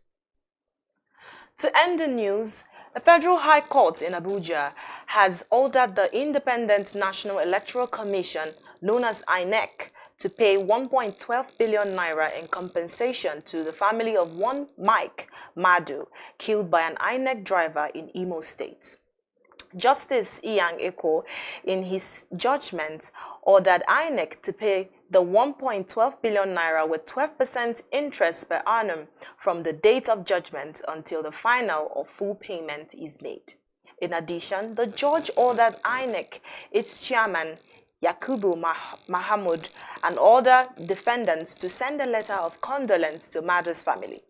The plaintiff, Augustine Madu, filed the suit on behalf of the Umudurugu Umokwe Awo Omama community in Oru East local government area of Imo State. Augustine filed the suit on September 18, 2019, seeking 4 reliefs, including an order for the defendants to pay 1.12 billion naira in compensation to Madu's family for the unlawful termination of his life. Now to sports. Super Eagles striker Kelechi Iheanacho completed his medical with championship side Middlesbrough on Monday, ahead of his unveiling for a loan move until the end of the season. The 28-year-old Nigerian international has agreed to join the 2004 EFL Cup winners, with Michael Carrick's side having the option to make the transfer permanent in the summer. According to Sky Sports, Middlesbrough will cover nearly the entire €2 million that Iheanacho is still owed by Sevilla for the remainder of the campaign. Iheanacho endured a difficult spell in Spain since joining Sevilla from Leicester City last summer, failing to score in 9 La Liga appearances. His only goals for the club came in Copa del Rey, where he netted 3 times. Thanks for joining the BDTV News at noon. I am Norma Obona. Stay with us as we bring you more updates.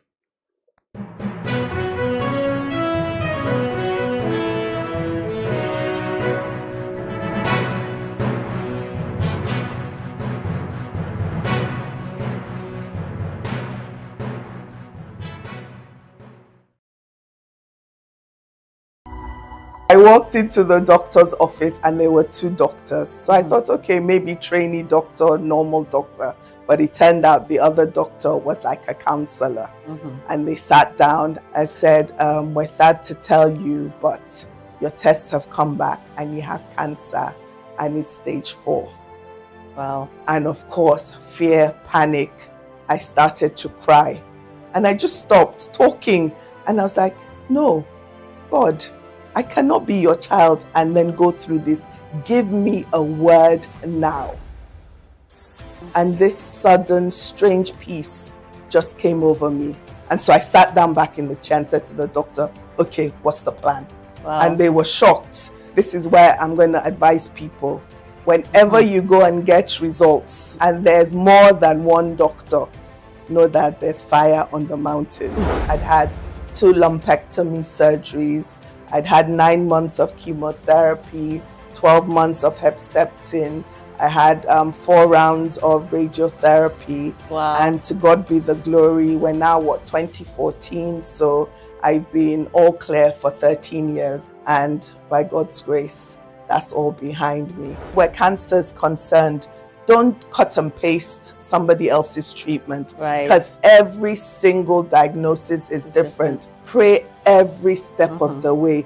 Pray for the doctors that will treat you. Pray for the things that will be used to you. And then just surround yourself with things that make you happy. Yeah. Because once you're mentally and emotionally alert and happy. That even just helps your body with healing too.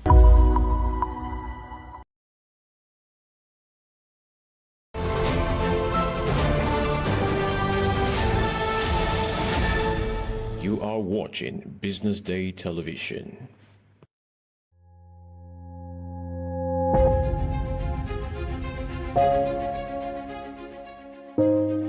Good morning and welcome to the BDTV Breakfast Show. I am Bethel Olujabi. My name is Elizabeth Musa. And this is the social listening segment on the BDTV Breakfast Show. We're talking about the Fly Nigeria Act. Can you give us a background into what this is about? We are here today on the streets of Lagos, Nigeria, to gather opinion about a pressing issue. I go look at the cost of petrol. We get very for Nigeria with the suffer. The income is not really increasing, but the prices of items are increased. Nothing like service again, no. You only pray for that money to reach you that month. There's a lot of high pressure, a lot of stress. There's a lot of high targets to be met. I was quite strict. In my mind, I said, looking for my hand, my picking go spoil.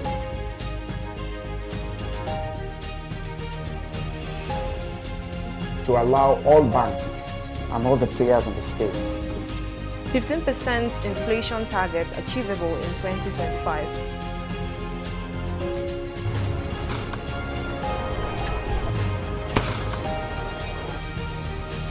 The command and vision philosophy of both the Chief of Defense Staff, the Chief of Army Staff, and indeed all the service chiefs.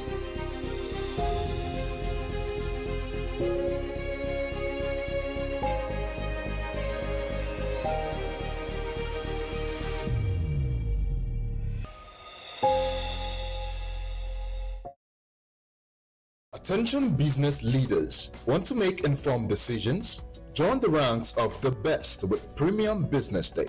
Access in-depth analysis and expert opinions to stay ahead.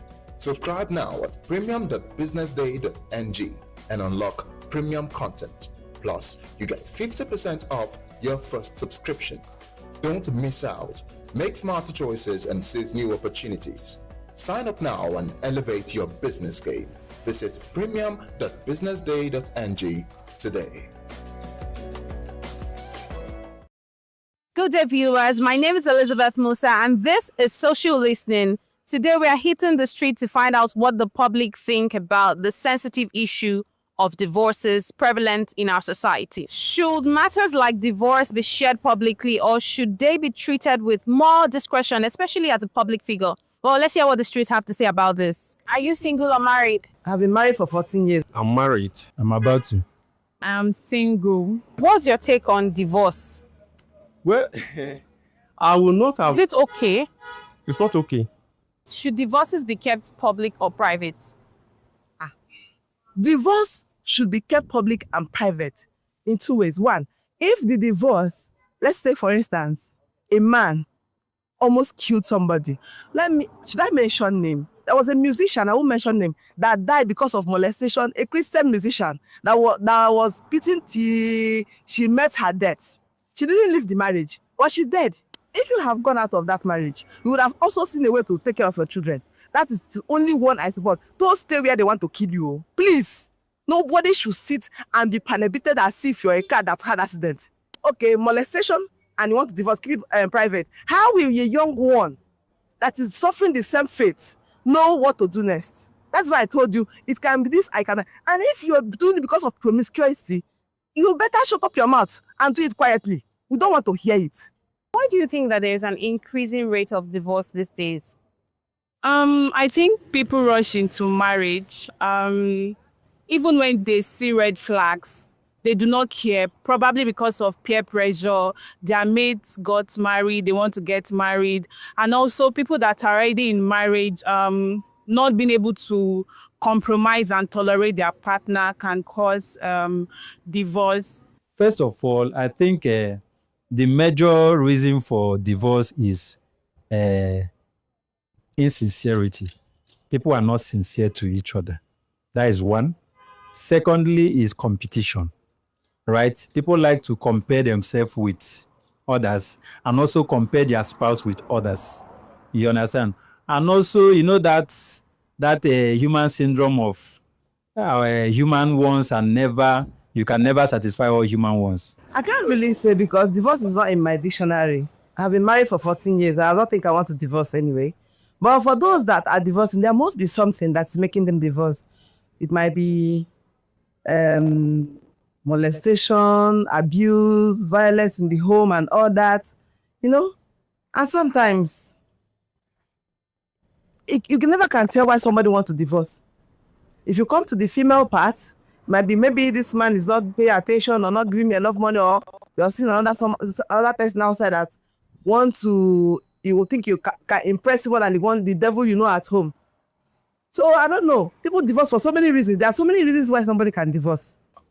Well, the one thing I understand about this divorce is maybe for the man, okay, maybe the character the woman bringing is not quite okay. With the increasing rate of divorce these days, do you think it has affected how the public perceives it has of marriage? It has actually, because there are some of my friends that feel like marriage is not necessary, and it's because of what they see on social media. So it really has effects on especially the coming generation. You see some of them saying, oh, I'd rather remain single than and I know there's a good part to marriage, so I feel like people should get to see more of that. So it has a lot.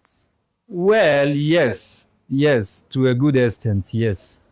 It discourages people, especially young people. And these days, if you ask, let me say, majority of young people, majority of single, they will tell you that most of them will tell you that marriage is a scam, because they believe they are seeing what is happening on the social media and the rest. So they will be like, if I enter marriage now this one I go to see. Do you understand? So it discourages people. That is just it. It discourages especially young people. And if you look at it very well, you see that these days, there is high rate of, as in single people, they are more, like compared to before now. You understand? Before now, then you don't even need, as a young guy, you don't need to disturb yourself that you are of age. Your parent will just go and get wife for you and give you. You understand? And all those issues will be taken care of. But these days, you have to prepare yourself financially, mentally, and otherwise. You prepare yourself. And now looking at what is happening, especially this celeb of a thing, you are looking at so person. I don't want to call them so person did this, like the one that happened yesterday. Somebody came up and the rest and the rest. So when they look at all those things, they will be like, I beg, might just enjoy my life as a single as a single person. So many people think marriage is an achievement. Some people want to marry and let it be that I'm married, or nobody will say I didn't see a man to marry, or I didn't see a wife to marry. People that are thinking about having elaborate marriage or having a marriage that is this is the best for the year. Look out for them. Give them time. Start counting. Because the thing that the way bitter cola sounds in the mouth, that's not the way it's sweet. Until you realize that what you have come here to do is to become half of this person, part of this person, and the person will accept that person's bad and good, and the person accepts your bad and good. It's not encouraging. If I have a brother that wants to get married at this time, this hardship, I think that is his own belief. I will not advise him that he should stop marrying.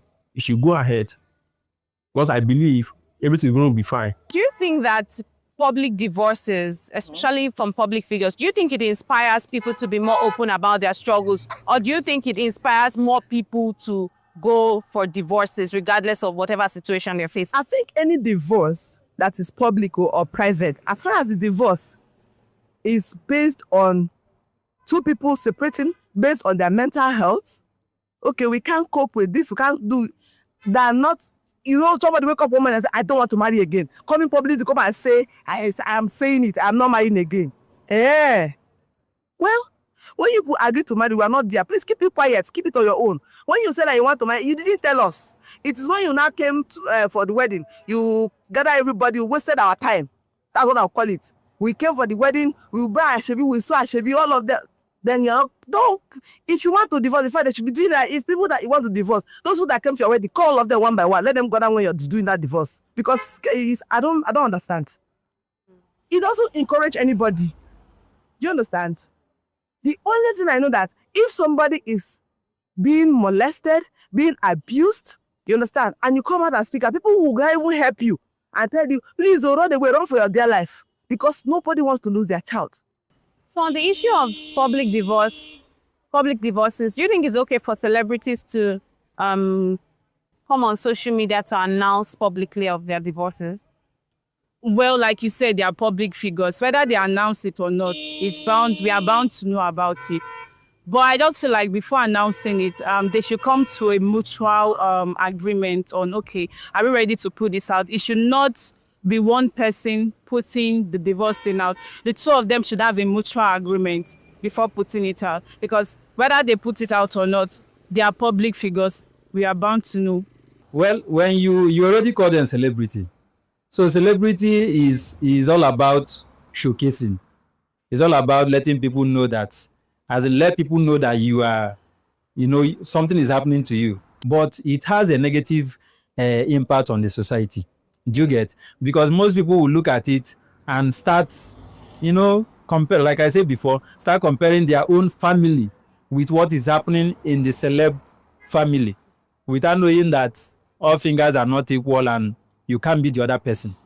You get? So I don't think it's right for them to bring it to the limelight or let people start knowing that this is what is happening to them and the rest. I don't think it's right. But you think it comes with the territory of their work? Exactly. On what ground do you think people can have a divorce? Well, personally for me, I would say domestic violence, one, cheating. When it comes, I know some people will say, oh, you can't tolerate this, and maybe Christianity says, so maybe when your partner dies. But I just feel like anything that will affect your mental health, you should do away with it. So for me, I don't have a really, how will I put it? I don't have standard for divorcing. So if it's messing with your mental health, if it's something you've tried to control and you can't control it, rather than losing yourself, just separate. Let's just call it separation. Well, I'm a Christian, first of all. Very good one at that. Biblically, the Bible says that you can only divorce your wife on one condition. That is, if she is caught red-handed cheating. You understand? So, based on that, I think that is the only reason why there can be divorce. You get? So, I'm talking from biblical point of view, as a Christian that I am. So, that's just what I think. Any other thing, both of you, even that one too, you can resolve it to, you understand? But that one is strong enough to cause divorce. So, every other thing can be worked out? Of course. Every other thing can be worked out. Every other thing. You put your heads together and you agree and move on with life. Nobody is perfect. So if you are looking for perfect man or perfect woman, that means you're not ready to mingle. Finally, do you still believe in marriage? I do. All right. I do. Well, there you have it. This has been the social listening segment of the BDTV Breakfast Show. We'd like to hear what our audience have to say, and that's why we come to the streets to find out their perspective on very interesting and important matters affecting us and shaping our society. Until next time, my name is Elizabeth Musa. Keep watching Business Day TV.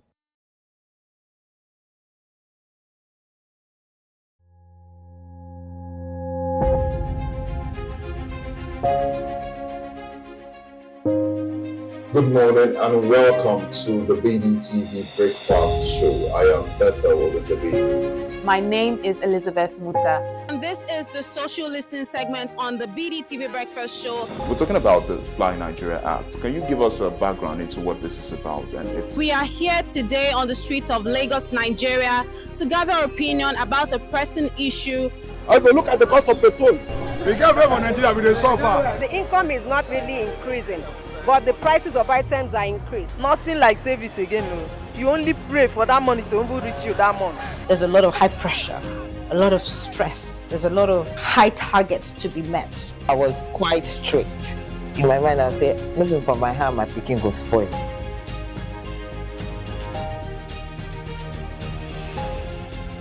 to allow all banks and all the players in the space 15% inflation target achievable in 2025.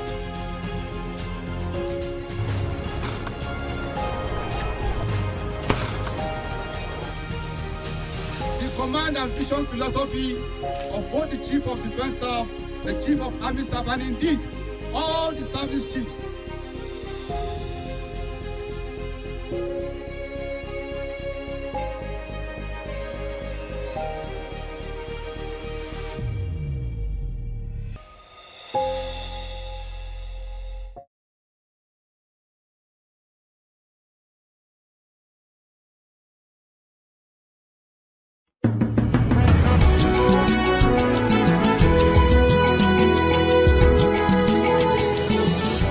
Hello, this is Bode Oshosami on Global Business Insights on BDTV, where we bring ideas and discussions on the business headlines.